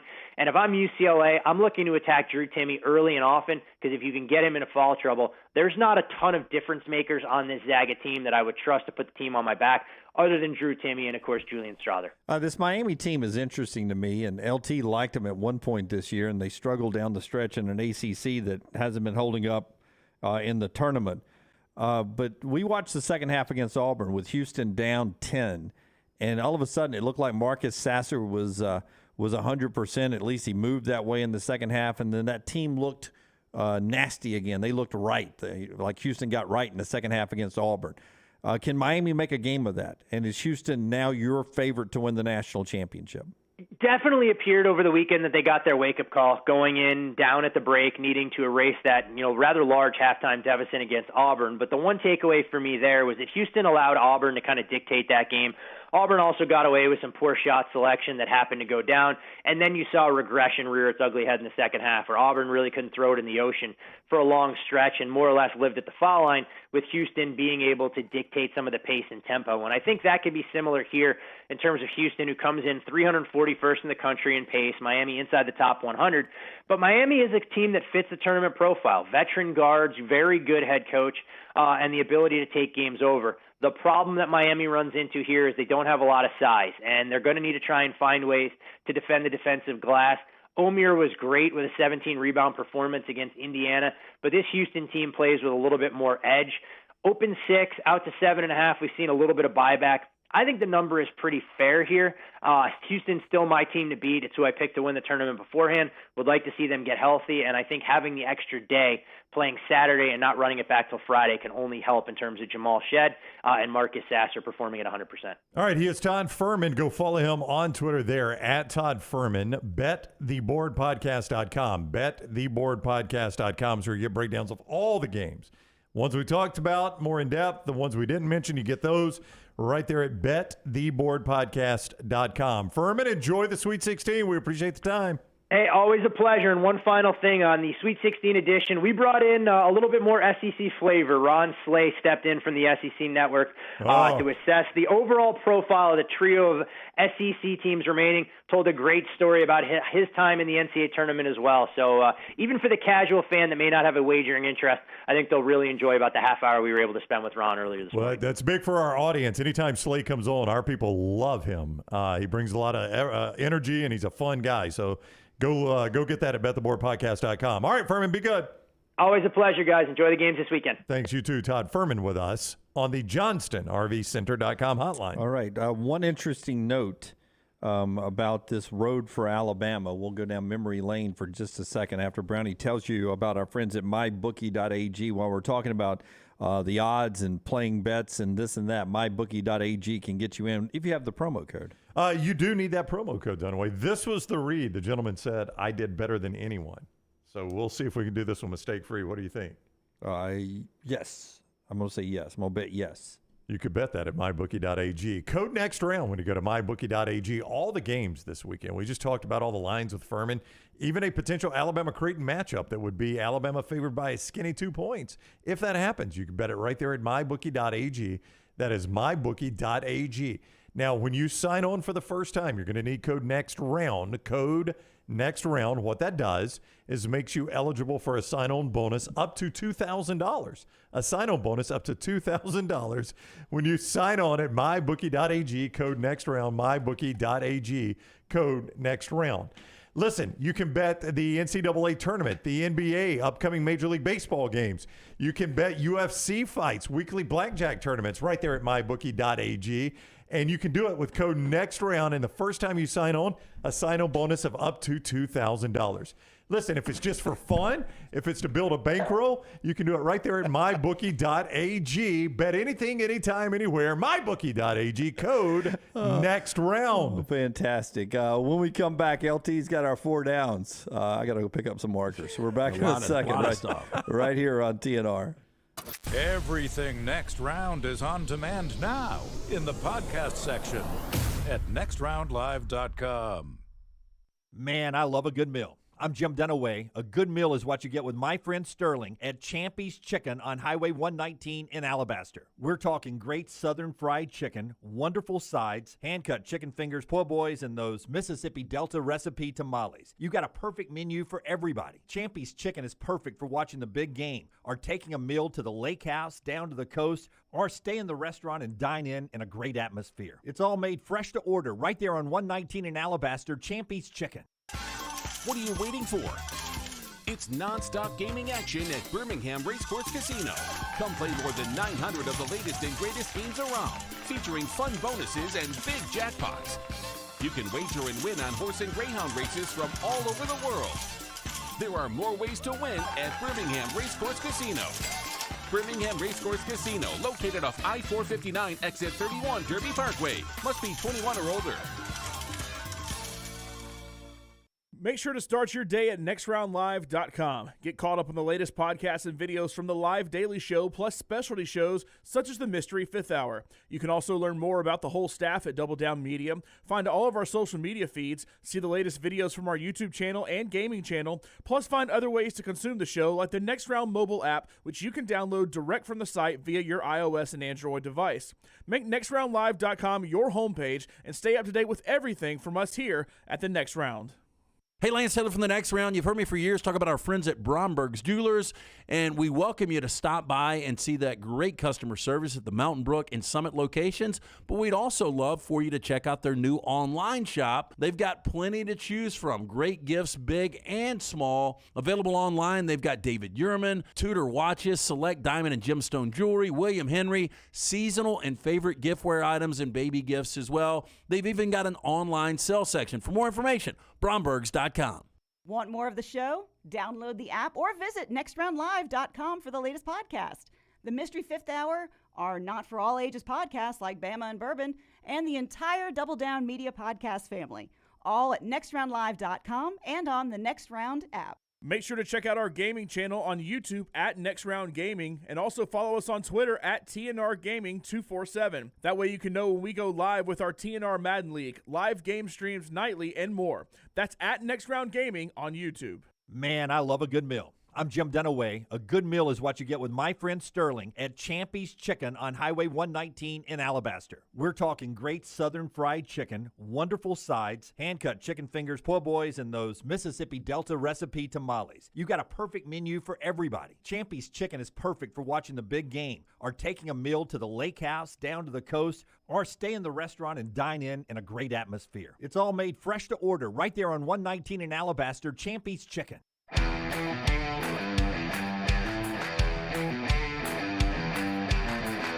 4 downs in just a second.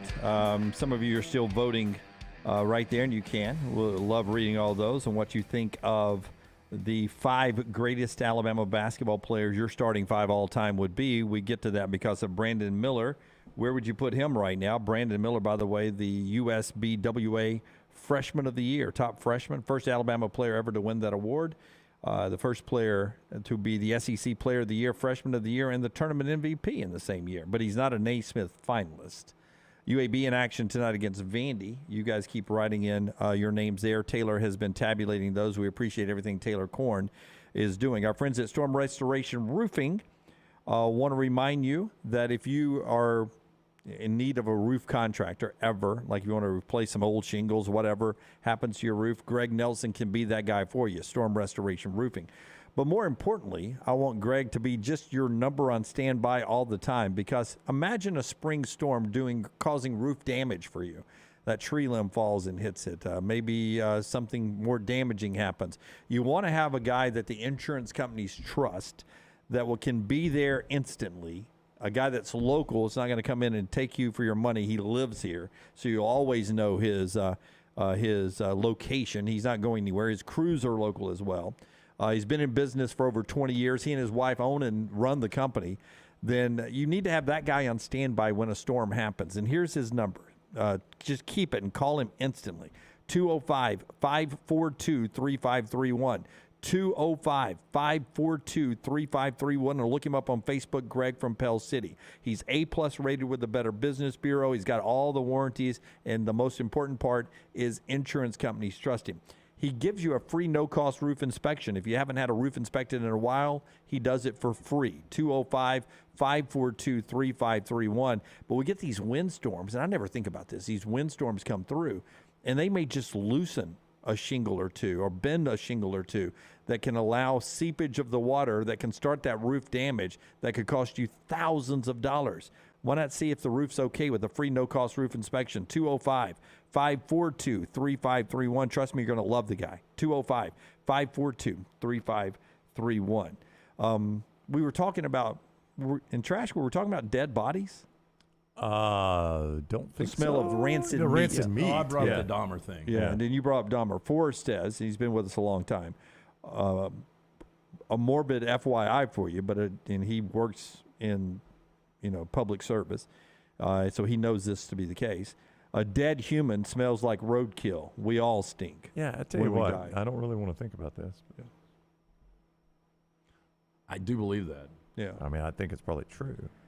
It's Tennessee that's got the cadaver farm, Body right? farm. Huh? It's the body farm. Yeah, where they train CSI people. Yeah, they do forensic. They have like a body and a trunk. It's in different phases of decomposition. Yeah. You never wanted to do that for a little bit? Who, you? Leighton. Leighton. Hell no. Young Leighton. Your daughter, for those that don't know, young Leighton. What made her change her mind? I guess common sense came into play. Yeah. I don't know. Yeah. I guess somebody's got to do it. But what was the wildest thing that you can remember growing up that you thought you wanted to do? That, looking back now, there was no way you were going to be able to do it. Oh, well, that was play professional baseball. Be on the PGA Tour. Every kid wanted to do that, right? But outside of that, man, I wanted to be involved in sports like this. So, and trust me, I mean, people would never believe this, but I would much rather be working here than like ESPN. I think you guys would say the same thing, right? Oh, yeah. Absolutely. And I know nobody will believe that. No, I'd rather live in Birmingham. Yeah. Yeah. I would tell you. And work less. And work less, yeah. That I wanted to be a sportscaster since I was 11.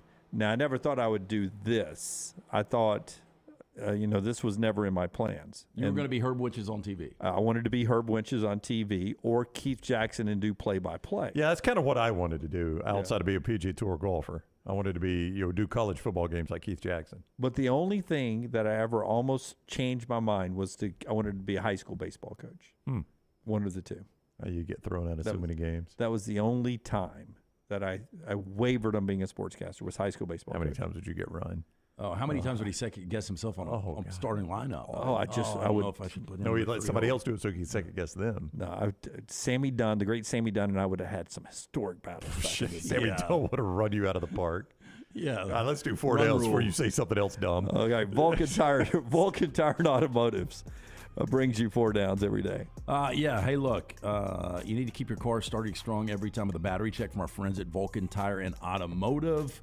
Their team will keep you on the road no matter the weather. They are who we trust here at the Next Round with our vehicles. There are locations all across the greater Birmingham area. Tell them the guys from the Next Round sent you. Ask about that battery check.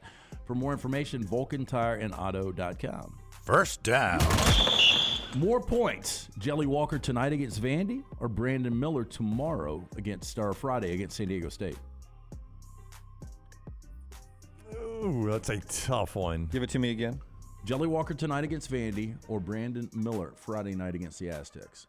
I'll take Jelly tonight against Vandy. I think I'll go Jelly tonight as well. He didn't have a great game from the field in his last game. Vandy not known for their defense. I'm going to go Jelly tonight. Yeah, I don't think we're going to grind in the NIT playing defense like we are in the NCAA. I would agree, yeah. And I believe that San Diego State, they're going to be like, we can't let Brandon Miller beat us. And then hopefully they'll be looking over their shoulder at the other 8 or 9 guys who are in double figures. I was going to say I would go Jelly Walker as well. Second down. So we got a slew of birthdays here. You ready for them? Fire away. First one, J.J. Watt is 34 today. If I asked you, ultimately better career, J.J. Watt or Zion Williamson? Oh, J.J. Watt. Hall of Famer. I don't think Zion Williamson ever be a basketball Hall of Famer. Yeah, J.J. Watt. Yeah. I mean, he was only hurt a lot at the end of his career. For a while, he was there every snap. Yeah, I agree. I mean, three-time Defensive Player of the Year. I think 4 or 5 times first team All-Pro. I think we're going to end up Zion, great college career, disappointing pro career is the way we're going to end up with that. Well, I mean, it was one and done, and they got bounced in the Sweet 16. I mean, it might be, we look back, it might be the, I don't want to say greatest failure of all time based on talent or based on potential, but it's going to be up there. Can you, for not this segment, next segment, Lunsford, can you just look back 2 days ago and see if Forrester ever cut up a J.J. Watt soundbite that I'd given him from over the weekend? And not in this segment. Just let me know in the commercial break. Let's do third down. Third down. William Shatner, 92 years old today. What do you guys best know William Shatner from? Because he's done a million things. The Priceline commercials. Star Trek. Yeah, I would go Star Trek, too. I never watched Star Trek. National Lampoon's Loaded Weapon. He was the villain. No, Star Trek. But he was a lawyer, right? In Boston Legal. In Boston Legal. Priceline. Priceline. Honestly, for me, I never watched any of the shows he was on. Hooker? T.J. Hooker, Miss Congeniality. He was T.J. Hooker? Yeah. Was William Shatner? Yeah. Huh. I never watched. Back with a young Heather Locklear. I only saw it a couple of times, but I mean, you talk about a career, and for 92, the guy still pretty good George state of Takei mind. would say he's got a nice toupee going. Yeah, but wouldn't you say that Star Trek Brown is one of those shows that people can name, but most people never watched it? Yeah. You know what I'm saying? Yeah, I watched it as a kid, and then the older I got, the more I disliked it. Yeah, I never I mean, it was part of the reruns, after school that would be on or whenever I'd be watching TV, and I never loved it. Like, I would rather have Brady Bunch or Gilligan's Island or Andy Griffith. What are some of the others that came on back then? Just those kind of things. When Star Trek was on, I'd be like, Star Trek. But I watched it occasionally. But I think a lot of people, just because it comes up in so much of pop culture, they can make a Star Trek reference. Yeah, Brown's favorite, like he thinks Darth Vader was underutilized in Star Trek. Don't you think? I mean, I know who Darth Vader's in Star Wars. Fourth down. Reese Witherspoon, 47 today. Still. Best role for Reese? Well, she's really good in Morning Show. morning show. She's really good in, what is it, Beautiful Things? What was the show, her and the group of women? Big Little Lies. Big Little Lies, yeah. Big Little Lies. She's really good in that. Can't believe you're not going to say Sweet Home Alabama. She won an Oscar for June Carter, didn't she? That's what I was going to say is Walk the Line. I thought the best, and somebody brought up the movie in the chat room the other day, was Election. Her as Tracy Flick, running for student body president. She's had a fabulous career. She's good in Fear, too. Yeah. But I would go Election. I mean, she was nominated for awards for that. But, I mean, didn't she win I'm Wild or Wild? Wild, and no, I think she was nominated. Yeah, where she hiked. Yeah, as a penance for her life and losing her mother. Yeah. She liked to wander into strange men's hotel rooms in that one, too, didn't she? She did. I don't know if that's not the only time she's been naked, but she talked about at her age doing the nudity at that point. Was it Mud where she was in the? No, Mud. It was her best look ever. Yeah, she got after it in Mud too. Never heard of Mud. What's it about? Great movie. Matt McConaughey and Reese Witherspoon is in a movie that I don't know about. Two of my all-time favorites. It's really good. But she was good in Sweet Home Alabama. We can't deny that. But I would go with Brown. Oh, she was good in Cruel Intentions too, Troy. Thank you. Walk the Line, though. Very good. Mike DeCourcy coming up in a second. That's 4 Downs, brought to you by Vulcan Tires. Hey, a dead battery is not going to get you on your next road trip. Before your next road trip, make sure you take your vehicle down to Vulcan Tire and Automotive for that comprehensive battery check. We here at the Next Round trust our vehicles with the team at Vulcan Tire and Auto. We encourage you to do so as well. Locations all across the Birmingham area. You can find out more about what they can do for you and your vehicle, VulcanTireandAuto.com. Mike DeCourcy talking more of the tournament with us. He rejoins the show next. Follow Rockstar on Twitter @RockstarBHM. Hi, this is Wes McClooney, owner of the New Balance Birmingham store. Today I have some tips on how to stay healthy. Number 1, get some cardio. 2, get a proper fitting on your shoes to get the most out of that cardio.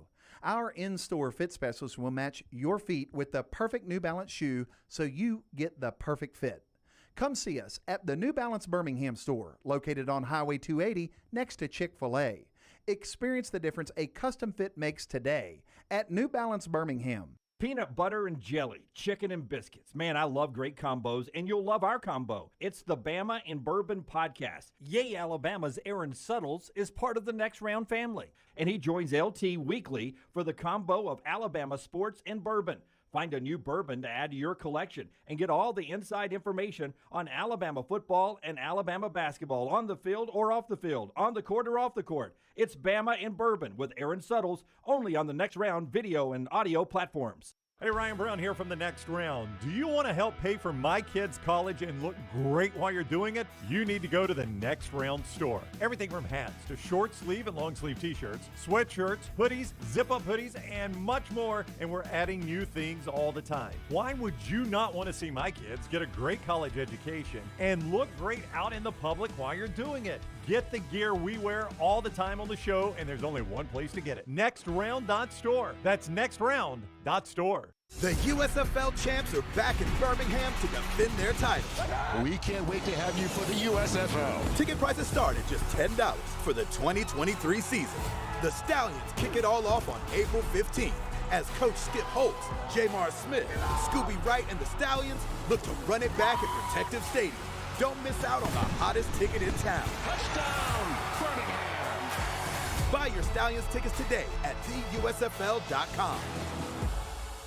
Follow Next Round Live on Twitter, Instagram, Facebook, and YouTube. The social media team at Next Round Live is dedicated to giving you daily news conferences and practice video from UAB, Alabama, Auburn, and around college football. Follow and compare to the sites you used to visit. You'll also get the latest highlights and news from the Next Round Daily Show. Turn on the notifications so you don't miss a thing. Next Round Live on Twitter, Instagram, Facebook, and YouTube. See more at nextroundlive.com. Did you tweak your shoulder putting up Christmas decorations? Injure your elbow shooting hoops in the backyard?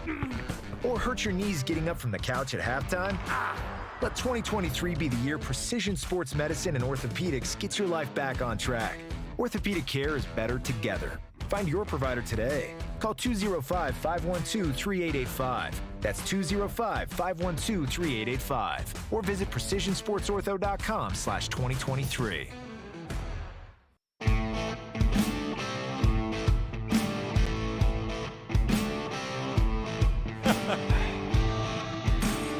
LT just asked, what are we talking to Mike DeCourcy about? Just the CBI? It'd be interesting. The pursuit of the all-time scoring record.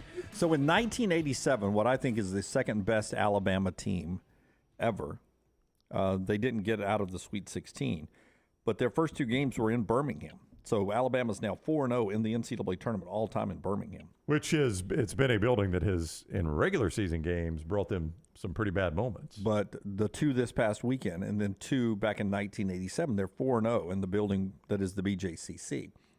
But just like in 1987, the next step after Birmingham is off to Louisville. Now, it was Freedom Hall back then, not the Yum Center, but that's when they faced young Rick Pitino and his young guard, Billy Donovan.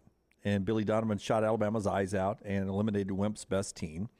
And the rest is history of Alabama basketball. But yesterday, Rick Pitino was having his news conference introduced at St. John's, and he mentioned that one of the reasons he got the job is the people at St. John's called Billy Donovan. Billy Donovan spoke on Rick's behalf and told them that he was life-changing for him. And then Pitino was telling a Billy Donovan story. He said, we were looking for really some attention. Donovan was not really a playmaker, and then coming back for the year before 87, 86, he put on a lot of weight and really improved his game tremendously. So he's one of the better players on our team. So in 87, he didn't want to do it, but I convinced him, Pitino says. We dressed him up in a cowboy hat, cowboy boots, spurs, jeans, vest, pistols, badge, and everything. Badge. And on the cover of the media guide was Billy the Kid. And that's how Billy the Kid was born, the nickname Billy the Kid. Yeah. I always thought it's because he had a young look to him. As a sharpshooter. Yeah. You might be Jimmy James with your calendar shoot. So they ended up, that was with Billy the Kid, and he ended up helping that Providence team all the way to the Final Four, correct? Yeah, they went to the Final Four. And, back to Billy Donovan, I just don't understand why he refuses to come back to the college game. Why he's not the one getting coaching jobs and he's having to put in calls for Rick Pitino? Well, I mean, you would think, okay, you got the court named after you at Florida, and you left so successful, you don't have to recruit in the NBA. You just sit there and cash those paychecks. And, I mean, what is Billy now? Is Billy 50? That's a good question. He's always young looking. I got it. He's older than that. 57. 57. Yeah, is Billy Donovan there? So. Yeah, I guess he's just been there so long. It's who you've become now. He's become an NBA coach, and I mean, you got to remember he's been an NBA coach now since 2015. I wonder, and this is something we can come back to. That Providence loss by Alabama and Louisville has to be in consideration for the most disappointing loss in Alabama basketball history. It is, because that team for Wimp in 1987, to me, was the second best Alabama team of all time. With the 1976 team that lost to Indiana, this team has a chance to be the best Alabama team of all time and could go deeper into the tournament than ever before. They are headed to Louisville. So is our next guest. He is Mike DeCourcy, covers college basketball for the Sporting News and the Big Ten Network. At TSN Mike is where you follow him on Twitter. He is with us on the JohnstonRVCenter.com hotline. Welcome in again, Mike. Hope you're doing well. I'm doing well, guys. How are you? Doing wonderful. Thanks a lot. I don't think anybody's pretending Alabama has an easy road. We have had the discussion, if you took the highest seed in each region, would they all trade with Alabama right now? The East is kind of a mess. That's probably the one that would not. I think they all would. Yeah. I think absolutely that at this point now, Creighton is a challenging team, more so than their seed and their record would indicate. They're very capable. They have really a complete team, and why they weren't better in February and early March, still kind of a mystery to me. They seem to have solved some of that mystery with a terrific performance against NC State in the first round in particular. I think they needed to get over that hump, and so they should be an interesting game against Princeton. I think that it was always the easiest region, and then you take out 2, 3, and 4 from what was always the easiest region. And I agree with you guys. I mean, using the word easy is the wrong word. Less challenging, less daunting, because it's always hard. It's never easy, or Purdue would be here. I mean, they played a 16 and couldn't get through it. So it's never easy, and I apologize for that particular phrase. it's less challenging than the other three, but still a significant challenge. So, Mike, we do a bracket challenge every year, and I knew coming into this the East was impossible to pick. A lot of people had Duke, and I mean, I'm looking at it right now. My East is completely wiped out. I mean, I've got Tennessee in the Sweet 16, but nothing else. If I asked you right now, who do you feel best about representing the East in Houston? Well, it's really hard to say because all those teams are teams you'd say that ordinarily you'd say they can't make it. That I can look at all of them and say there's not enough there to get through. Michigan State has struggled to score at times. They're obviously as well coached as any team in this tournament, and they do play multiple point guards, which is a nice thing to have, but it hasn't always led to success for them. They went into the Big Ten tournament and weren't able to beat a sub-500 team. Now, it was a pretty talented sub-500 team in Ohio State, but still, you don't have any of those in this tournament. Kansas State I saw on Saturday, and I loved what I saw from Marquise Noel. He was fabulous. But it really legitimately took the best performance by any individual player in this tournament to date, in my opinion, from Marquise to get them through Kentucky. And then you have Tennessee, which was empowered in their style, their defense first, physical defense first style by the way the game was called. Now, that doesn't mean they're not really good and that they're not really good at playing that way, even if the game is called correctly.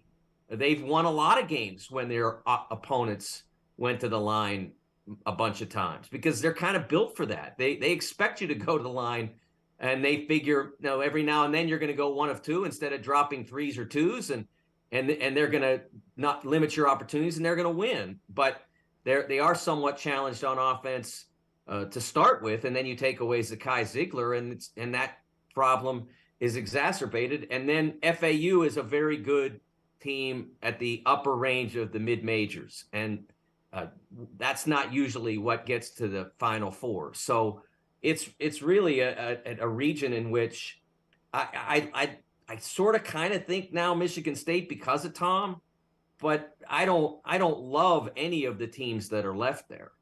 Tennessee, Alabama, and Arkansas, 3 SEC teams left. And Muss was saying after the Arkansas win, after he put his shirt back on, that they're still putting plays in, that this team, with Nick Smith being really a late add to the team, that they're still developing and putting new offensive plays and new inbounds in this late in the year. Is that scary for Danny Hurley and UConn, that this team seems to be peaking at a perfect time? Oh, absolutely, because it's among the most talented teams left in the field. They've got multiple lottery picks on the team. Now, Nick didn't play very well against Kansas, and I guess that's scary too, because he didn't play very well, and they still beat the number one seed in their region. He wasn't playing well, and so they kind of took him out of it and went without him, and they still were able to perform down the stretch against a terrific Kansas team, an undersized team, but still a terrific team. I like what Arkansas has in terms of talent, and for Arkansas to be coming together at this point and continuing to improve, that's definitely scary for the rest of the teams in that region. Mike DeCourcy covers college basketball for the Sporting News and the Big Ten Network. He's also the bracket analyst for Fox Sports, so you see him all over the place. At TSN Mike on Twitter is where you follow him, at TSN Mike. He's with us on the JohnstonRVCenter.com hotline. As it relates to Texas, are we already in the you can't not hire Rodney Terry category? Are we approaching it? Where is this right now? I don't know what they're waiting for. I wonder if they're waiting for them to get to the Final Four or to end their season before they make a decision. I know that there's a lot of conversation about the athletic director's desire to hire a brand name, I guess you'd call it, or a big name or whatever. I know that there's a lot of discussion about that. I've spoken to people who know Texas basketball really well, who've suggested that that's an obstacle to hiring Rodney Terry. We at the Sporting News named Rodney Terry our National Coach of the Year for 22-23. I think he's done an amazing job getting through that Sweet 16 game. I wrote in a piece, I ranked the teams 1 to 16 in terms of their ability to win the national championship. Alabama #1, by the way, may not surprise you. And in that, I said, like, if you're still doubting whether Rodney can coach, watch the Penn State game that they played in the second round.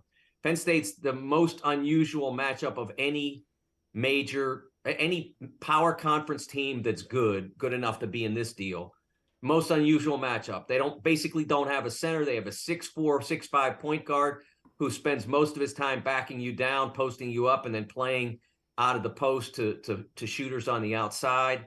They're hard to play against. And Texas was ready for pretty much everything they had. It was a good game, but Texas was ready for it. And they got their offense to where it needed to be. They got the ball in Dylan Dessou's hands. They're a well-coached team right now. And I think that I'm not one who believes in necessarily hiring the interim coach because he's won games. I get that. I've always been one of those people who thinks that that's a trap. But this guy is not somebody who just happened to be standing there. I mean, he's won at the Division I level before at a pretty significant conference in the Mountain West. He went to Fresno State and built a program that was very successful. So I think that he's got the kind of background that often you'd want. He's recruited high major players for Texas, not just in the current iteration, but when he worked for Rick Barnes before. And he's the one who built the connection to connect to Toronto that brought him Tristan Thompson and Corey Joseph. And he's the one, and Mick Kabongo. He's the one who did that. And he's done that consistently in his career. So he's kind of what you want. A great guy. Everybody likes him. The players respected him enough to deliver this performance. I think he's a great hire for Texas, even if he weren't the interim coach.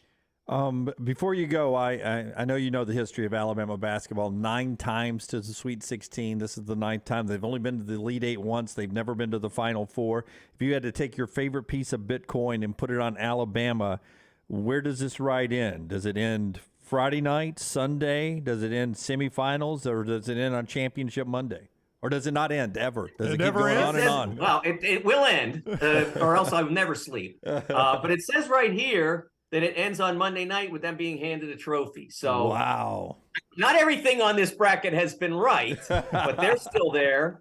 And 3 of my Final 4 are still there. As you mentioned about the East region, I was 0 I had Purdue, Duke, Kentucky, Marquette, so that's gone. But I still can get 3 out of 4, and I could still get the championship game, and I could still get the champion. So I'm a little wobbly on my Midwest pick because I partly picked that because I didn't think Marcus Sasser could get healthy in time for the tournament, and he didn't, and then he did. Yeah, I mean, it's wild. How do you not go against Northern Kentucky in a game that wasn't a blowout like you'd expect? And then all of a sudden, 2 days later, he goes 31 minutes and scores 22 points. I don't know how, but good for the doctors at Houston that they were able to pull that off. And we were at the Auburn game in the second half. It didn't look like he was injured at all. We both talked like at the 8-minute timeout. We looked at each other and says, "Sasser, really? Was he hurt? Yeah. He doesn't look hurt at all." The healing powers of Birmingham cuisine, Mike, were a great food. There you go. Dreamland, right? That's right. Why not? Yeah. Why not? All right, Mike DeCourcy, the Sporting News. We'll see you in Cincinnati, Mike. Thank you very much for the time. Well, I'll be in Louisville. We'll see you in Louisville, Mike. Thank you very much for the time. We'll see you there. Thanks, guys. Thanks, Mike. Take care. We'll see Mike in Louisville. Why I said Cincinnati will remain a mystery to me. Actually, I think Mike lives there. Quick observation. I think he had Gonzaga win again. Oh, he said Alabama. Can we pull that back? Oh, it was so blurry. It was blurry. I couldn't see, but I thought he said Alabama. He said Alabama. Okay. Yeah, okay. We'll catch controversy. We'll freeze catch it maybe in the commercial break. Maybe Taylor can give that to us, or Lunsford in the final segment. Part of our show today being brought to you by our friends at Bromberg's. And then we'll tell you a couple of things in the final segment. But our friends at Bromberg's telling you about our chance to get that diamond ring right to pop the question. Yeah, if you are looking to pop the question, you need to go see the Diamond Specialist. That is our friends at Bromberg's, family owned and operated since 1836. Bromberg's established that solid reputation as a fine purveyor of quality diamonds. Again, 2 locations, Mountain Brook and the Summit. You can also view their online store today. Go to brombergs.com. We're back in a moment right here on TNR. Follow Scott Forrester on Twitter @ScottForresterTV. Fall weather is the best time to be on the golf course, and Jerry Pate's design at Timberline will not disappoint. The course is in fantastic condition, and if you don't have time for a round of golf, come use Timberline's TrackMan driving range. You can practice, play games, and play virtual golf all on the practice tee. Come enjoy your day on one of Alabama's top 10 courses you can play. It's Timberline Golf Club. Timberline is easy to get to just off I-65 at exit 228. Book tee times online at timberlinegc.com. Tee it up at Timberline.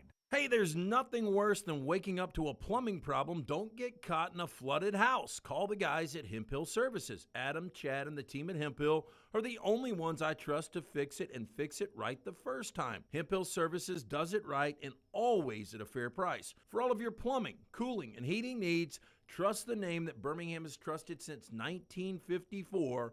That is Hemp Hill Services. Call now, 205-229-2090. That's 205-229-2090. Hey, if you're looking for Birmingham's best pizza, you need to stop in and see our friends at Slice Pizza and Brew. It's as local as you can get, from the ingredients that go into every pizza to the beer on tap. For a great lunch or dinner, go see our friends today, Vestavia or Lakeview at Slice. The month of March means many of you start your outdoor season in the Deep South. That means you're outside grilling, playing in the yard, and having a great time with your family. If you want that yard to look good and not be swatting mosquitoes the entire time you are in it, you need my friends at Wayne's. Ryan Brown here for the next round. Wayne's is celebrating their 50th anniversary, and that means you get $50 off each of your new services at Wayne's. The lawn care, the termite control, and the mosquito treatments, all $50 off. Call 866-WAYNES1 or visit callwaynes.com. It's the spring sales event at Alfa Romeo of Birmingham. Now you can get $10,000 off, plus rates as low as 4.7% on new 2022 Alfa Romeo Stelvios and new 2022 Alfa Romeo Giulias. Come see the team at Alfa Romeo of Birmingham, exit 27 just off I-459 on Grants Mill Road, or visit them online at alfaromeousaofbirmingham.com. Hurry down before they're all gone. All incentives applied, in stock units only with approved credit. alfaromeousaofbirmingham.com. The USFL champs are back in Birmingham to defend their title. We can't wait to have you for the USFL. Ticket prices start at just $10 for the 2023 season. The Stallions kick it all off on April 15th as Coach Skip Holtz, Jamar Smith, Scooby Wright, and the Stallions look to run it back at Protective Stadium. Don't miss out on the hottest ticket in town. Touchdown, Birmingham! Buy your Stallions tickets today at theusfl.com. Start your day online with our website, nextroundlive.com. The latest videos, podcasts, and college football stories. It's also a great way to stream the show or shop in the Next Round store. Stay connected by visiting nextroundlive.com. That's nextroundlive.com.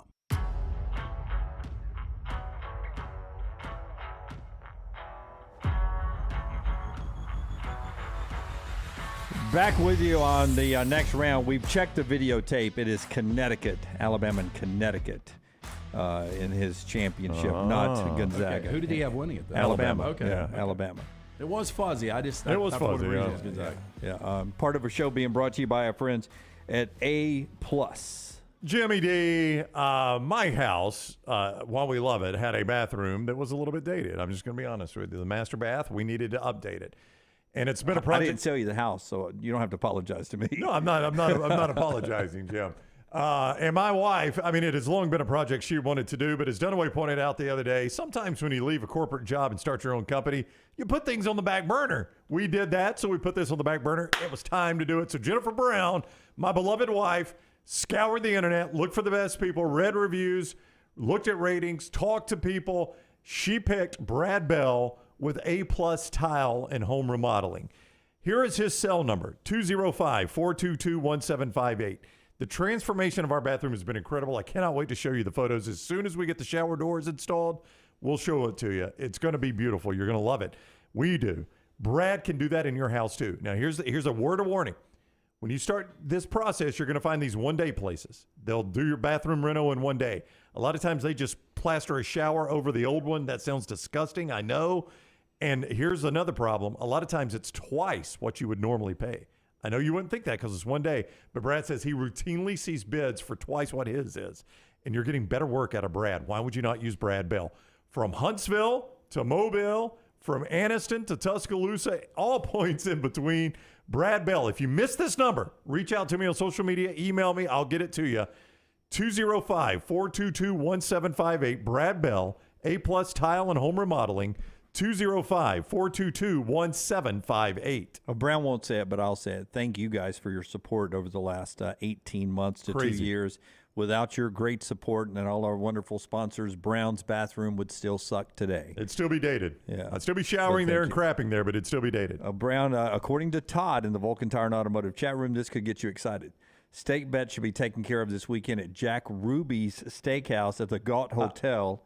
As we roll up there, it's in our hotel apparently. Jack Ruby Steakhouse. First of all, it is Jeff Ruby. Jack Ruby's the guy that shot Lee Harvey Oswald. Well, that's why I thought that's the only reason I was saying this. I thought it was Jack Ruby Steakhouse. I thought it was going to be tied to your conspiracy theories. I don't know how much business they would do based on Jack Ruby. The logo was.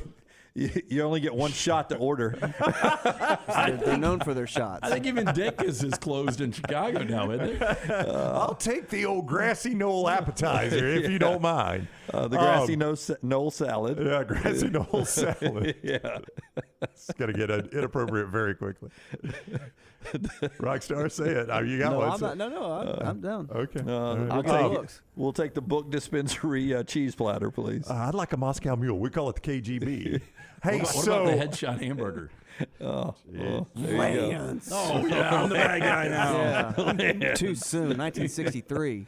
Lance. Bring me the shrimp cocktail. I'll take the LBP&J. Oh, wow. LBJ. Hey, so the Book Depository burrito for trip. All right, so Jeff Ruby's is in our hotel. I have already checked. I know this will come as no surprise to you. In fact, I checked Dunaway when you and I were driving back from the BJCC Saturday night. Honest to goodness, why I love dating you. You plan out every date. I hate it when Rockstar does that. I really hate it when you say that kind of stuff. That you cannot get a reservation, so we're going to have to try the bar. Sit at the bar? Yeah, which I'm fine with. Yeah, me too. I get to talk to other people other than you. I tried to get a reservation. You cannot get one until Sunday night. We'll be long gone Sunday night, but I am willing at any time to sit at the bar. You're willing? That's awesome. I am, because I want to try Jeff Ruby's. I've never had a steak at Jeff Ruby's. They've got one in Nashville now, but it's one of those national places that everybody's like, oh, if you can get a Jeff Ruby's steak. I've never even heard of it. Have you not? I have not either. It's a well-known steakhouse. But I might join you guys Friday night.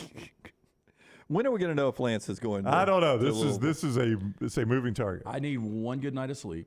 Okay. Oh, we got trivia tonight. Yeah. All right. So Lance is back out. Back out. We may find out on Friday.